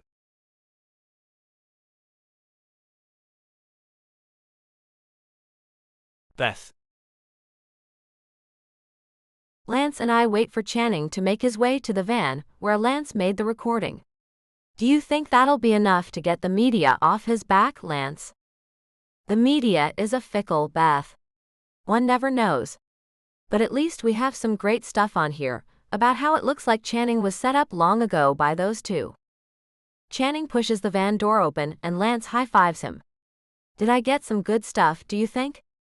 Channing asks us as he climbs inside and closes the door behind him. I nod and wrap my arms around his neck, then kiss his cheek. I think you did, baby. Channing takes a seat on one of the captain's chairs and holds me on his lap. I can't thank you enough, Lance. The use of this equipment may have helped me to finally regain my social status and my freedom. In more ways than one. What does that mean? I ask him. It means that if there are apparent means for a divorce, such as she married me on the pretense of taking my money, then the divorce can be granted much faster. He smiles and his lips touch mine. That means you and I can get married sooner than I thought we could. And that makes me very happy. My heart races as things seem to be coming together better than I could have ever imagined. Can things really be looking up after all this time? Lance moves up to the driver's seat and heads away from the restaurant. Out of the side window, we see Jana coming out of the restaurant and going to Morgan's black Cadillac. She sure is walking fast, Channing. You seem to have pissed her off good, I tell him as I move to the other seat and put my safety belt on. Leaving her with the check was the cherry on top of the shit pie I served her skinny ass, he says with a laugh. Reaching out across the aisle to take my hand, his eyes sparkle even more than I've seen them do before. Channing, don't get your hopes up too high. Lance was explaining to me how the media is a fickle. Even though we all think this is some good stuff, someone could put a different spin on it. Someone like that Sally woman with her own talk show, who seems to be on Jana's side. Lance looks over his shoulder at us as he stops at a red light. Yeah, about that. Channing, I know a guy with his own talk show, and he'd like to talk to you when you have some time. I don't know about that. Those people can be ruthless, Channing answers with a frown. Lance laughs, then takes off as the light turns green. Don't I know it? But maybe he can be ruthlessly on your side, Channing. You should just talk to him and see what you think. What could it hurt? Channing looks at me for my opinion, but I have no idea if going to another talk show host will help or hurt him. So I don't say a word. Set it up, Lance. I'll do it, Channing says with a smile. You're right. What could it hurt? I can't help but think, what can it help?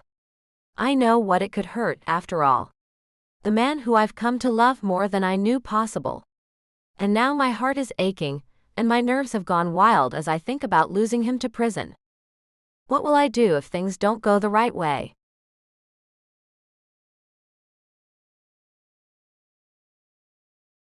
The rainbow. Channing. Raindrops pelt the window of the hotel penthouse. I turn to find Beth pulling on a blue silk robe. Her dark hair cascades over her shoulders as she pulls her hair up with her hands, then lets it fall. Lance is getting the recording ready, and will be here shortly to give it to me. Then Detective Radisson will come over and listen to it. I feel very optimistic about things now, and make my way across the room to give the woman I truly love a good morning hug. Did you sleep well, baby? I ask as I wrap my arms around her.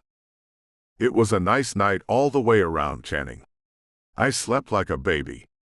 Her arms go around my neck and her soft lips touch mine. But as her kiss goes deep, I stop thinking at all and give in to her. Scooping her up into my arms, I walk back toward the bedroom, but am stopped as the beeping sound of the private elevator which leads to the penthouse fills the living room. Putting her back on her feet, I pull my mouth away and look down at her. Better go get dressed. That will be Lance, and after his visit will be the detectives. I run my hand through her silky hair and sigh. She smiles and turns away from me. I'll be out as soon as I have myself presentable. I smack her butt as she walks away. She turns and gives me a little glare, and I laugh at her. Watch that look, wench, or you'll taste my whip. She laughs and closes the bedroom door behind her. But I hear her say, "Yes, Master Michaels." Running my hands over my black slacks, I take a look in the mirror and button one of the top buttons of my white button-up that Beth must have managed to get undone. I make my way to the elevator and smile at Lance as the doors open. "Good morning, Lance." "Good morning to you. I have the recording ready for you, and I think you've got something here," he tells me as he comes inside and hands me the little device he put the recording on. "I hope so. I can't wait to get this monkey off my back. That woman was manipulating things from the very beginning, and I can't wait to get her out of my life for good." I pour a cup of coffee from the pot on top of the minibar and hand it to him, then make one for myself. We sit on the sofa, and I can see out the large window that the rain has stopped. A bird flies by and makes me smile for no real reason. I'm just so damn happy this is about to be over, I guess. "You father, if you can even call him a father, is a real piece of work, dude," Lance says, then takes a sip of the black coffee. He makes a face, then puts it down. "Not my thing, man. Yuck. Beth has me hooked on it. I do like it better with some cream and sugar, but they didn't seem to have any. We usually get our coffee from some coffee place," I say, then take a sip of the bitter liquid. "She's been good for you, Channing. I mean, I know I didn't know you before her, but I did see you a lot at the games. I've went to every one of them since you bought the team and made them fantastic. And when you were with your wife, you looked vacant most times. And now you don't have that look about you at all. It's kind of like Jana was poisoning you." Lance shifts in his seat. "Do you feel any different?" I nod. "I do, but I'm not sure why that is. I mean, Jana and I led such different lives. I don't know how she would be able to poison me. She sure as hell never brought me anything to eat." Lance narrows his eyes. "I saw her bringing you beer after beer at the games she did go to. She did ply me with alcohol, I suppose, so she could keep me at bay. Not that I was all that into her, physically. I have racked my brain to figure out why I even started dating her. Apart from my personal assistant setting us up one time, I don't recall even asking Jana to go out with me again. She just always kind of showed up before I went out, and I let her come along." I tap my knee with my finger and try to think. "Sounds like she and your father were very conniving," he says as the elevator beeps, telling me the detective is on the way up. I nod, and we get up to meet the man at the elevator. Seems they were and still are. Wearing the only clothes I've ever seen the man in, khakis and a white shirt, Detective Radisson steps off the elevator with his hand extended. "Morning, gentlemen." I shake his hand and introduce him to Lance. "This is Lance. He wired me, and we got some good stuff straight from Jana's mouth." He looks at the coffee cup in my hand and gives a nod. "Any more of that?" I smile, go get him a cup, and hand it to him as we all sit down, and I place the device on the table and turn it on. "Here you go, detective." He sits back and listens while I think about where I'm going to take Beth on our honeymoon. Perhaps Spain.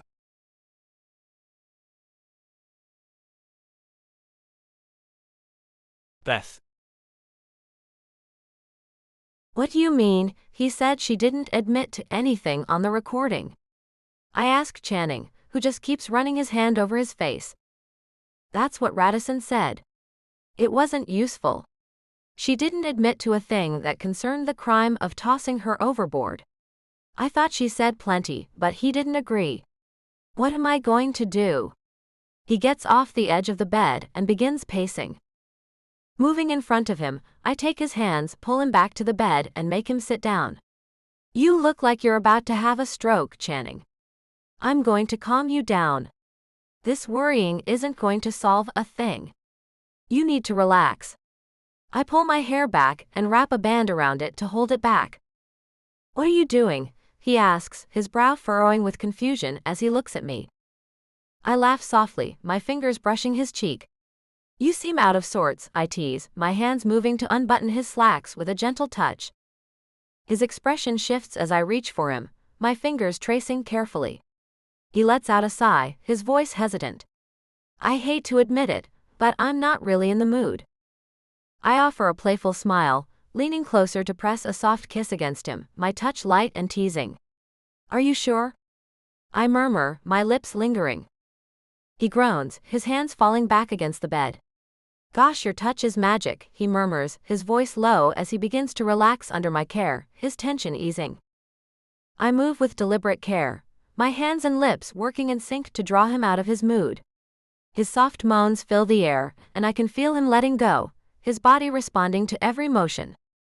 You're incredible, Beth, he says, his voice warm with affection. The best thing that's ever happened to me. His hands find my shoulders, kneading gently. I deepen my touch, my movements steady and attentive, and his grip tightens as his breath quickens. Yeah, baby, he whispers, his voice thick with emotion. I pick up the pace, sensing his rising intensity. His body tenses, and as he reaches his peak, a rush of warmth passes between us. He lets out a string of breathless words, ending with, I love you, baby. I pull back, and he draws me up to meet his gaze, his eyes soft and earnest. I love you too, Channing, I say, my heart full. He presses a tender kiss to my cheek, tugging the band from my hair and running his fingers through it. You're going to be an amazing wife, he says, his voice steady with conviction. I tilt my head, a crooked smile playing on my lips. Keep talking like that, and I might start believing you. His forehead rests against mine, his arms pulling me close. I'm serious, he whispers. I can't wait for this to be over. All I think about is you, me, and forever. My heart skips a beat. You have a lot on your plate right now. We can leave that kind of talk on the wayside for now. Let's think about what we can do next to get this mess settled and behind you. Lance wants me to go talk to this talk show guy. He says he's intense, but that he can help me. His name is Stan Wilcox. His show is on during the day. Since I never watch television during the day, I have no idea who he is. He tucks himself back into his dark slacks as I go into the bathroom to brush my teeth. I've seen his show. He's kind of a meanie. Channing comes up behind me as I put some toothpaste on my toothbrush and looks at me through the mirror. Is he mean to his guests? If they're guilty, he is. I place the brush in my mouth and watch him go a little pale. The things I've done, Beth. I know they're already out there, but it's so damn hard facing people when I have to talk about what I've done to her. He runs his hands through his dark hair and looks at his reflection. I spit, rinse, and wipe my mouth, then turn to take him by his wide shoulders and make him look at me. She asked you to. And I overheard you and Lance talking, and I'm beginning to think she was regularly drugging you. She definitely was making you drink a lot more than you normally do. He nods and looks at his reflection again. I have acted so off since I met her. I thought it must be because she was older and was getting me out of boyhood and into manhood. But now I really don't know. It was all a ploy to get my money. But would my father really rather see me dead than reaping the benefits of the $1 million his father gave me? I run my arm around his waist and lean my head on his chest. Try not to think about all that, and let's go talk to the talk show guy. He is a hard ass, but he's a fair man, and the fact is, he can help. He nods and takes his phone out of his pocket. With a swipe of his finger, he's calling Lance and setting up the meeting. And we're on our way to the car before I know it. I hope this man can help him.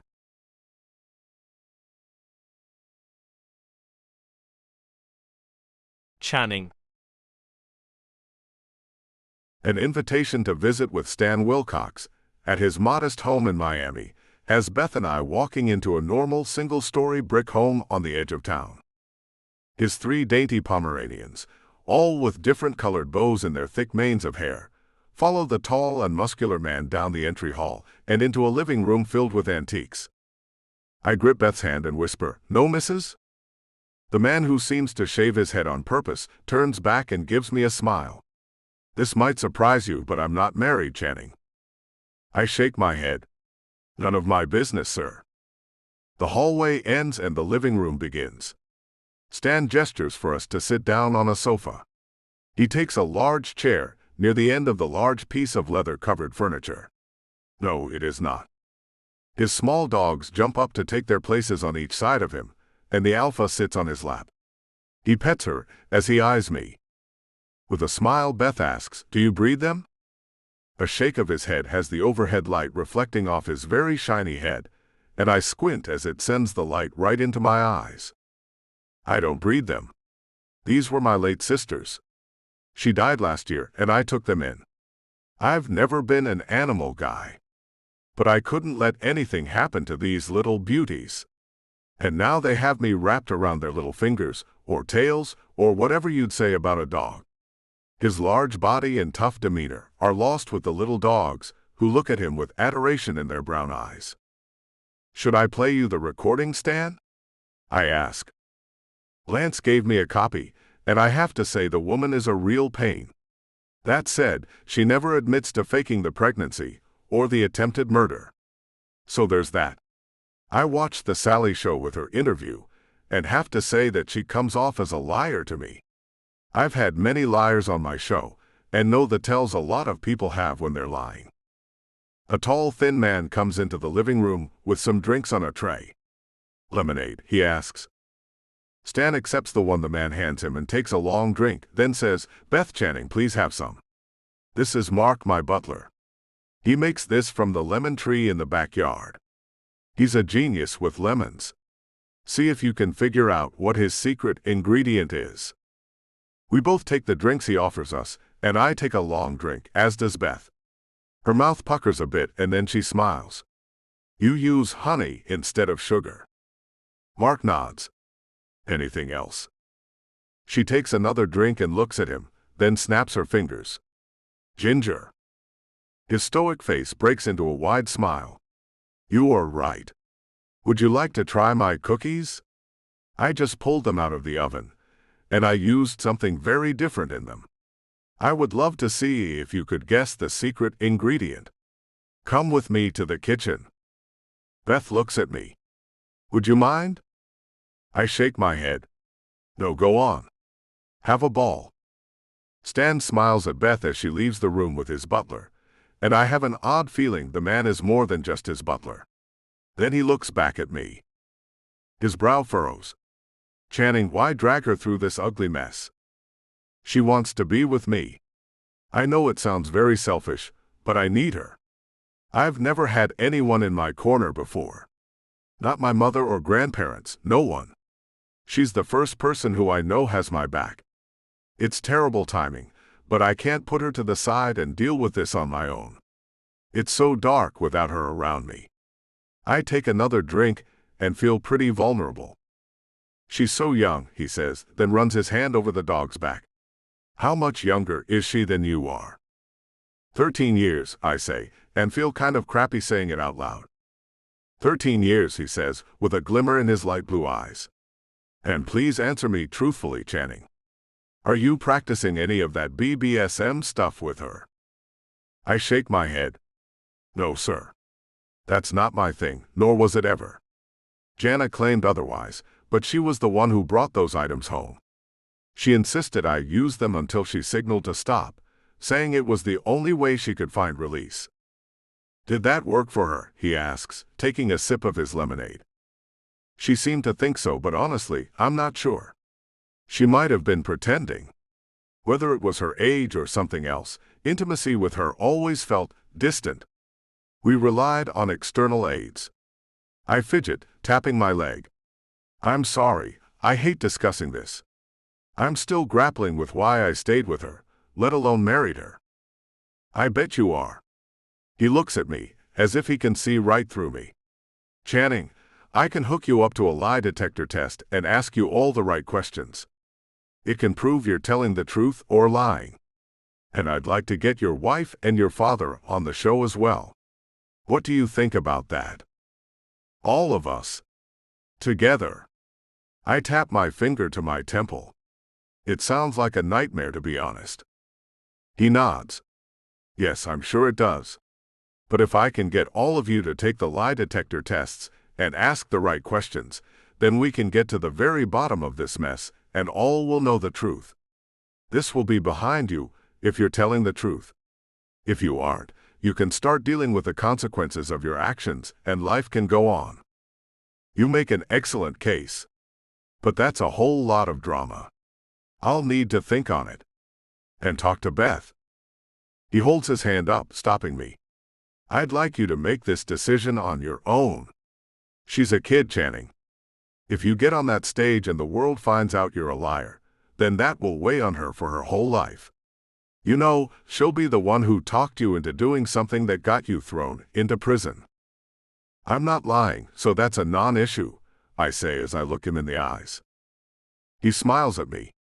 Oh, Channing, there has yet to be one of the people who I found lying who didn't say those exact words to me.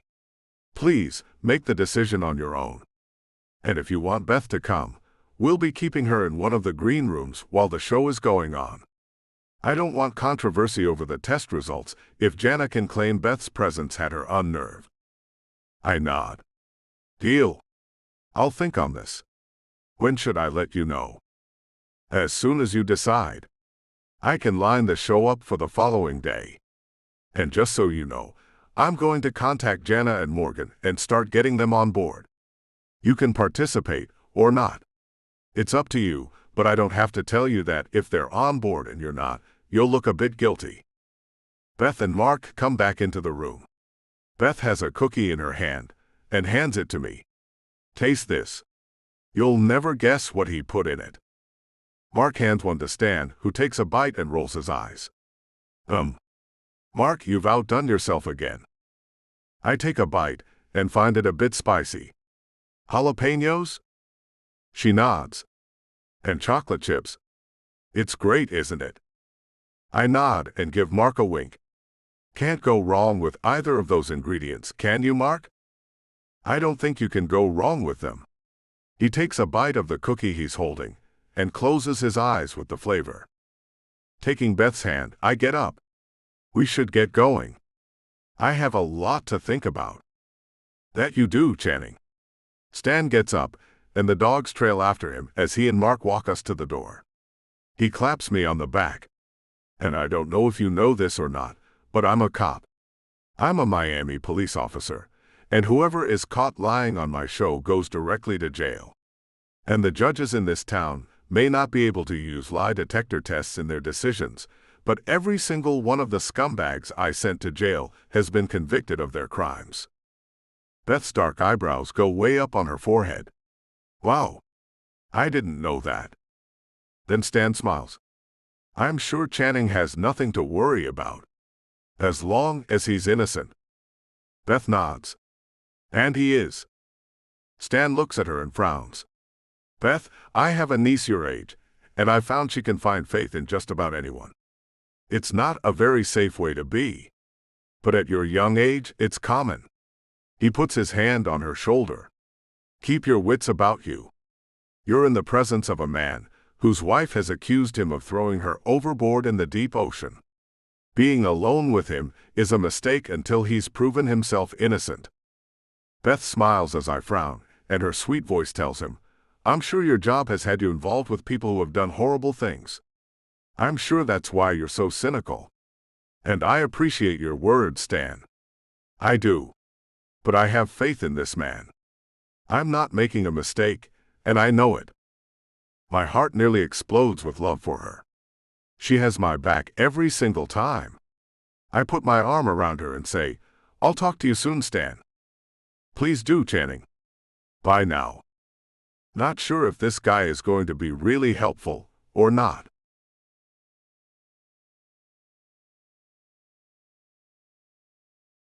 Beth.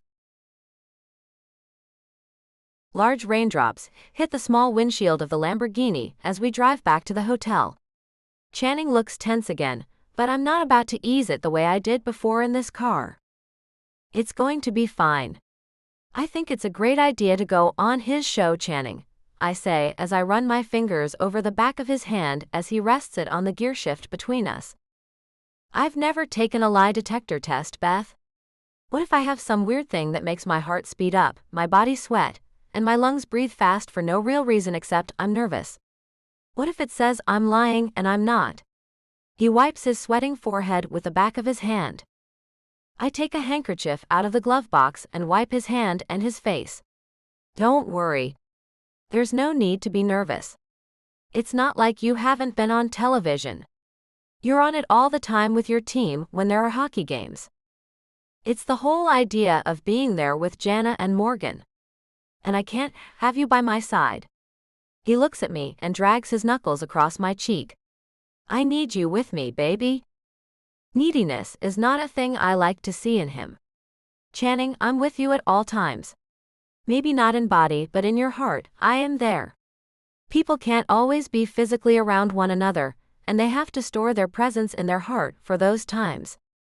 When you're sitting there taking that test, just close your eyes and pretend I'm sitting right next to you, holding your hand. You may be years younger than I am, but you're eons older than me, mentally. I can try that. I have to do something, don't I? His blue-green eyes droop at the outer edges, and I feel so damn sorry for him. If I could take this all away, I would. That damn woman and his damn father are horrible people who deserve to be found out for the liars and manipulators they are. I turn up the radio to take his mind elsewhere. One of his favorite songs is on one of the local stations, and I turn it up loud and sing along with it. He joins me and the atmosphere lightens up. We laugh when the song is over and the DJ comes on. Breaking news this afternoon. Dr. Susan Little verified today that Jana Michaels was pregnant. She told the media she would have come out with the information sooner, but that Jana came to her under another name. It wasn't until she recognized her on the Sally show that she knew the woman's true identity. I look over at Channing. Maybe she was pregnant, Channing. He shakes his head as he turns off the radio. Not by me, she wasn't. But the doctor said. I watch as his eye begins to twitch. She was your wife. You didn't sleep with her. And if she was 6 months pregnant like she said, then it was yours, Channing. My heart aches for him. Then I wonder why she'd keep that a secret. Channing, would you have been mad if she'd told you she was pregnant? Yes. I would have been devastated. I knew our marriage was never going to work out. I was punishing her by keeping her in the marriage, but eventually, I would have divorced her. A kid would have been a real problem for me. She could take me to the cleaners if she'd had a kid to hold over my head. He looks at me with bloodshot eyes. I think they look like that because he feels like crying. And if I wasn't here, then maybe he would be. Maybe he'd be crying over the son he lost. Channing, is there a chance that she did drug you on the boat that day, and she did tell you about the baby, maybe thinking that drugging you would make you more docile when she told you? Thinking that being out there on the ocean might help you be calmer and accepting? I touch his shoulder. Is there a chance that all that occurred, and in your drugged state, you did get angry and toss her overboard? A chill runs through me. Anyone would understand, Channing. Just think hard. Try hard to recall it all. He shakes his head as the rain starts to fall hard, and we pull into the parking garage of the hotel. That would not explain why Morgan borrowed a boat and took it out that day too. My mind is cluttered with the facts and the absence of so many things. She was pregnant. Most likely with Channing's baby. And so damned afraid of him, she didn't tell him for 6 months. Channing, we need to get the receipts for that BBSM crap in that room. I want to know who really bought that stuff and when, I say as I get out of the car. He gets out and comes after me. I fly back as he grabs my arm. Beth. What the hell? Now I have to prove myself to you too? I thought you had my back. I do. I want some physical proof that what you've said is true. Jana has some and you have none. So produce some, Channing. I pull my arm out of his tight grip. And don't yank me around. He stands there as I walk away, then shouts, I didn't try to kill her, Beth. I keep walking, not knowing what the hell to think. Stop shouting things like that, Channing. It looks bad. What if he did do it, and I'm an idiot?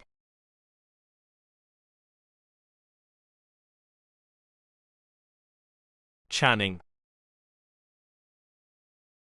The elevator ride up to the penthouse hotel room is deadly silent. Beth can't seem to look at me.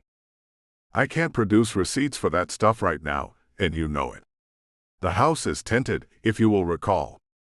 I step off the elevator and into the living room, where I find a bottle of scotch and pour myself a drink. What credit card was used?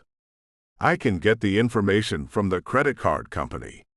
She picks up a glass and pours herself a drink, then sits on the sofa, and finally she looks at me after she's taken a sip.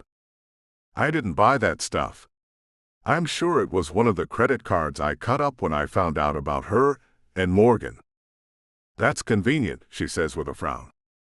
I take my cell phone out of my pocket as thunder fills the room, making the room tremble. I'm taking the test. I dial the number Stan Wilcox gave me and his butler Mark answers, Stanley Wilcox residence. Hey Mark. This is Channing Michaels. Can you tell Stan I will do his show and take his tests as soon as he wants me to? I look at Beth. I didn't do it, and I'm ready to end this now. I will do that, Channing. He'll get back to you soon. I end the call and glare at Beth. And since you don't believe me, I don't even want you there at the station. You can wait here to see if you're in love with a liar or not. Fine. She gets up and leaves the room, slamming the bedroom door behind her. My hands are shaking as I take the phone and call Jana. I have to know. Channing. What the hell do you want? Jana answers the phone. I want to know if it was true. The baby, she asks with a sigh. I told you it was. But why didn't you tell me before? I ask, then take a drink of the scotch. I can hear ice clinking against a glass, and know she's drinking something hard herself. I knew you'd be mad. Were you planning on using him to get my money? My heart kind of clenches in my chest.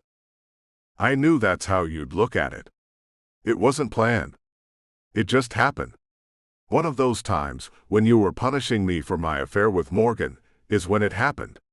You made sure you came inside me many times, if you will recall. You were marking me as yours, I suppose. Well, you succeeded, Channing. Only when you tossed me off that boat after I told you I was pregnant, you didn't want me to be yours any longer. That's a lie, Jana. I didn't throw you off that boat. I know for a fact Morgan had a boat out there. Why would he if you two didn't have this planned? I ask as I fall onto the sofa. The fact is, he was worried about me.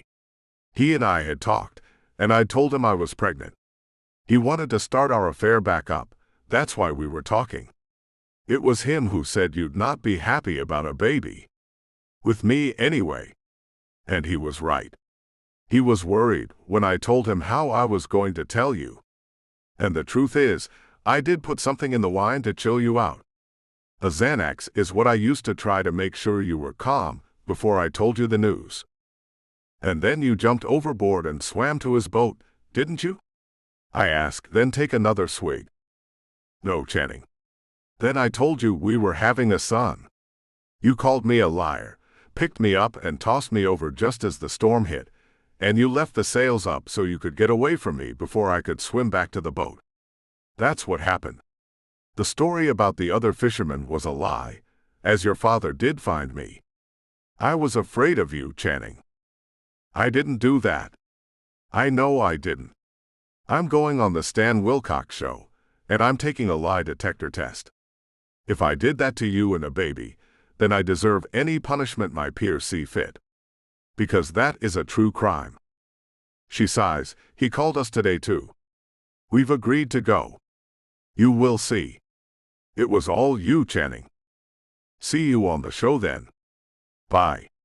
I end the call and hold the cold glass to my forehead. My mind is blank. I feel numb.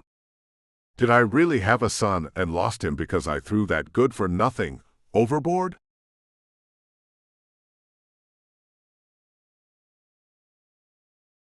Beth. The bedroom door opens slowly, and Channing comes in with his head hanging low. A bottle of scotch in one hand and a glass full of it in the other, tells me he's in an awful state. I suppose I need to try to raise him out of this funk he's gotten himself into. Though I am upset with him about this baby thing, I feel sorry for him at the same time. He places the bottle on the nightstand by his side of the bed, and starts to walk to the bathroom. I have a book in my hands that I'm not really reading, so I place it on my lap. Channing? The way his eyes are all sad-looking and his face is drooping pulls at my heartstrings. What? I pat the bed next to me. Come here. I'm sorry for being so hard on you earlier. He sits down and sighs. I talk to Jana. He sighs again, then looks at me. I don't remember her telling me she was pregnant, but she says she did. She said she told me on the boat, then I threw her overboard. The thing is, I don't remember anything much until the storm hit and I couldn't find her. I run my hand over his shoulder. So you may have done it? She admitted to putting Xanax in the wine. So I don't know what I might have done. I can tell you that if she did tell me she was pregnant, then I would have been mad. That's a fact. She said she drugged me to calm me down when I found out the news. A tear falls down his cheek. My heart breaks for him and I pull him in for a hug, rocking him back and forth. I say, "Baby, I'm so sorry. If you truly did lose a child, my heart goes out to you. But the fact is, you can't trust her word. Take the lie detector test and whatever the results are, deal with them. If I really did throw her overboard, I deserve to go to prison." His body is shaking, and I hug him tighter to me.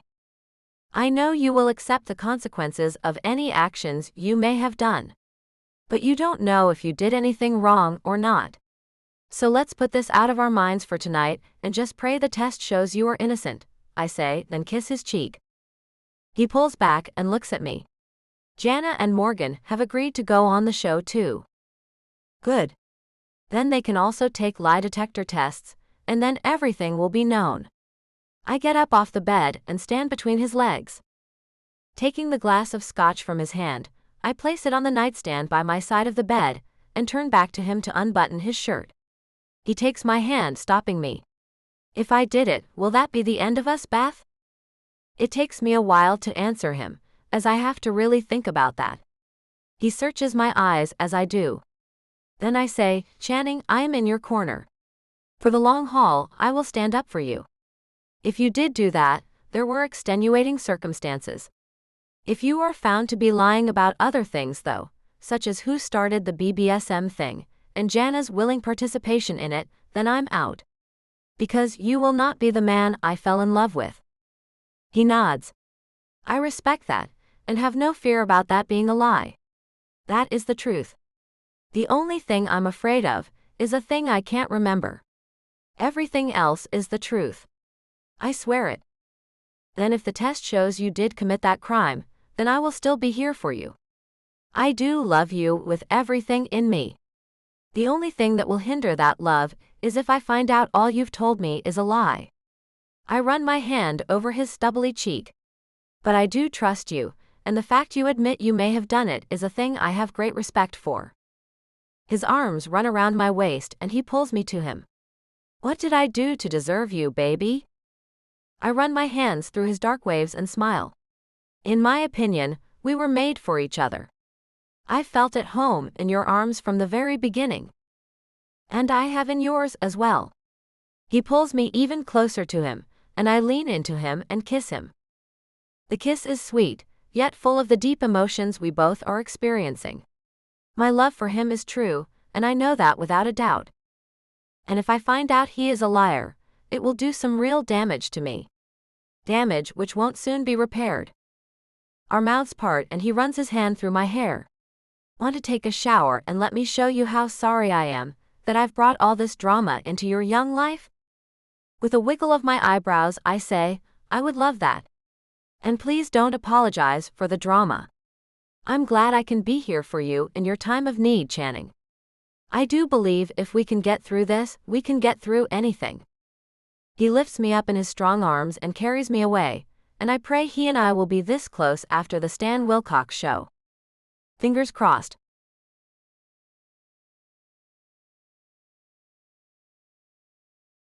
Channing. A young blonde woman places the microphone underneath the collar of my light blue shirt. I have on a normal suit, not one of my Armani's. I'm not trying to look like the spoiled billionaire who gets his way no matter what. Beth waits in the green room, and I try hard not to look at Jana and Morgan, who are in 2 chairs across the stage from me. Stan's chair sits empty between us, and I found his lie detector administrator to be a bit of a hard ass. With a test like that, there are no gray areas. All you can say is yes or no. And sometimes there need to be explanations. Like when he asked me if I had ever beaten my wife. I had to say yes, but it was only because she told me to. Begged me to. Told me she wanted it and deserved it. But he didn't ask me if she'd done any of that. Only if I had done it. Stan will be delivering the test results on us all, and my heart is pounding. The little blonde smiles at me after she's done placing the microphone and asks me, "Can you say a few words so I can make sure it's working, Mr. Michaels?" What should I say?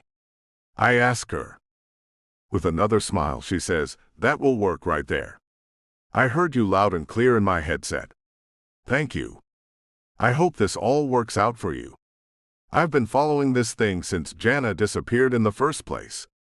It's a very interesting story, and I hope everything goes in your favor." She leans in and whispers, "I've met a lot of liars working on this show, and I see big red flags about those two." You do? I ask, letting hope make a brief appearance in my heart. She nods. But I have been wrong before. She winks and walks away. I'm thinking all these creeps love to mess with people's minds. The lights dim. The theme music for the show comes out of the speakers, and the entire stage begins to move. In a very slow way, the stage goes from us looking at the back of the studio to a crowded audience. They're all clapping and smiling, and I feel good for once as I look out at what looks like a bunch of normal people. Much better than a jury, I suspect. The announcer introduces us. Welcome to the Stan Wilcox Show. Today, we have a story straight out of the headlines here in Miami. The billionaire owner of the hometown hockey team, the Skippers, Channing Michaels. I can't hear anything else he's saying, as the audience boos me so loudly. I try hard not to get up and leave. It's humiliating, and I can't wait for this to all be over. I was about to wave, but put my hand back in my lap and looked down. The announcer goes on, introducing Jana and Morgan, who get claps and cheers. I don't listen though. I can't hear a thing with the blood pumping through my veins so hard. Then Stan walks in from the side and the people cheer for him. He stops, and the music goes away as he pulls the microphone close to his mouth. Good afternoon, ladies and gentlemen. Thanks for coming by today. They all hoot and holler, and I'm reminded of the old days when people would come from all over to watch a person get hanged. There is a bloodlust in some people. I don't share that. Stan continues once the audience settles down. We have Channing Michaels, who is accused of throwing his wife overboard a few months ago. Her story is that she told him she was 6 months pregnant with his child, and in a drugged-up rage he tried to kill her. But she was lucky enough to be found by a boat full of fishermen. Unfortunately, the act caused her to lose their baby. Channing has been charged with attempted murder of his wife and the murder of his unborn child. We're here today to see who is telling the truth. The audience cheers as he turns and walks up to me. He gives me a nod and I nod back, then say, It's a pleasure to be on your show, Stan. He shakes his head, then says, as you are the accused, I will not allow you to sit on my stage. You will stand until the results of the lie detector test prove you to be an innocent man. And you will call me Mr. Wilcox until that happens, if it does. I stand and say, that's fair, Mr. Wilcox. Thank you for this opportunity. Stan looks into my eyes. Channing, on top of the results of the test, I also have a paper here from the district attorney who is charging you for these crimes. If the test results prove you did not commit these crimes, all that is needed is my signature on these papers. The charges against you will instantly be dropped, and you will be a free man once more. If the lie detector test proves you are lying and did commit the crimes, then I have another set of papers ready for my signature, which will mean an officer will immediately take you into custody, where you will remain in jail without bail until a trial. Do you understand and accept this offer, Channing? With a nod, I say, I do. Thank you, Mr. Wilcox. Wait here, Channing, he says as he walks over to Jana and Morgan, who sit silently. He looks at them both. Jana Michaels and Morgan Riley, as victims, my heart goes out to you both. But if either of you is found to be lying, I expect you to stand and take the responsibility for your actions. Do you understand? They nod and say in unison, I do. I shift my weight as Stan holds up the manila file with the results. My heart is pounding so hard that I can barely hear, and I take in a deep breath to calm myself so I can pay attention. He pulls the first paper out and looks it over. This is my first time seeing the results for the questions I asked my administrator to ask Morgan Riley. He moves it to the back of the stack of papers, then says, this is also the first time I have seen the results for Jana Michaels' test. I watch his eyes move over them both, and he moves the paper. Maybe I'm reading more into his reaction than is real, but I think there's some confliction in his eyes. He pulls the next page out. My results? This is also the first time I've seen the results for Channing Michaels. The way his footsteps pound on the wooden stage floor is a sound I doubt I'll ever forget. His voice is loud as he says, first, I want everyone to know that Channing admitted he has no memory of what happened on the sailboat that day. He said he has no idea if he committed the crimes or not. Channing has claimed he did not take the drug Xanax knowingly. He said Jana admitted to him during a phone conversation recently that she put the drug in the bottle of wine that only he drank from. She said she did it to calm him for her news, the news about the baby she'd been so afraid to tell him about. Is that right, Channing? It is, sir. I put my hands behind my back and hold them as I stand up straight and look right into his eyes. If I did the things she is accusing me of, I will gladly accept any punishment that's given to me. And I promise to give her financial restitution, not only for hurting her, but for the tragic loss of the child she carried. The audience claps, thank God. Channing, if it is found that she has been lying, do you plan on divorcing this woman? He asks. The audience goes silent as I answer, I do. He gives me a nod. I happen to have one of our county judges here today. Give us a wave, Judge Stone. A tall, slender blonde woman stands up in the front row with a paper in her hand. She waves as the audience members cheer for her for no real reason, save she's a judge and here for some reason. Stan looks at me as he says, she has annulment papers. With your signature alone, your marriage to Jana will be eradicated. How does that sound to you, Channing? Really? I fight the urge to jump up and down and hug this man. That would be awesome, sir. Good, he says. Then Morgan rises and says, that cannot be legal. Stan spins around and makes his way to Morgan. It is completely legal. Is it not, Judge Stone? Some crew member runs to hand the woman a microphone. Then she answers, when a marriage is as short as this one is, and there is evidence to support the marriage was entered into for criminal reasons, then the marriage can be annulled by the injured party. Should I state the criminal code for you, Mr. Riley? He sits back down and runs his hand over his head. No. I'm sorry for interrupting. Stan looks back at Jana. How does that make you feel that your husband is so ready to be out of your marriage? It doesn't surprise me at all. He has a young bimbo who has him wrapped around her slutty little finger. She looks at me. Isn't that right, dear? I keep my mouth shut, not bothering to look back at her. Stan asks her, but you and Morgan here have a thing going on anyway. So why should a marriage to Channing matter to you? The money, of course. I gave that marriage all I could, and the prenuptial he made me sign has made it so I can't get a cent. I feel that since he took chunks of my flesh, I should get something. She looks pleadingly out to the audience. That man beat and tortured me, as he had me strung up and defenseless. Boos make the stage shake, and I hold my head up high, not allowing her spin on that to hurt me. Stan turns and comes back to me. Channing, you did admit to doing those things to her. What do you have to say for yourself about that? I say, she asked me to do it. The boos just get louder. One man stands up. I should do that to you, and see how you like it. Not looking at him, I say, Jana was the one who introduced that type of thing into our lives. She bought the equipment and told me she needed that to get off. It was never a thing I wanted to do. I only did it for her. Stan turns away from me and looks back at the audience. BDSM is an often misunderstood practice. I did my research and found an interesting fact about the lifestyle. It seems many women do choose it. Most because they may have lived a life where they felt out of control of themselves and seek someone to keep them in line. I don't agree with it at all, but some do, and that's what I'm trying to let you all know. Jana was asked if she initiated the lifestyle, and if she asked Channing to beat her with whips and chains until she said the safe word, which meant for him to stop. He levels his eyes on Jana.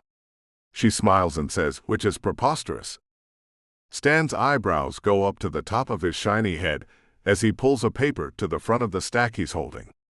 His eyes move over it, then he stops and looks at the audience. When Jana was asked if she was the one who brought the BDSM lifestyle into her marriage with Channing Michaels, her answer was no, and the lie detector results show Jana Michaels was not telling the truth. Gasps rush over the people who judge so quickly. I smile, as I knew that was how that was going to go. But it is true, she shouts. Stan ignores her and goes on. Jana was asked if Channing Michaels beat her with whips and chains until she bled on his own accord. He made me, she shrieks, and the waterworks start flowing. Stan holds up the paper. She answered no, and the results are that she was not telling the truth. She sobs so loudly that Morgan wraps his arm around her and pushes her face into his chest. But the microphone attached to his shirt picks it up and makes it louder, so he hurriedly moves her again, to his shoulder this time. I smile, but those aren't the results I was looking for anyway. I knew the answer to those questions. I am glad Beth got to hear them, though. Stan walks over to Morgan and hands him a box of tissue. Here you go. Help her out there. Thank you, sir.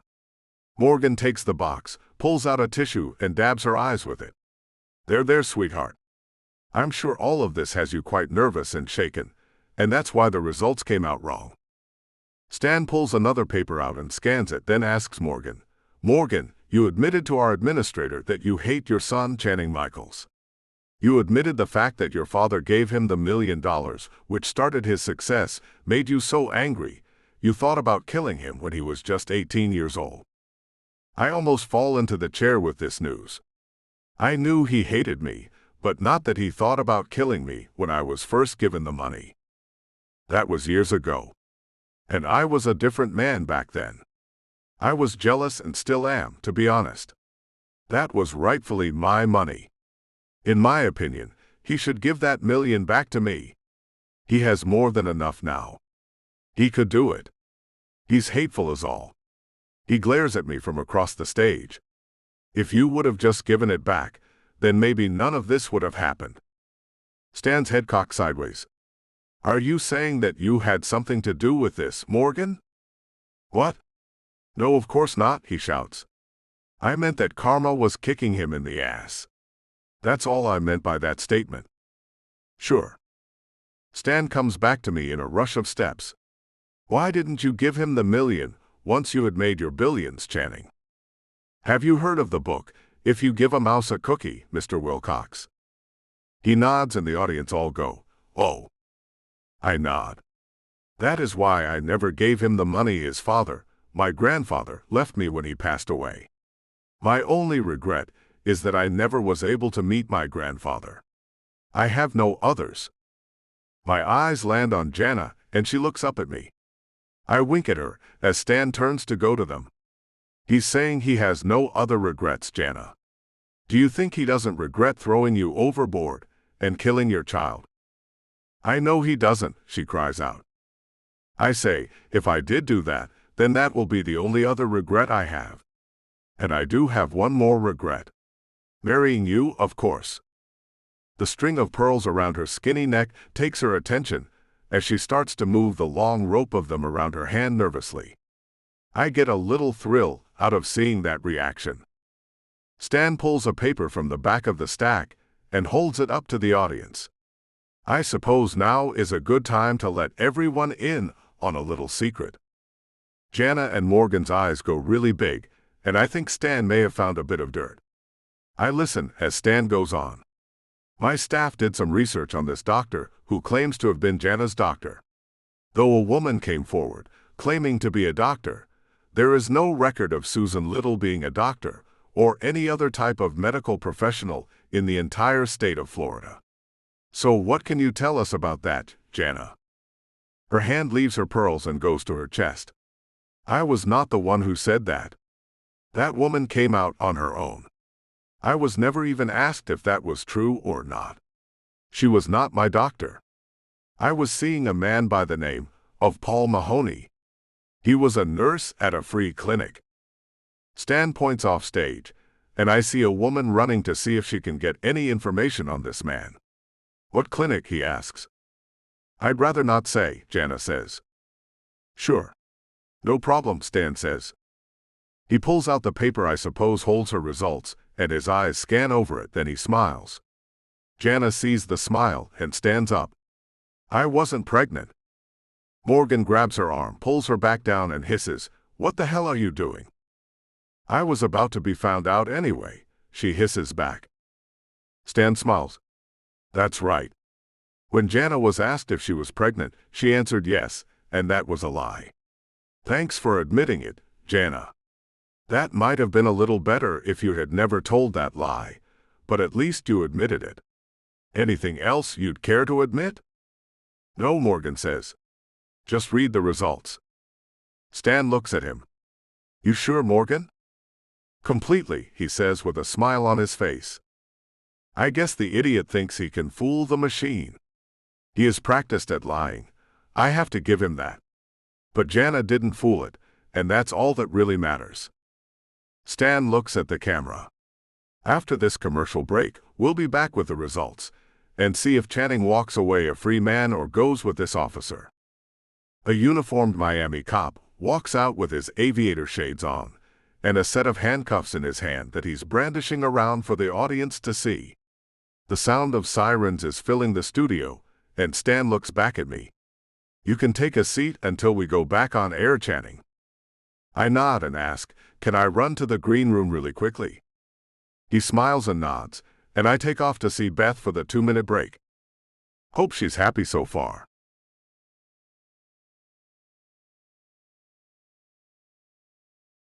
Beth. The door flies open, and I jump up and run to meet Channing, who has his arms outstretched. Beth. I pepper kisses all over his handsome face. I should never have questioned you, baby. It's okay. It's nearly over, Beth. And there's a judge here who's about to grant me an annulment. Then you and I can go get married. He goes to one knee and pulls something out of his pocket. I cover my mouth with my hands. Channing. With a huge smile, he opens the lid of the black box, revealing a monster-sized rock.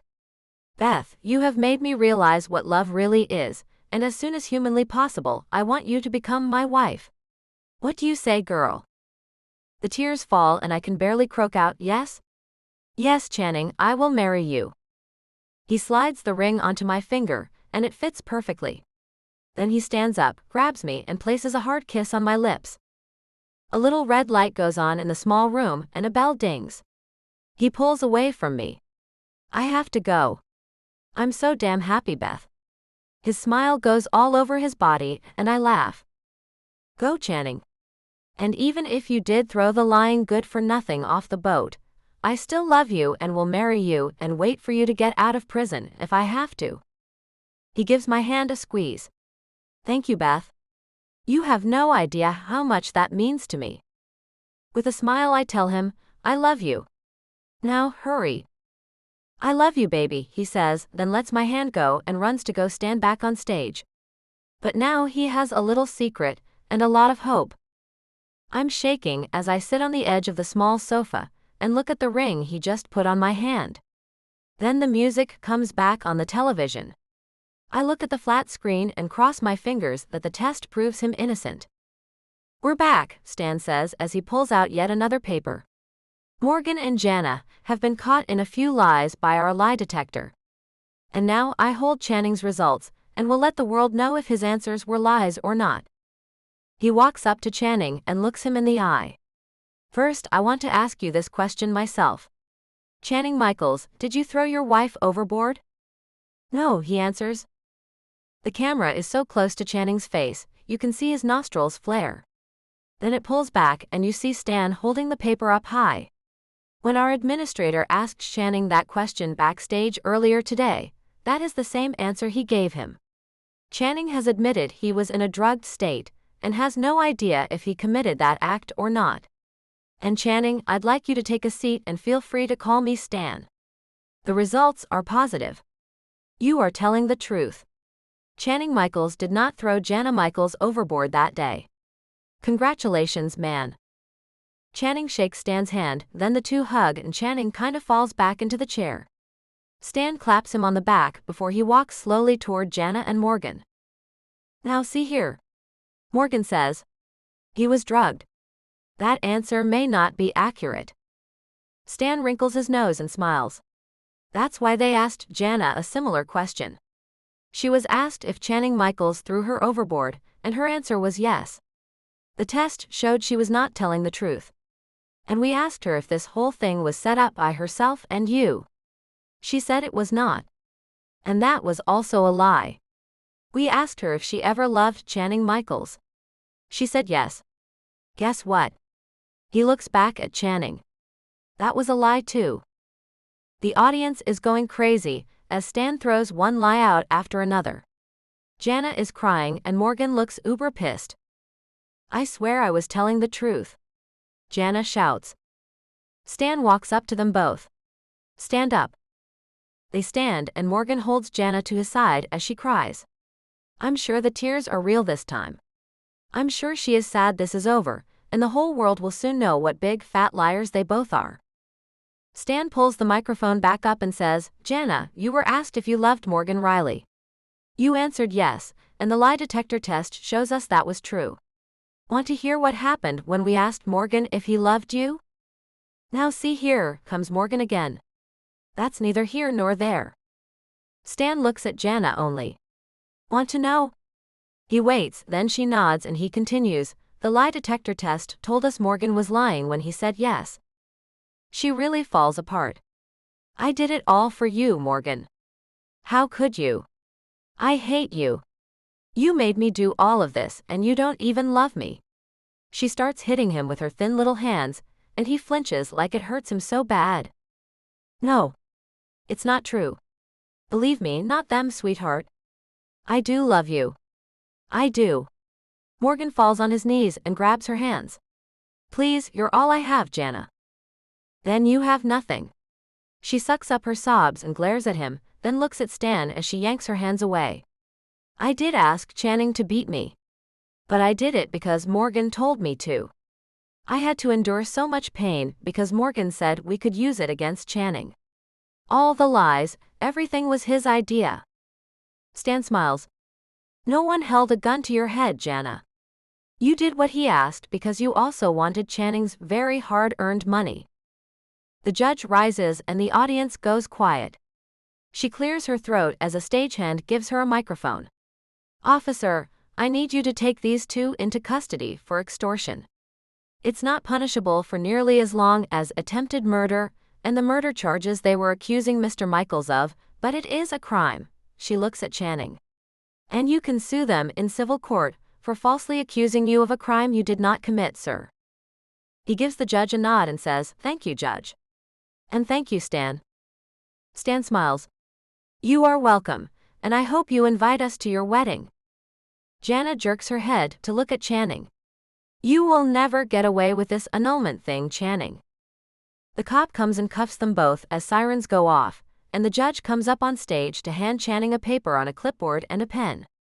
"If you will sign on this line, that marriage will be null and void, and I personally will file this today. You can marry in this state after 30 days, and in Las Vegas tomorrow." I take in a sharp breath as I know what he's about to say. Channing looks into the camera and smiles. "Baby, get ready to leave for Vegas." He signs the paper and holds it up in the air as he gives a loud, "Woohoo!" Woohoo indeed.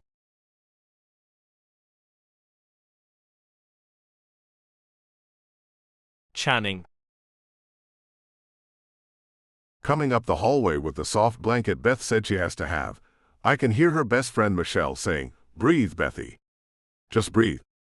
"It hurts," Beth shouts. I push the door open and find her sitting up. "What did the nurse tell you about that, baby?"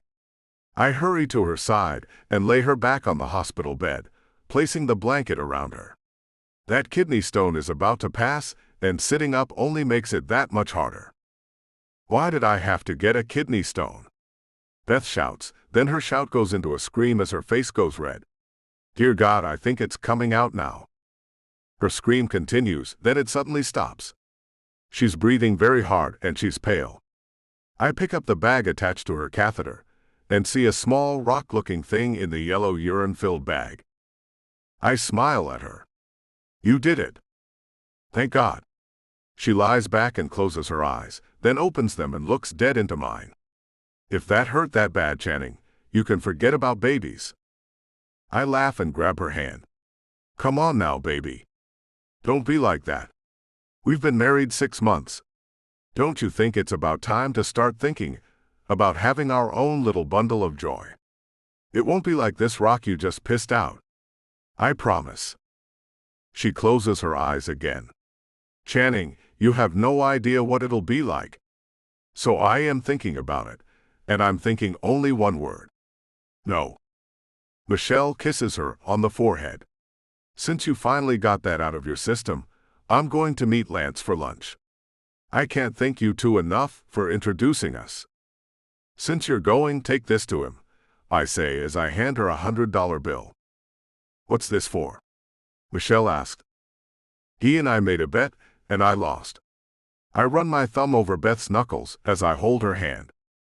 She opens her eyes. "What was the bet?" "He bet me that you'd pass that stone and tell me you were never having babies. I told him I was sure you would pass that stone, say it wasn't so bad, and beg me to impregnate you immediately." Beth laughs a little. "Idiots." Then she closes her eyes and looks as if she's already falling asleep. I sit on the side of the bed after Michelle leaves, hold my wife's hand, and gaze at her as she falls asleep. Her dark hair is glued to parts of her face, as the stone had her all sweating and hot. She may be saying she doesn't want any baby yet, but soon she will come around. I know she will. A little snoring sound comes from her. She's been unable to sleep for the last couple of days with the pain of the kidney stone. Moving off the bed, I let her sleep and take out my cell phone to entertain myself while she sleeps. The local news channel has something on social media, and the name Morgan Riley is in the headline. I open it up and find my father in handcuffs, being hauled off to prison. I smile and know the jury will most likely find Jana guilty as well. Soon she'll be where she belongs. After the Stan Wilcox show, Stan told me I should see a doctor and be tested for any poisons. Though they were long gone from my system, my hair was used and they found traces of arsenic, which is found in rat poison. It seems she used a tiny bit in many of my drinks, and all of it was Morgan's idea. They wanted to kill me while she and I were still married, so she'd get my money, business, and even my beloved team. The team would have hated that. Thankfully, the investigators I hired found more than enough evidence to prove my father and Jana were moving on from poisoning me slowly to planning the attempted murder plot and hoping to extort money from me. Thanks to Stan and his wonderful staff, that didn't happen. Beth's doctor walks in. I saw her friend in the hallway, and she told me the good news. He looks at the bag and nods. And I see she's sleeping soundly. That's good to see. She needs her rest. Especially now. I know. She's been up for 2 nights. She'll most likely sleep this entire day and night away. I cross my legs and get ready to sit here forever while she sleeps. The doctor looks at me and smiles. That too, but I meant for another reason as well. What other reason? I ask as I look away from my phone and at him. When I did the sonogram to find the stone, I thought I saw something and told the lab to run one more test on her blood. He pulls the top page off his clipboard and hands it to me. I look at the top of the page and see the word pregnancy there. I look back at the doctor. No way. He nods. She's pregnant. Maybe a month or so. We'll have to check her out more and find out when her last menstruation was. Tallying up the days, since I know when it was, I look back at him. Damn, Doc. It was only 35 days ago. Wow. You picked that up quick. With a smile, he says, I just saw the uterus was a bit swollen looking and decided to add the pregnancy test to the other blood work I had going on. Good call, I say and have to smile back at him. I'm ecstatic. I don't know how she's going to take the news, as she just told me after this experience she'd not be having any babies. But I think I can get her on board. Great. I'll leave you two alone. Since you're here, I'll tell the nurses to leave her alone and let her sleep. You can buzz them if she needs anything. Congratulations, Mr. Michaels. He leaves the room, turning off the light before he does and leaving me in the dimly lit hospital room. Getting up, I stand over my wife and lean down and kiss her cheek. She has no idea she's going to be a mommy before the end of the year. Then I fall back into the chair, close my eyes, and try to picture how our baby will look. I hope it's a girl and looks just like her.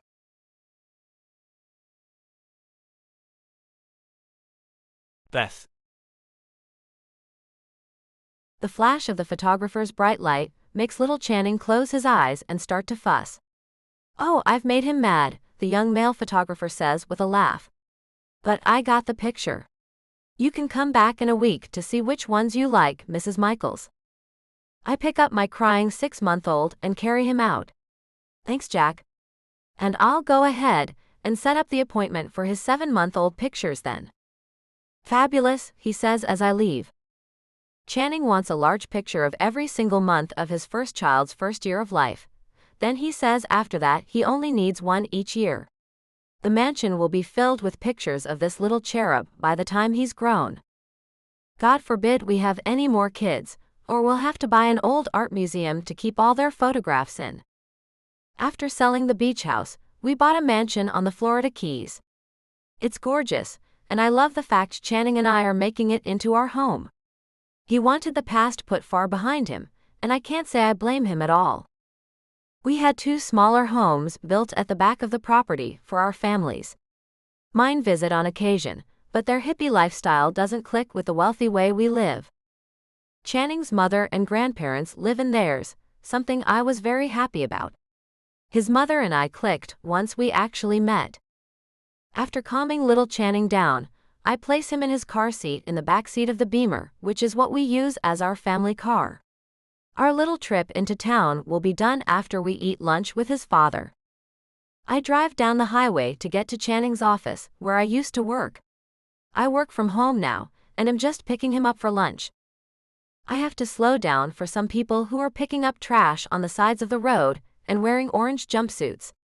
A few guards are around, and then I see the van they came in. A skinny blonde woman draws my attention as she pulls her hair back into a ponytail. I recognize Jana in an instant. I tap my horn and give her a little wave. She waves back but only uses one finger. Still a pain. Oh well. That made my day anyway. It's nice to see her get what she had coming to her for trying to kill my husband. The lousy good-for-nothing. I look in the rear-view mirror at our son. Our chubby little dark-haired boy with his father's blue-green eyes. I smile. How's mommy's baby doing back there, Lil Chan? He gurgles and coos and smiles back at me as he grabs his toes and tries very hard to get them to his mouth. Channing hates when I call the baby Chan. But I always tell him he shouldn't have insisted he be named after him. I'm not calling my son Junior, and there are no real nicknames for Channing. So Chan it is. I wanted to name him Dagger, but Channing said that was a bad boy name, and he wanted his son to be a good boy. I told him girls love bad boys, but he said they should love good boys. He knows nothing about the female psyche. I give Channing a call as I pull up to the building his office is in. Hey baby, I'm here.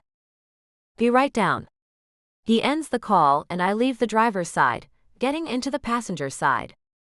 In minutes, he's slipping into the driver's seat and leaning over to give me a kiss.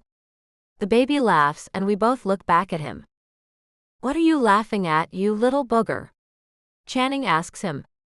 The baby coos and spits and Channing laughs, then takes off. Your mother is going to keep him overnight for us. Isn't that sweet of her? I ask my husband. He glances at me. Oh, why would she be doing that? I pull a card in an envelope out of my purse and flash it at him. Because someone in this car is turning 37 today. And his wife is taking him out to celebrate. He frowns as he looks straight ahead. Oh, I was trying to forget that. I know. But I'm done letting you do that. It went right by last year, and I only figured it out a week later. I'm never letting that happen again. I wave the card in front of him. Don't you want to see what I got in here? I know it's a mushy birthday card, Beth. And I know you're going to try your best to make me cry, like you did with our first anniversary card. But I told you then, when it made me cry, that was a once-in-a-lifetime kind of thing. He gives me a sideways glance and I smile. Wanna bet? I run my hand over his whiskered cheek. How much do you have to lose? I don't want to bet a thing. You can't make me cry over a sappy card again. I'm much tougher now. You had the whole giving me a baby thing in that card. He turns to me and wiggles his dark brows. And I know you don't have that kind of news in there. Not yet, anyway. Not for a while, for sure. I look up and say a little prayer under my breath. Guess who I saw picking up trash on the side of the road? Who? He asks as he pulls into the valet parking of his favorite restaurant. The evil tramp. He looks back at me and smiles. Now that is a great birthday present. The valet lets me out, and I go to the back to get our son out of his car seat. As we go inside, Channing takes the baby and holds him. Let me hold my little man. I put my arm around his waist and lean into him. His large body fits perfectly to mine. This is a thing I never knew I wanted. A perfect little family. How can one heart hold so much love?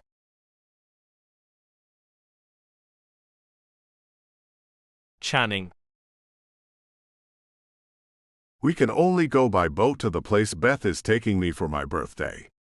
So she and I are on our way to a little club on one of the other keys.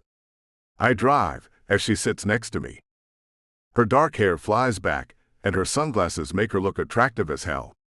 I don't really want to go to a loud club. I'd rather go somewhere secluded and be intimate until dawn. But she's young and likes to cut a rug every now and then, so I'll indulge her for a little while at least. But then I have a little surprise for her. When the night is done, as my mother is keeping the baby overnight, I'm taking Beth to another one of the keys to spend the night somewhere I recently bought. It's a place she knew nothing about. Keeping something this big away from my personal assistant was no easy task. It's still daylight out, and in the distance we see a small shower of rain. I hope we don't get soaked, she says. The perils of sea life, I say with a laugh, and pull a couple of emergency ponchos and pouches out of the compartment next to me. I hand her one. Open only in case of an emergency. She laughs and points back to the sky. I don't think the rain is going to be a problem. Look, a rainbow. My heart swells a bit as I think of what all this woman has gone through with me. How she's always had my back and always will. We made it through storms which would have torn others apart.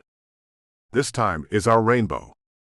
I pull into the small marina, and already I can hear the laughing people in the small tavern-style club my wife seems to love when we get to go out, which is seldom after the arrival of the baby. I tie the boat up and she pulls me back to sit down. Taking the card she attempted to give me earlier from her purse, she hands it to me again. Open it. Looking at the card I know she's penned just to try to make me cry, I find I fear the little thing. No. She pushes it into my hand. Read it. Fine. Gosh. I take it from her hand, rip the envelope away, and look at the pretty little card in my hand. It's purple and has pink hearts all over it. A set of red lips are at the center and she says, "Those are my actual lip prints. I made them just for you, hubby." With a grin, I look at her. Just for me, huh? Wow. She smacks me on the arm.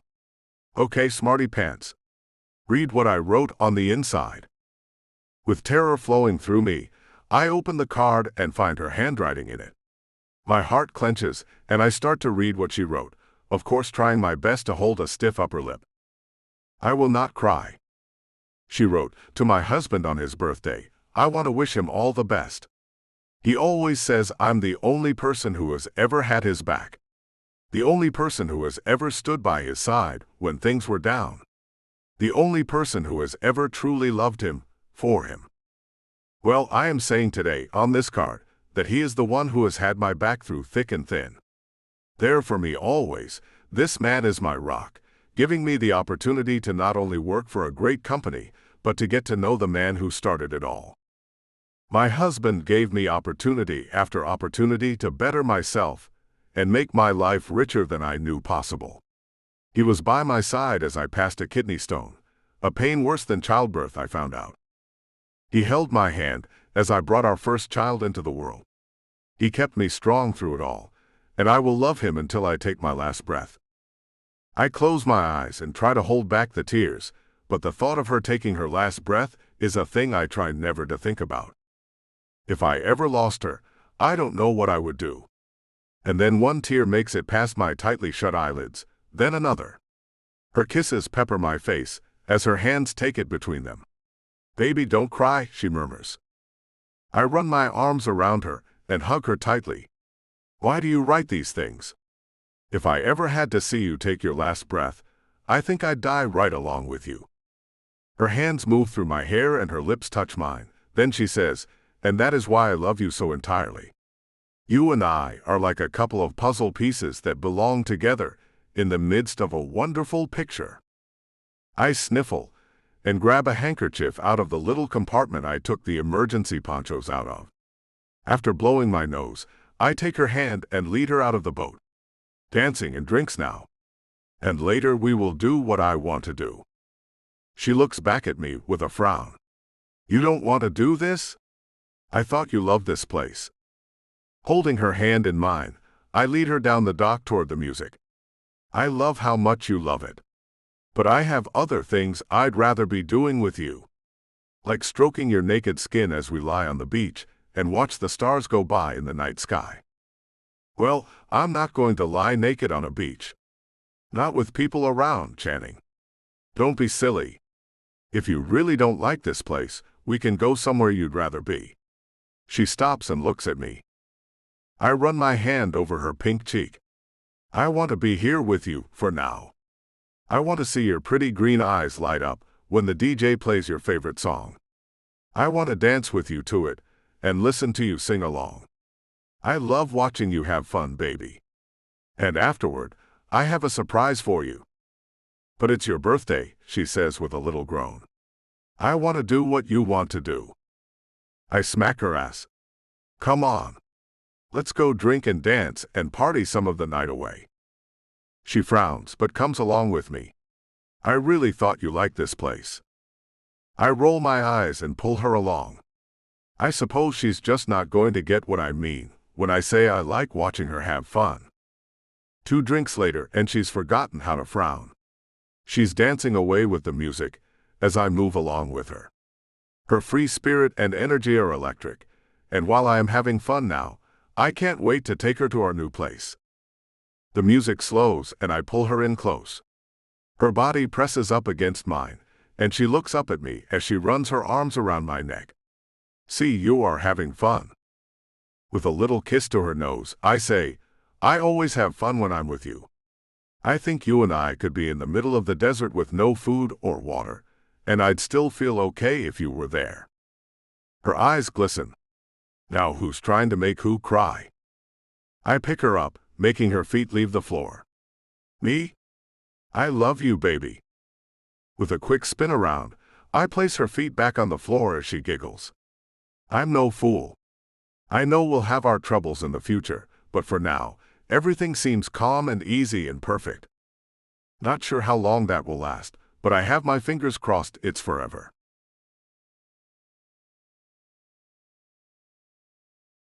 Beth. This is not the way home, Channing, I say as he leaves the marina and heads the wrong way. I know. He gives me a wink. I told you I was taking you somewhere else. It's dark and cool and he wraps one arm around me, holding me close to his side as he drives the boat to a place only he knows. Up ahead, I see some blue lights shining from one of the small keys. He slows as we near them and pulls up to a lighted dock. I can see a small bungalow not too far away from the dock. Whose house is this? The house, he asks as he helps me out of the boat. Well, it's ours. I narrow my eyes at him. Channing Michaels, what have you done, and how did you manage to do it without me knowing a thing? I have purchased our family their own island. He picks me up in his arms. And it's deserted for the night. Only you and I are on it. I made sure of that. After some help came and made sure that one bungalow was stocked with the supplies I asked for, they left. I shiver at the thought, as he takes me toward the little open house. It's adorable. I look around, but it's too dark to see anything. There are 6 more. And a large swimming pool, for when you don't feel like getting salty. But tonight, we're getting salty.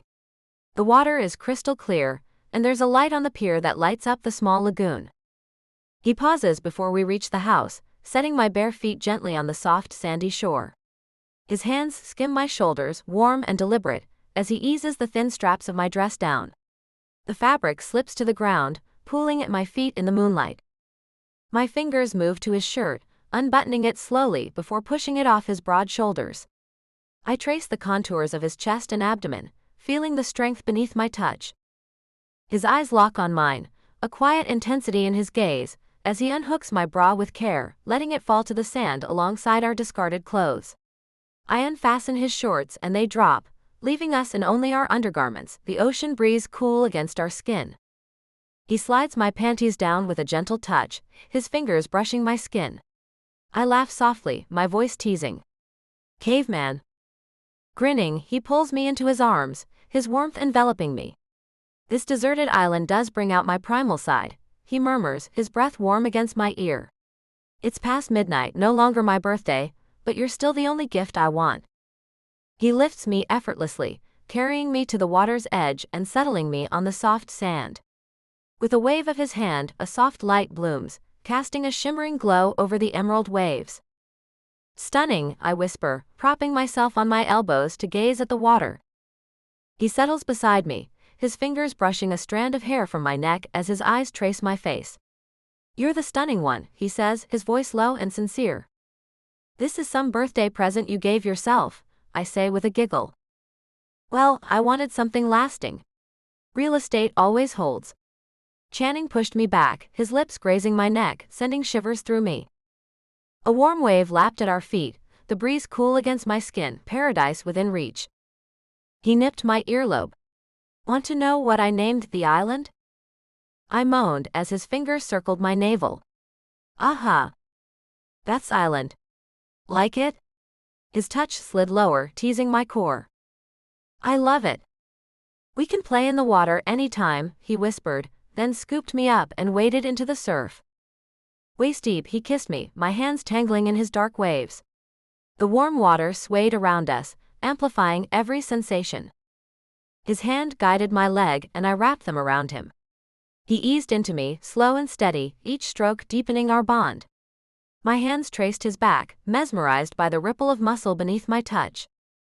Buying an island for his family, such a bold secret move. Channing was full of surprises. He broke the kiss, biting my neck. Who do you belong to? He demanded, breathless. You. Only you. He kissed my cheek. You make me wild under the stars. Another playful smack landed. 3 hits, no safe word. Your eyes went feral. I thought you meant it, for a second. I laughed softly. So I scared you? He asks as he rolls off me, and props his head up on his hand as his elbow rests on the sand. I roll toward him and run my arm over his waist. For a second, then I knew you were playing. It got my heart racing. I kiss his lips softly, throw my leg over his and move in closer. His hand runs through my hair. I plan on chasing you all over this island, baby. Get ready. I laugh a little and my body heats with the thought. He runs one arm around me and gives my butt a little smack again. I run my hand up to his face and kiss him again. Then I pull away from him and jump up. If you can catch me before I make it to the bungalow, I'll make you very happy in the shower. Deal, he shouts as he gets up and runs after me. I go as fast as I can, and just as I get to the door, he has me by the waist and picks me up off the ground, then tosses me into the air as he laughs. Now to the happy shower. I've won. He throws me over his shoulder as he opens the door. I pound on his back. Caveman. Seems I do have a bit of that left in me. He laughs, deep and evil sounding, and fear runs through me. That's a creepy laugh, I say as he tosses me onto the bed. Is it? He does it again, then his hands are all over me, tickling the crap out of me. I laugh until I nearly wet myself, then shout, Goldfish. Goldfish. He keeps tickling me and says, that was last week. What's the new one? Damn. I shriek. Nope, that's not it either, he says as he laughs and keeps tickling me. I search my memory as I can barely think, then it comes to me. Banana nut muffins. He stops and looks down at me as he breathes heavily. Yep. I catch my breath and shake my finger at him. This island may be a bit too much for me. He laughs, grabs me up, and tosses me over his shoulder again. If you can't keep up with an old man, then I feel sorry for you, Bethy. Now off to my happy shower. I hope you have a few tricks up your sleeve. I do now. It seems my caveman has a little backdoor action coming his way. Let's see how he likes surprises.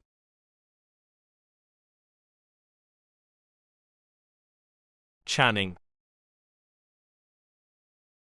But Daddy doesn't like to eat cereal out of his $900 shoes, little Channing. So please never fill them with cereal and milk again. Okay, buddy. I ask our 3-year-old, who looks at me with puppy dog eyes. Okay, Daddy? I was just trying to make you breakfast. He sniffles and wipes his nose with the back of his hand. I take a paper towel off the roll and wipe his hand, then his nose. You don't have to cry, buddy. Just never do that again. That's all. I scoop him up and take him out to the beach, where his very pregnant mother is lying on a chair near the water's edge. We spend a lot of time alone on this island, just us 3. It's like a little paradise, away from all things.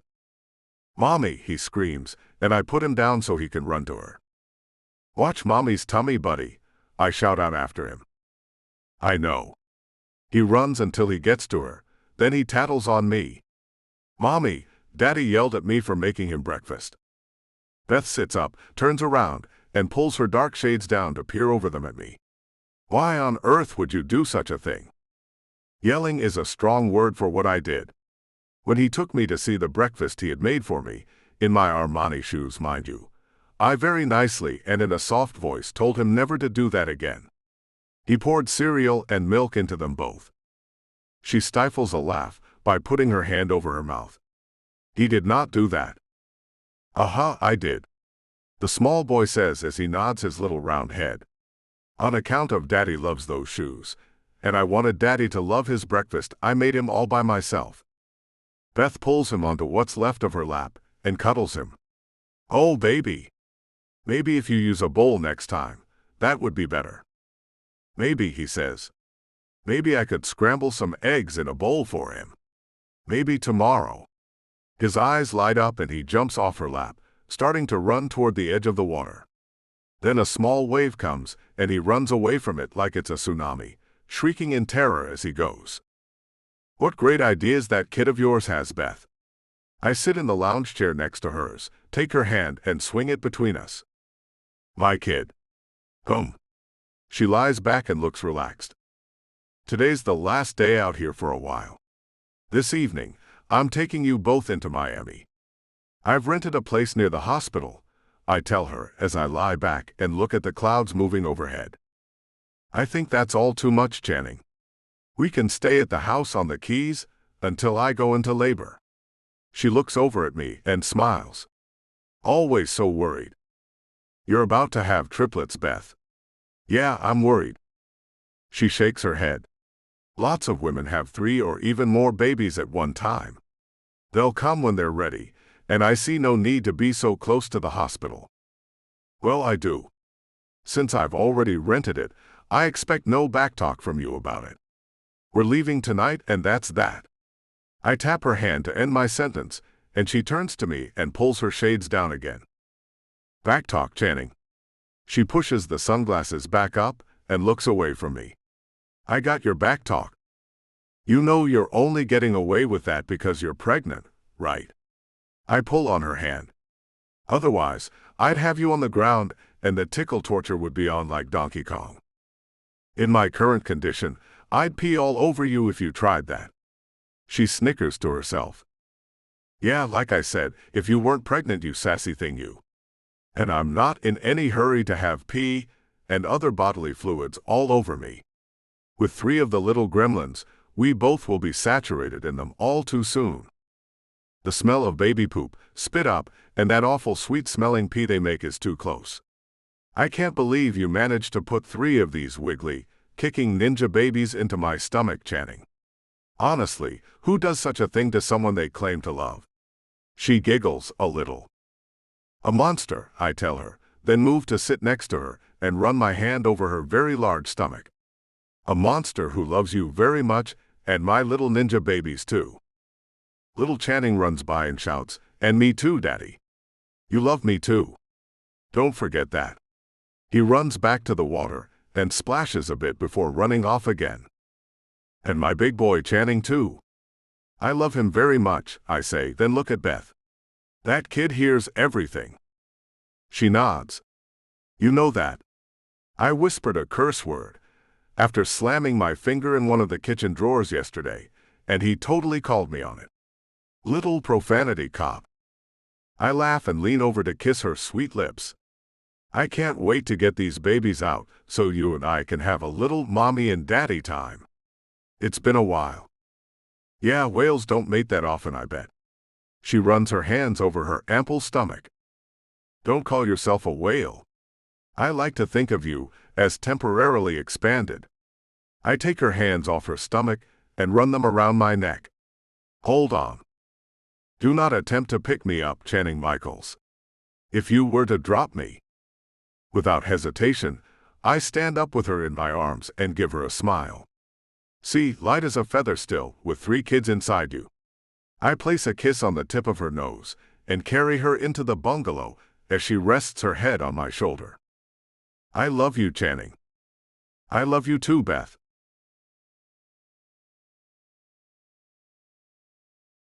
Beth.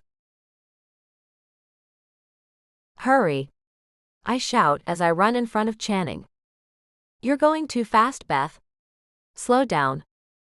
But I can't slow down. I have to get there. I have to make it before the sun sets. I have to see it, Channing. It's a tradition. The trees are thick and stop me from seeing the sky. It all started 5 years ago, when Channing and I took the trip through the water to go to a club on the Keys on his 37th birthday. Today he turned 42. The light is about to fade, and I've yet to see the thing we seem to see every single year on this day. Honey, it's not important, he says as he tries to catch up to me. It is though. I feel it's a sign or something, and if we don't see it 1 year, then this peaceful and happy life we have will end. I run even faster as fear creeps up inside me. Then his hand is on my wrist and he pulls me to a stop. He turns me around and wraps his arms around me. Baby, that's silly. He holds me tight and rocks me. Channing, please. I need to see if it's there. Let me go. We're so close to the tree line. Fine, he says, then lets me go. I run the rest of the way as he follows me, but walks. And as I break through the edge of the trees, the sky opens up and there it is. Just like it has been since that first birthday of his we celebrated together. It's here. Channing. Come see. He makes his way out to me just as the last rays are in the sky to reflect off it. There's our rainbow, baby, he says as he takes my hand. Another good year. I nearly cry with relief. He pulls me into his arms. Beth, that rainbow has nothing to do with how happy our life is. It's up to us to make it that way. Not any rainbow. It's just something that's happened every year, Channing. It's amazing. And every year we spend it on our island, and it's just magical. Like the day I first laid eyes on you. Magic surrounds us and I think it's real. As real as it gets. He picks me up and starts carrying me to our bungalow, which has expanded with the 3 daughters we had a couple of years ago. 3 little girls in their terrible 2s had us leaving the kids all behind this year. It's taking both our mothers to watch what they call our pack of kids. Channing and I try hard to get as much time as we can to ourselves, but it's not easy with 4 kids, 3 of them being little lunatics with teeth. Those girls must have been kicking and punching each other in the womb, because all we seem to do is break up little fights between them. I thought they were ninjas, but it turns out they were just trying to kill one another. As Channing carries me up the stairs to our bungalow, I point out a large crab who seems to want to join us for the evening. It brandishes its one large claw and snaps it at us. Channing laughs and gives it a little kick, sending it off the porch. It scurries away to find another place to sleep the night away. He doesn't put me down until we get to our large bed. The ceiling fan rotates overhead, and I look at it as he lies me down. His fingers move quickly, undoing the buttons of my shirt. No, I'll change into my nightgown, Channing. I try to get up, but Channing gently stops me. No, Beth. I'm not letting you hide anymore. I know you have stretch marks. They're ugly, I whisper, pulling away. But he holds me steady, his hands warm and firm as he lifts my shirt. They're beautiful, he says softly. They're a badge of honor. You carried our 3 girls in there. Be proud of those marks, Beth. He eases the shirt off, and I instinctively cover the brown lines crisscrossing my stomach. Channing, you know I hate how I look now. I'm tired of you thinking you're anything less than stunning, he says, his voice steady. You're beautiful, Beth.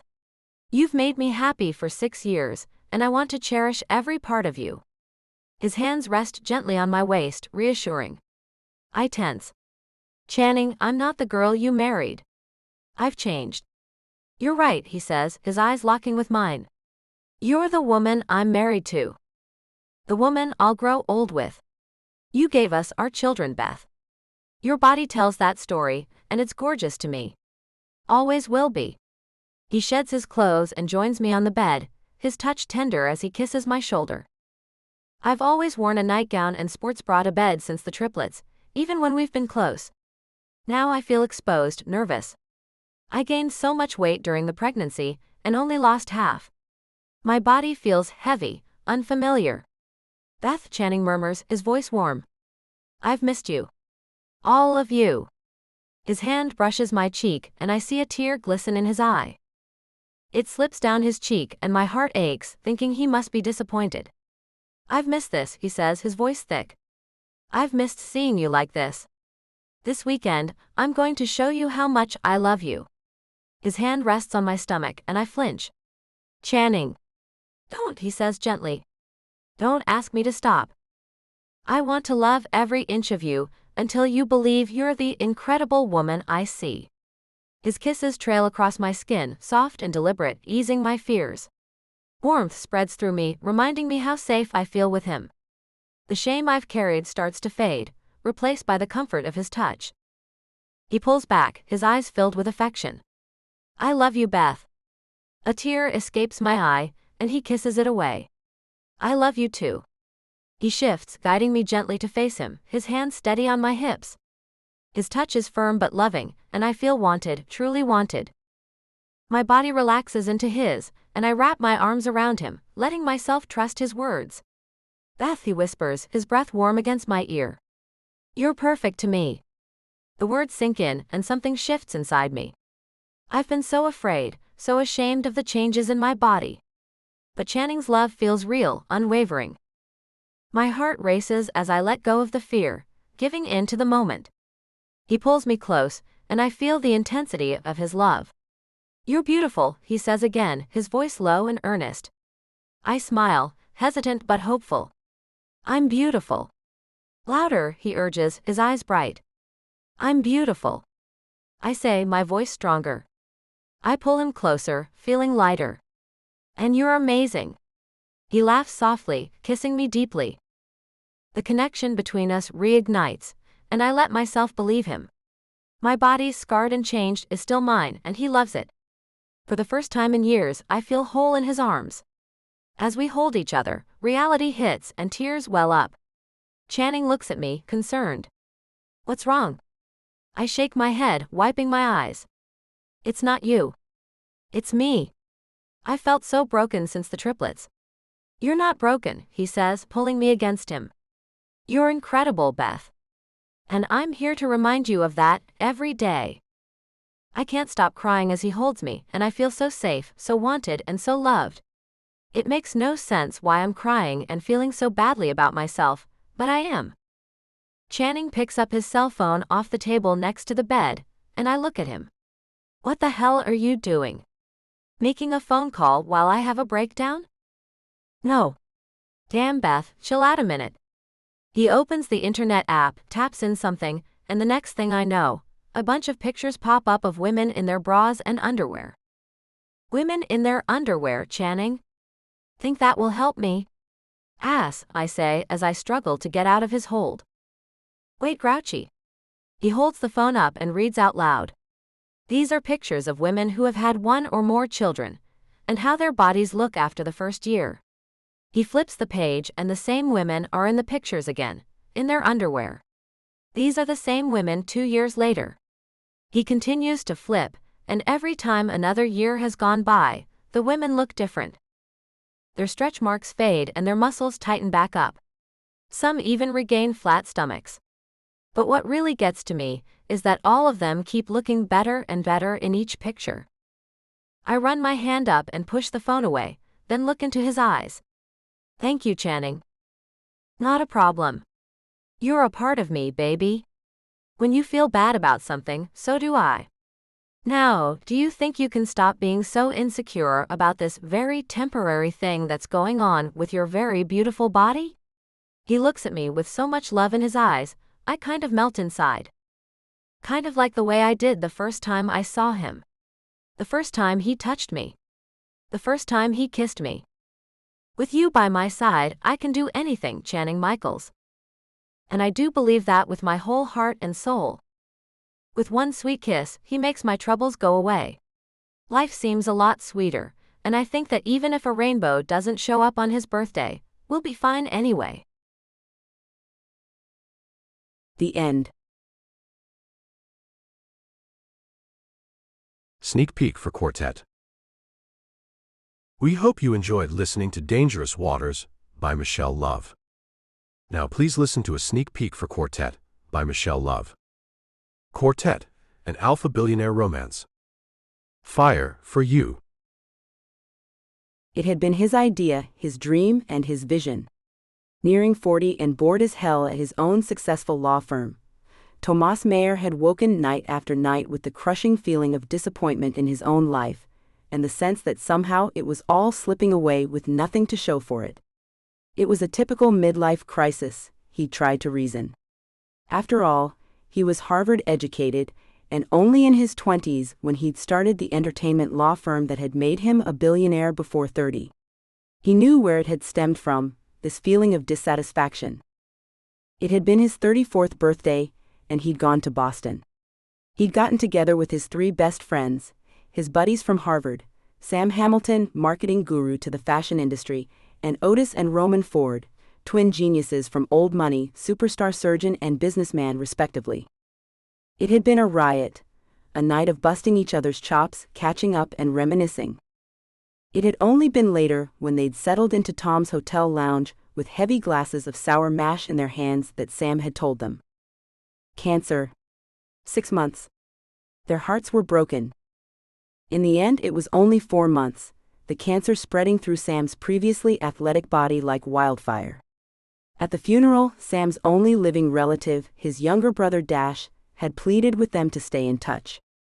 They were his only link to his family. They'd done more than that. Tomas had had the idea to start the record company, a seed that had been planted in their Harvard days when they would commandeer one of the music rooms and jam for hours when they should have been studying. They were obsessed with music, ate, slept, and drank it every minute in which they weren't being primed for a life of law and medicine by their ambitious fathers. After Sam's funeral, Tom stayed in Boston to talk to Dash. He told him that he and the Ford brothers were starting a new venture together, a record company, and they wanted Dash to join them. He'd barely gotten the words out before Dash had said yes. Now the fledgling company was competing with the big boys. Tom's unerring eye for talent had secured him some of the best new acts around, and for the last 2 years, he'd been so busy with them that he'd pushed his scouting to the back burner. It itched at him, though, the thrill of discovery. When his assistant, Meg, had mentioned a weekend in Seattle and seeing, as she had put it, the most rocking covers band I've ever seen, he hadn't been able to resist. Now, as he filed out with rest of the audience into the cold Seattle night, his heart was pounding, his senses in overdrive. He knew without a doubt that they were the ones, the band he would personally champion to superstardom. He had found them. He had found her. Bey stood under the shower in the dressing room, letting the hot water soothe and cleanse her tired body. She massaged shampoo into her long dark hair, feeling the water glide through the wet strands. Friday nights at the Ninth and Pine Club were never boring. The band's reputation in Seattle now was such that people booked well in advance to see them. Bey shook her head, smiling. She couldn't get over it. They were just a local covers band, for Christ's sakes, but their gigs every second Friday after midnight were always packed. Bey stepped out of the shower and quickly dried and dressed. A loud rapping sounded, and her best friend, Kim, the band's guitarist, stuck her head around the door. "Stu says the guy's waiting for us in the bar. I'll be 2 minutes." "Cool." Kim's head disappeared. Bey sighed. She hated anything to do with Stu Lawson, Kim's long-term English boyfriend. Oily, smarmy creep. Bey grinned to herself. Whoever this latest guy was that Stu wanted them to meet, to further the band's success, he'd put it, was bound to be another low-rent shyster looking to exploit them. Bey dried her hair quickly, pulling it into a messy bun at the nape of her neck, then smoothed her tea dress down over her curves. She glanced at the clock. It was after 2 a.m. now, and she would meet this guy, then head home. The store would have to be opened at 8. She calculated she would have about 4 hours of sleep, maximum, and the thought made her faintly nauseous. She pulled the dressing room door shut behind her, and made her way slowly to the bar. Pete, the big bear heart of their band, met her halfway, throwing a huge arm across her shoulders. He had about the same regard for Stu as she did, and they exchanged a loaded grin now as they walked into the bar. Stu was standing at the bar, his back turned as he chatted to the record company guy. Bey felt a little flip in her stomach as she realized who it was. The guy from the crowd. She'd seen him before, at their last 2 gigs. She could hardly miss him, he was so tall he towered over the rest of the crowd. Tonight, as she'd sung the final notes of the song, their eyes had met and she'd felt it, everywhere. She took a deep breath in now, as they approached the men who turned to greet them. Stu made the introductions, but she barely heard him except for the guy's name, Tomas. Tom smiled down at her, his green eyes intense and focused entirely on hers. He didn't rake his eyes up and down her body in that sleazy way Stu always did, but kept his eyes locked on hers. It was incredibly sensual, and Bey could imagine him leaning in, pressing those cool lips to hers and... "Hey Space Cadet," Kim nudged her and Bey blinked. "Let's grab a table." As they made their way to one of the booths, she heard Stu remark, "Sorry about that, it's her artistic temperament." Turning to shoot him a death stare, Bey flushed at Stu's rudeness. Tomas's eyes narrowed at Stu before he smiled down at Bey. "Nothing to apologize for. I'm always daydreaming, best way to filter out the crap some people talk." Bey snorted with laughter and Tomas grinned at her. They all sat down in one of the booths, and Bey couldn't help the little thrill passing through her, as Tomas deliberately put himself between her and Stu. Sitting so closely together, she could feel the heat of his body and his big thigh against hers in the cramped table. God, she wanted to touch it, wanted him to touch her. She'd been exhausted after the gig, but now every cell in her body was alive, sparking with excitement and arousal. Tomas began to talk about his project, and suddenly she was interested. He wanted to champion the band into a major recording deal. "The fact that your gigs are always packed has gotten a lot of buzz in the industry," he told them. "Nowadays, when the recording industry is flooded with manufactured plasticized bands or whiny little mean girls." Bey had to laugh at that one. Pete grinned too. "What we're looking for is to develop a band that's innate talent is, well, I'm not going to say wasted, not after that incredible gig, but whose talent could be developed into something quite extraordinary and lucrative. I don't see why there can't be both music of real quality and genuine talent to go along with record sales." Bey was impressed, and she looked over to Kim and Pete, who both looked excited. "And you think we're the band to do that with?" Pete asked Tomas, who nodded. "Absolutely. If one gig can have that effect on me." He looked back at Bey now, and a smile creased his handsome face. She felt her stomach do that flippy thing again, and pressed her hand against it to quell the sensation. "What label are you with?" She felt like she was gibbering, so distracting was this man. Before he could answer, Stu cursed loudly. "Geez, Bey, do you have to be so clueless? Tom is Quartet Records." Tom narrowed his eyes at Stu. "Watch your mouth, Lawson. Remind me again what it is you do." As he came to her defense, a squirming Bey felt his hand close over hers, hidden by the table. He held it for a brief second. "I got your back," then let it go. Her skin burned where he touched her, and she smiled at him gratefully. "I'm the band's manager," Stu said in a mock-patient voice. "I brought you in, remember?" Tom's answering smile was cool. "Vividly." Bey choked on her drink, and Pete snorted with laughter.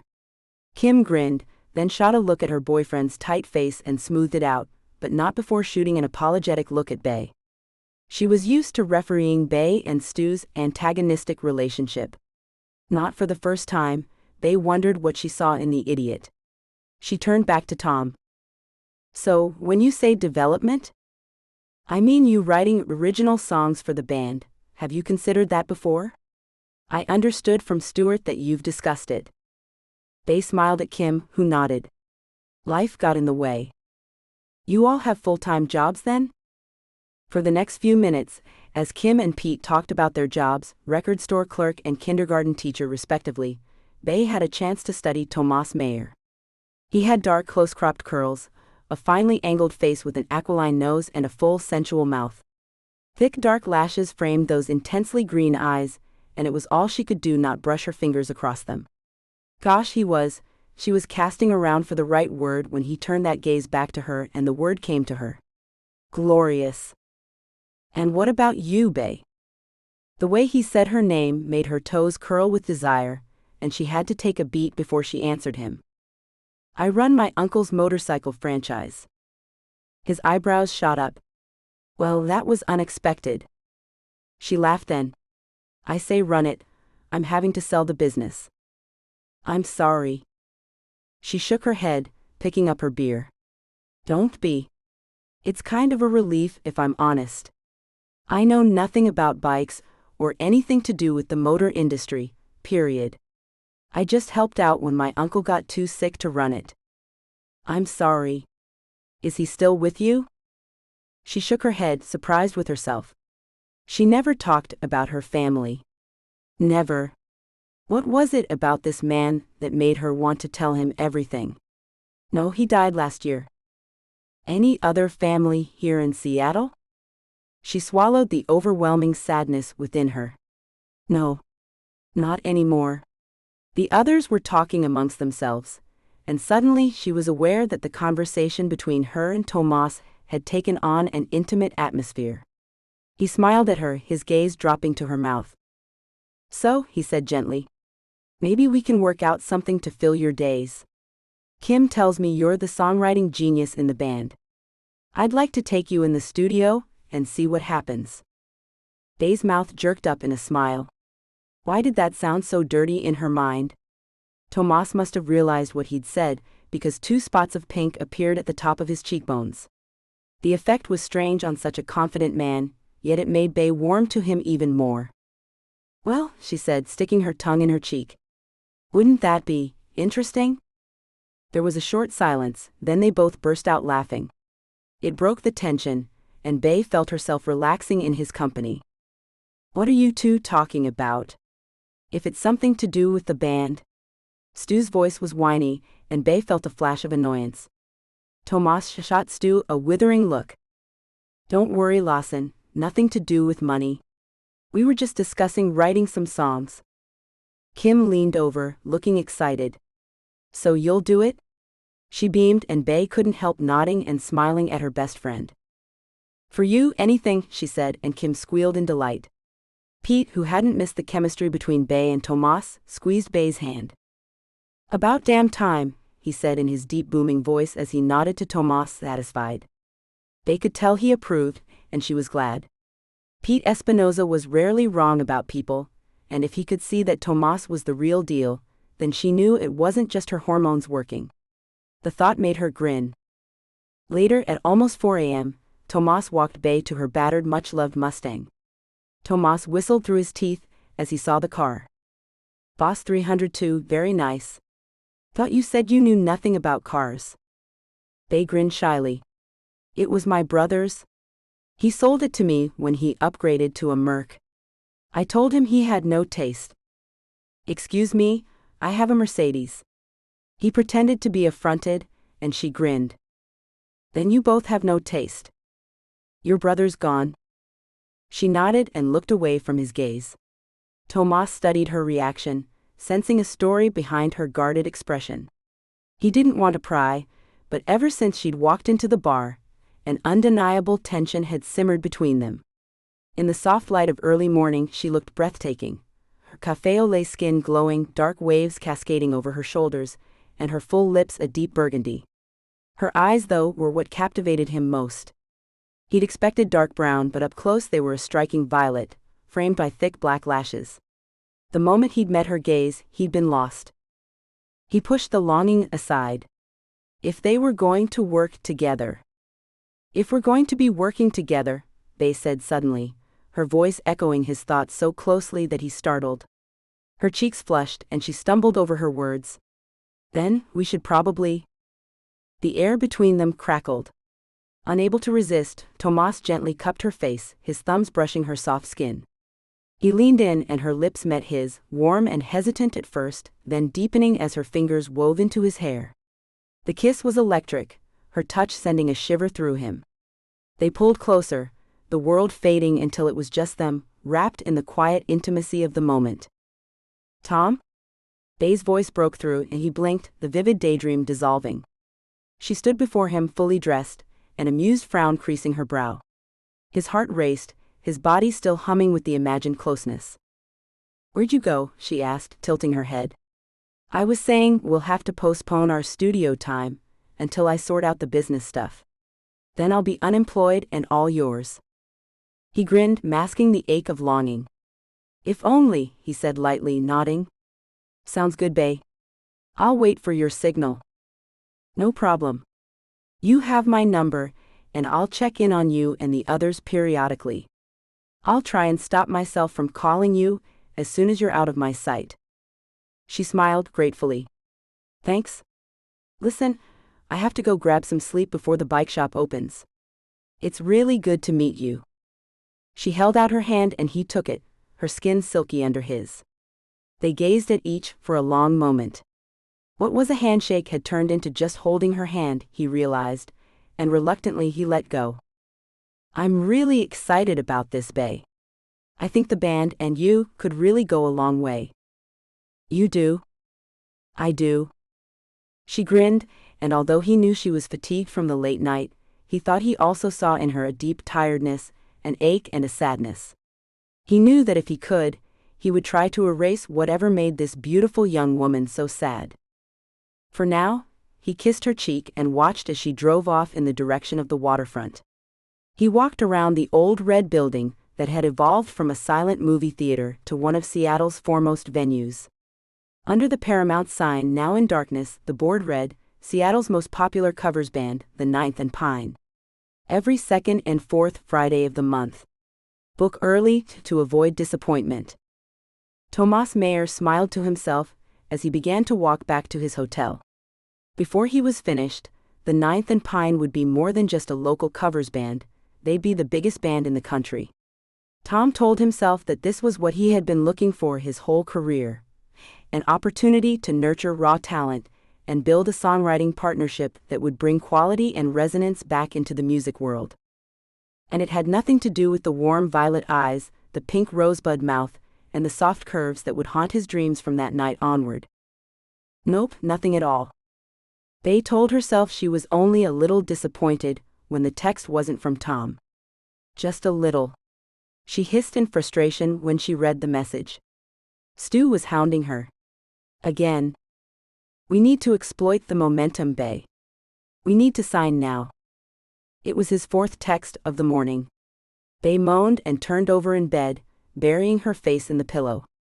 She was already late opening the shop, but she figured, what was the point anyway? She was closing the doors at the end of the week.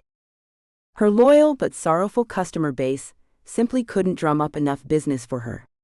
She was losing money by keeping it open more or less as a meeting place for her customers who would come in, take advantage of her mini fridge and coffee machine, and reminisce about the time they rode from Tacoma to Tennessee. Bae didn't mind, in fact she loved them all, the huge dudes who loved their Harleys and who had loved her uncle. Uncle Prakash had come to this country from his native India in the 70s, along with his sister Bae's mother. When she had died when Bae was 5, he'd taken her 2 kids in, Bae and her elder brother Ravi, and loved and cared for them as if they were his own. Their American-born biological father was long gone, and so the 3 of them lived and worked together. When Bae had shown true musical talent, Prakash had insisted on paying her college tuition. Bae forced herself to roll out of bed and into the shower. If only Uncle Prakash hadn't gotten sick. She'd been at the top of her class, her career as a classical pianist set. Now as she dressed, she couldn't imagine leading that life, with recitals and performances in huge quiet halls. She loved the roar of the crowd, the way they would sing along with her, and the way they moved as one, like a seething sea of limbs and bodies to the rhythm of whatever song they were doing, a rocked-out version of a pop song or vice versa. Gosh, she loved it. And now she had the chance to write songs of her own. With Tomas, she thought, a thrill sparking through her. But doubt crept in. Let someone that close again? Unlikely. The thought dimmed her excitement. As she lathered her skin in the shower, her hand drifted, lingering with a gentle touch, imagining Tomas, his lips brushing hers, his strong hands tracing her curves. A shiver coursed through her as she found release, then she shut off the water and wrapped herself in a towel. How long had it been since she'd been with someone? She paused, then shook her head, pushing the question aside. If you're obsessing over it, Tamba, she said out loud to herself, it's officially too long. You are Seattle's answer to Miss Havisham. The thought made her grin, and she was still grinning when she opened the shop later than usual. 3 of her regulars were sitting outside waiting for her, gently teasing her for being late. Hey now, leave her alone. Maybe the little missy finally saw some action last night. Jed, a massive biker with a beard as long as he was, winked at her. Bay giggled, flushing furiously. Now, you know you're the only man for me, Jed. Damn straight. He patted on her the back as she let them in. Bay listened to him talking to the other guys, Goober and Stevo, while she put the coffee pot on and raised the shades. There were only a couple of Harleys left now. If she didn't sell them, she'd have to part with them to a buyer who'd offer her way under market value for them. She was tempted to keep one of them, a beautiful vintage Harley that had been her uncle's back in the day, but she'd never even sat on a bike, so what would be the point? The rest of the store was looking decidedly barren. She'd slashed the prices to half price on spares, tools and other kit, and it had been swept up by bike enthusiasts. Where had they been when she needed to keep the business open? She sighed now. If she was honest, this was a relief. She needed to move on and get out. Her thoughts drifted back to the previous evening. She was excited in a way she hadn't been for years. A real chance at a musical career, she could barely believe it. She had thought that life lost to her, but now... Hey Missy, you want some coffee? Bay smiled at Stevo, who was brandishing the coffee pot. Sure thing, thanks. Now she went to sit with her friends. How are we going to celebrate our last week? Kim Clayton tugged her long blonde hair up into a ponytail as she waited for Stu. They were meeting her parents for lunch, and so as always, Stu was prevaricating. Kim sighed. She knew her parents and her friends, everybody really, couldn't stand Stu, and she understood why. He was vain, deceitful and manipulative. A man who couldn't quite understand that his faded pretty boy looks couldn't get him whatever he wanted anymore. Yeah, she got it. Trouble was, at night when they were alone, he was totally different. Vulnerable and loving, and he knew exactly what to say to make her feel like the most wonderful person who'd ever lived. Kim told herself that was the real Stu, and that the other was just bluster and hyperbole, except for one thing. He frightened her. When he went off, and that was often, his aggression was always aimed at her, even if she'd done nothing. His apologies were lavish and over the top, begging her for forgiveness. What the hell are you doing with him? Kim asked herself that question often, but she knew the answer. She loved him. When he came to her crumbling with guilt for his behavior, she would cradle his head against her chest and soothe him. His arms would go around her then, and they would invariably end up in bed. Hey, we going or what? She started as Stu stood in the doorway. He looked nervous, he always did when he met her parents. Kim nodded and picked up her bag. At the restaurant, her mom stood and waved maniacally as they came through the door. Kim grinned as the other diners at first looked up in annoyance, then awe as they realized who they were looking at. Charlie Muse Clayton, a rock star for the better part of 40 years, hugged her daughter tightly. Kim's dad Mac, tall and silent with his dark blonde hair pulled back into a long ponytail, shook Stu's hand, dropping it quickly. Charlie's dark gold eyes sparkled as she looked over her daughter, who was dressed in regulation jeans and an AC/DC t-shirt. You look gorgeous, honey. Gosh, I missed you. When are you going to bring my daughter back to Nashville, Stuart? Kim watched as Stu reddened under her mother's gaze. Very few men or women were immune to Charlie's innate magnetism. Certainly not Stu, who took a sip of his soda before answering. Anytime she wants, Charlie. We've just been busy with the band. Max snorted slightly, and Charlie flashed him a look. I bet. Hey, we drove past the Paramount on the way here. My little girl's band is up on the marquee there. I was a proud mama. Kim knew her mother meant well. It was just, she always managed to make it sound as if they were just playing at being a band. Kim kicked Stu under the table. Actually, we have some news. A record company is interested in developing us. Stu nodded. A big one too. Quartet Records. Wow. Charlie looked impressed, but Mac Clayton harumphed. What the hell is development? You write a song, you record it, it gets on the radio and people buy it. What does their developing us mean? Kim felt the choking numbness creep into her chest. The familiar humiliation that being the lesser talented daughter of two rock gods had always engendered in her. She drew in a breath, hoping Stu would defend her, but he sat there flushed with anger himself. He wouldn't stand up to her dad. He never had. It means exactly that, Dad. We're going to be writing our own songs. We? You mean Bay is? This time tears did spring up in her eyes, and she looked away and was silent. Every time. Yeah, Dad, she said, anger rippling in her voice, you don't have to remind me. Bay is the talented one. Mac drained his scotch. Did I say that? Hey Charlie, did I say that? Her mother sighed, and Kim realized how tired she looked. Let's change the subject anyway. Kim's shoulders slumped. For once, choose me. Defend me, Mom. She shifted in her seat and felt Stu's hand curl around hers. It's a pretty big deal, he said to her parents. Once they all get done writing an album's worth of songs, there'll be a showcase for the record company. Then a single, a video. Kim, surprised, smiled gratefully at her boyfriend. This was why she kept trying with him, these small moments when he was selfless, when he protected her.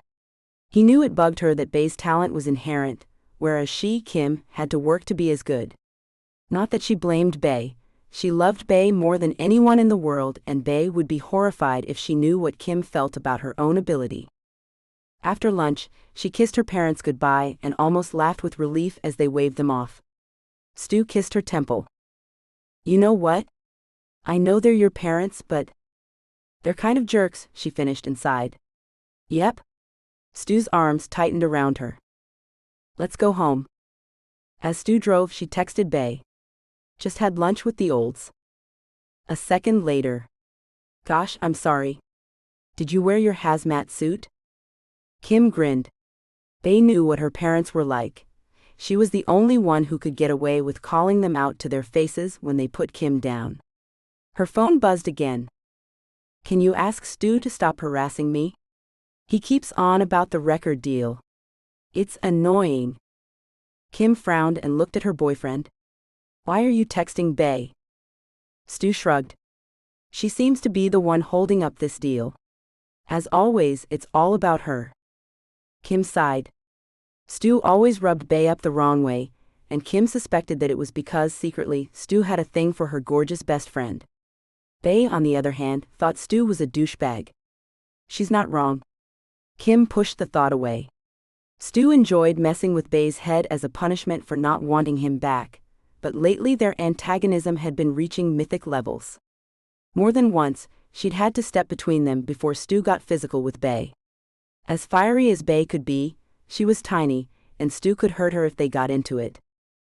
She must have sighed because Stu looked over at her. She bugging you about me? No, it's okay. Just ease up on Bay. For me?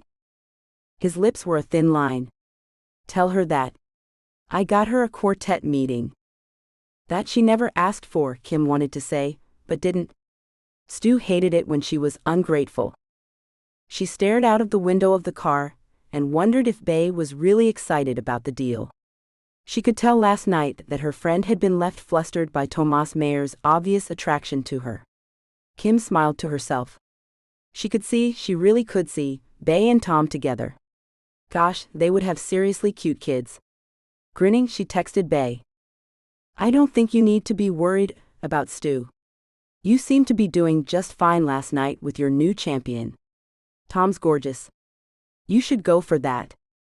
She waited, knowing the reply she'd get before she read it. Sure enough, a moment later. No idea what you're talking about. Ha. Kim snickered to herself. Maybe it was time her hermit-like best friend knew what it was to be in love. Kim glanced over at Stu and her good mood left her. Bay wasn't the only one who desperately needed some real love in her life. A roar of greeting went up as Pete, the Ninth and Pine's gigantic drummer, sauntered into Bay's showroom.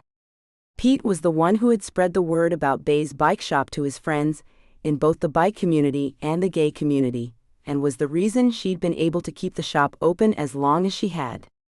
Bay hugged him, his larger-than-life merry presence lifting her mood as always. It was closing down day, and she'd been affected by it more than she thought she would have been. The showroom had had a revolving door of visitors all day, and now she was getting ready to close for good. Pete gave her a hug, then studied her.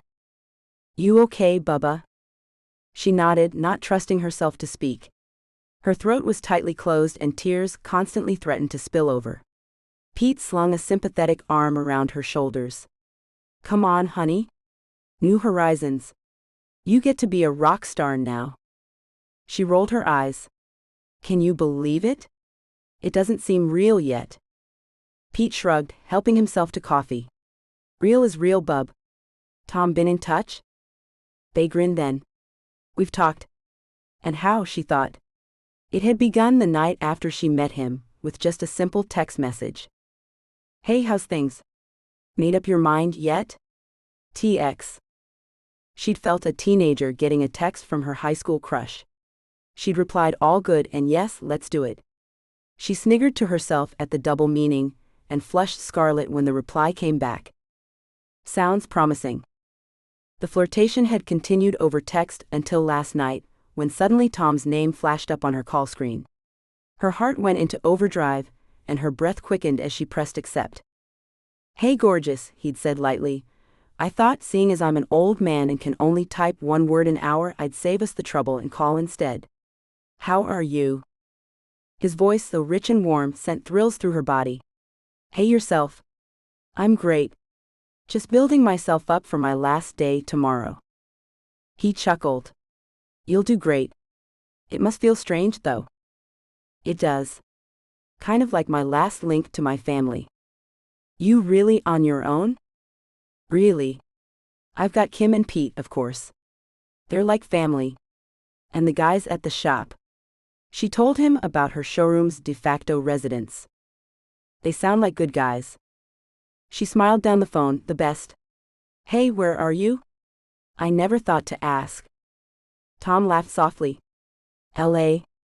She felt a pang of regret at him being so far away.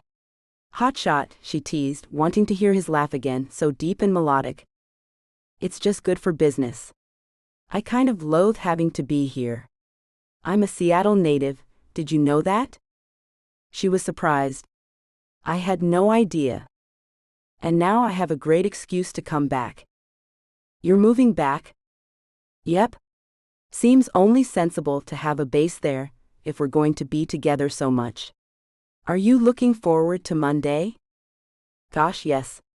Bay pushed the thought of him in Seattle, so close and so near all the time, to the back of her head.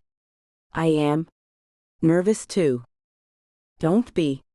You were meant to do this. I just know it." Later in bed, she'd Googled him. Tomas Mayer, 39, Harvard Law graduate. Set up his own entertainment law label straight out of college. Briefly married in his late 20s. Known for being ruthless in the courtroom, but a stand-up guy outside. Bay squinted at the pictures of him, so handsome, so elegant. He radiated power and presence. He could easily have passed for a Roman emperor with those sculpted features. "Yum?" She sighed. He seemed too perfect. In her experience, that meant trouble. She closed her laptop and lay back on the bed. "Great," she told herself. "In 5 minutes you met, fell in love, and broke up with him. What is wrong with you?" She turned on her side and stared at the photo of Ravi on the nightstand. Her brother, too, had been gregarious, friendly, and successful. Seemingly, he had it all. Right up to the moment he'd deliberately driven his car at top speed into a wall. Bay winced. 18 months later, the pain was still red raw. Only she knew the truth of Ravi's death, his suicide, from the one-line note he'd left for his sister. "I can't do it anymore. I'm sorry. I love you." Bay shut off the lamp and turned away, a searing pain shooting through her stomach as it always did when she thought about her brother. It left her breathless and weak. Love is pain. That was the thought that kept pounding at her until finally, exhausted, she fell asleep. Now, as she was surrounded by her friends, Bay poured them all some of the champagne Pete had brought with him, courtesy of Hank, Pete's bar owner husband. It was almost 5 p.m. when the door opened, and Bay was astonished to see Tomas walk in, grinning. He was of his suit, in jeans and t-shirt. She couldn't help the smile that spread across her face, then she noticed the t-shirt he was wearing. Tomas Mayer, is that a vintage Tamba bike shop t-shirt? She was amazed. Her uncle briefly brought out the tees in the early 80s, and now they were like gold dust. She didn't want to think about how much Tom had paid for it, but she was touched by the gesture. And boy, did he make it look good. The light blue made the green of his eyes even more intense, contrasting well with his black hair. She introduced Tom to everyone. Pat, one of her oldest customers, eyed the tall man. You gonna make our Bay a star then? Tomas grinned good-naturedly. Bay's already a star, I'm just going to help make her a successful one. If that's what you want? He smiled down at Bay, put a hand on her back, and she was lost. Tom stayed until the last person left the shop, then helped Bay clear up. Just after midnight, she locked the door for the last time, and for a moment she thought she might give in to the tears that threatened. That part of her life was finally over. You okay? His voice was soft and sympathetic. She nodded, trying to smile. Come on, let me buy you a drink and we'll say goodbye properly. She let him steer her into his Mercedes, which was very nice, despite her teasing of him the night they met. He drove them into the quiet city, and found a little bar tucked away downtown that was still serving beer. They found a little couch in the back. The bar was almost empty, with just low jazz playing in the background. Tom and Bay fell into easy conversation. After a while, Tom, draining the last of his beer, turned to her. So what the hell is Kim doing with that sleazeball? Bay grinned, relaxing. Tom was so easy to talk to. You've got me. I've never understood the attraction. Maybe it's codependency, I don't know, but they've been off and on for years. Mostly on, which is annoying. Tom's eyes were on her mouth in a way that made her feel so attractive and so wanton that she wanted to straddle him right then and there. She felt her face burn as slowly he raised his eyes to meet hers. And what about you? His voice was deep, sensual murmur now, his desire burning in his eyes unmistakably. She could barely breathe. I don't get too involved. Damn it, woman. Tom didn't seem fazed at all. Me either. But sometimes, it's just about the here and now. The moment. She couldn't look away from his eyes. I agree, she said softly. Tom smiled and leaned over, brushing his lips across hers. Bay? His voice was a soft whisper, carrying a quiet promise. Yes, she replied, her breath catching. I want to take you back to my hotel tonight. Forget we're working together. Forget everything else. Tonight it's just you and me. What do you say? Her heart raced, her body alive with anticipation. Tom kissed her again, deeper this time, his fingers weaving gently through her hair as his lips moved against hers, cool and sweet. The world seemed to fade, leaving only the warmth of his embrace. Take me home, Bay murmured, leaning into him, her voice soft but certain. Take me home with you. The elevator reached the penthouse, and Tom lifted her effortlessly, carrying her to the bedroom. He set her down on the bed with care, his hands moving to the buttons of her dress. He unfastened them slowly, his lips brushing her skin with each gentle touch, sending shivers through her. Bay trembled, her senses heightened by the tenderness of his kisses. When he eased the fabric aside and pressed his lips to her collarbone, she let out a soft sigh, her body humming with warmth. A low chuckle rumbled through him as he held her close, his hands tracing the curve of her waist. Impatiently, she tugged at his t-shirt, and he pulled it off, revealing a strong, broad chest. Bay's breath caught at the sight, her hands reaching for him, craving the closeness of his skin against hers. She slipped out of her dress, and Tom's gaze softened, filled with admiration. He kissed a trail from her shoulder to her neck, then met her lips in a hungry, lingering kiss. Bay, he whispered, his voice thick with emotion. His hands explored her gently, drawing her closer until she felt completely enveloped by his warmth. The intensity built, and Beth's heart pounded as she surrendered to the moment, her fingers tangling in his hair as she whispered his name. Tom's eyes locked on hers, his expression a mix of tenderness and awe. For once words escaped him. Beth smiled up at him, her finger grazing his cheek, her eyes reflecting the quiet joy of their shared moment. "Wow," she murmured, and that was all they needed to say. Tom sought her lips again. "Beth, such a beautiful name." She smiled. "It's short for, are you ready for this, Bygenthy?" "That's even more beautiful." She snorted. "If you say so." "Can you imagine what roll call was like at school?" Tom smiled. "If it makes you feel better, they always spelled my name with an H." She giggled. "Yup, that's the same." He wrapped his arms around her, and for a long time, they just enjoyed the silence, comfortable with each other. "Tom," Beth's voice was suddenly uncertain, "I'm concerned?" "About?" She pulled away from so she could look into his eyes. "We said tonight. Nothing to do with anything else. But when we start to work together, with the band and everything, I think we should stay professional." Tom nodded, understanding. "I get it. I just don't want Kim and Pete to think I'm getting preferential treatment because we've, you know." He smiled at her bashfulness. "Done each other," he teased, wiggling his eyebrows until she laughed. "My little Puritan." Gently, he pulled her atop him. "I get it. We'll keep things professional, I promise. But work doesn't start until Monday." Beth's eyes sparkled. "Exactly." She slid closer, her fingers trailing over his skin, stirring him awake again. "We have the whole weekend." Tom drew a sharp breath as her lips brushed against him, her touch soft and deliberate, teasing with slow, warm caresses. She guided him to the edge of bliss before he drew her up, pulling her close. With a whispered plea, he urged her to move with him, their rhythm building in a fervent shared dance. Monday morning, and the Seattle sky was doing its best to drown out any happiness Beth might have felt. It was gray, sullen, and dumping sheet after sheet of rain down on the city. They were on their way to the studio, having arranged to meet Kim and Pete at 10 a.m.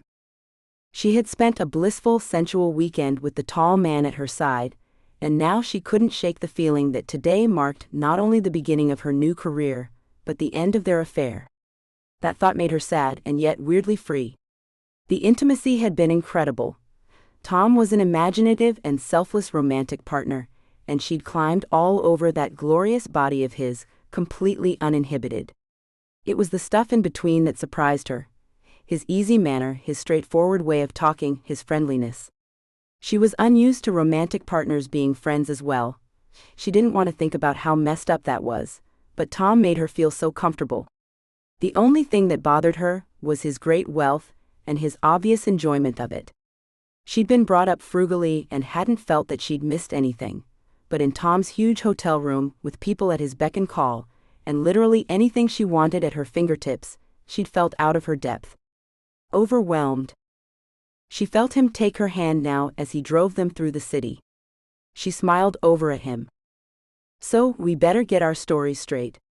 Your car wouldn't start, and you were on the phone to me, so I said I'd swing by and pick you up." "Got it. Nice and simple. But why were we on the phone?" "Dirty talk." She laughed. "Darn it, that's ruined that plan. How about you were getting cold feet, and called me to cancel? They'd believe that." He grinned to let her know he was joking, but she sighed. "Yep, probably." They pulled up to the recording studio, and after checking that no one was watching, Tom leaned over and kissed her. "Don't worry about it so much. It'll all be fine." It was. As soon as they were inside the recording studio, Tom switched into uber professional mode, giving them all a tour of the studio. Pearl Jam, Soundgarden, Alice in Chains, they all recorded here. The creme de la creme of Seattle's musical history. I think the Ninth and Pine could join their ranks. "You know we're just a covers band, right?" Beth said in a faint voice. The mention of Pearl Jam, her musical heroes, had sent her into panic mode. Kim grinned and Pete rolled his eyes. "Breathe, Beth. Breathe, the big man said, and Tom grinned down at Wither, with a little too much familiarity, she thought, risking a glance at her bandmates. They hadn't noticed anything she saw, too awed by the studio's history. Tom nodded. Come this way. He led them into the tracking room, where a black Yamaha piano stood. He urged Bay to sit and play a few notes before leaning in and saying in a loud whisper, "That's where Pearl Jam recorded Black." Bay shot up from the piano. Damn. The rest of them burst out laughing at the shock on her face. They were still laughing when the door opened and Stu walked in, already annoyed by the look on his face. His temper wasn't improved by seeing them enjoying each other's company without him. Why wasn't I called about this meeting? Kim looked uncomfortable. Because we're just looking around the studio, Stu. That's all. I didn't think you'd be interested. Nope, said Bay. This part has nothing to do with money, Stu. Just creativity. Why would you be interested? Stu gave her a withering look, then turned to Tom. Contracts, he barked at him. We need to sign before any work is undertaken. Tom sighed. Contracts will be here after lunch. My colleague Roman is bringing them.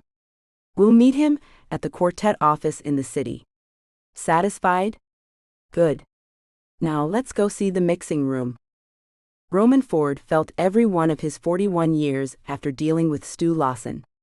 The band he liked enormously, every one of them committed and bright.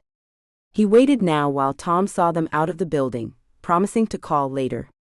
He watched the look that passed between his best friend and Bay Tamba. Oh. As soon as Tom came back into the office and dropped into the seat opposite him, Roman narrowed his eyes at him. Please tell me you're not sleeping with the delectable Miss Tamba? Can I tell you what a mistake that would be? Tom shrugged, unrepentant. We'll keep it professional at work. Roman saw how relaxed and happy his friend was, and couldn't bring himself to remonstrate with him. Tom deserved happiness. He just sighed, rubbing his hands over his eyes. Gosh, well, don't let that screw this up. I like them.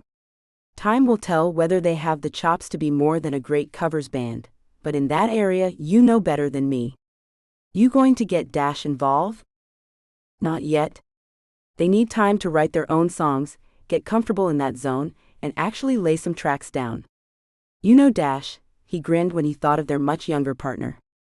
He'll go all out on marketing without a solid product behind them, and they'll lose confidence. Roman nodded. I know. He has gotten better, he said, feeling he ought to defend his young friend. Yes, Tom replied, straight-faced. Nowadays he waits until they've stepped into a recording studio. They both laughed. Their younger colleague had launched himself into the record company at full speed, desperate to prove to his beloved older brother's best friends that he was worthy of them. Tom was studying him. You okay? His voice had the edge that they all had since losing Sam, that horror of the possibility of losing another one of their number. Roman half smiled. Yup, just tired. Kinda wishing my brother would step up and put some more time into the company, but then, I'm not a world-class surgeon. His words. Tom grinned. Roman's twin, Otis, could be unbearably sniffy, and was the one who had needed to be convinced even to invest in the company, but he had a good heart. It did irk Roman. Tom knew that he, Tom, was more like a brother than his own was sometimes. Otis led a team of specialist surgeons down in Portland, and was rarely, if ever, free to discuss the music business anymore. Remember when Otis was our mad pianist? Tom said, picturing their college band, stuck in a grimy basement in one of their rented apartments with second-hand instruments. Remember when you were our mad drummer? Roman shot back and laughed. Gosh, was that a million years ago? You had a Wake Me Up Before You Go-Go t-shirt. That is a damned lie, Mayor. You had a tragic afro. True story, but at least I didn't have frosted tips. The banter carried on for a little while, then Tom reluctantly got up. Lawson wants to meet with me without the band. He's a pain in my ass already. Roman rolled his eyes. Give him the minimum to make him feel important, then ditch him.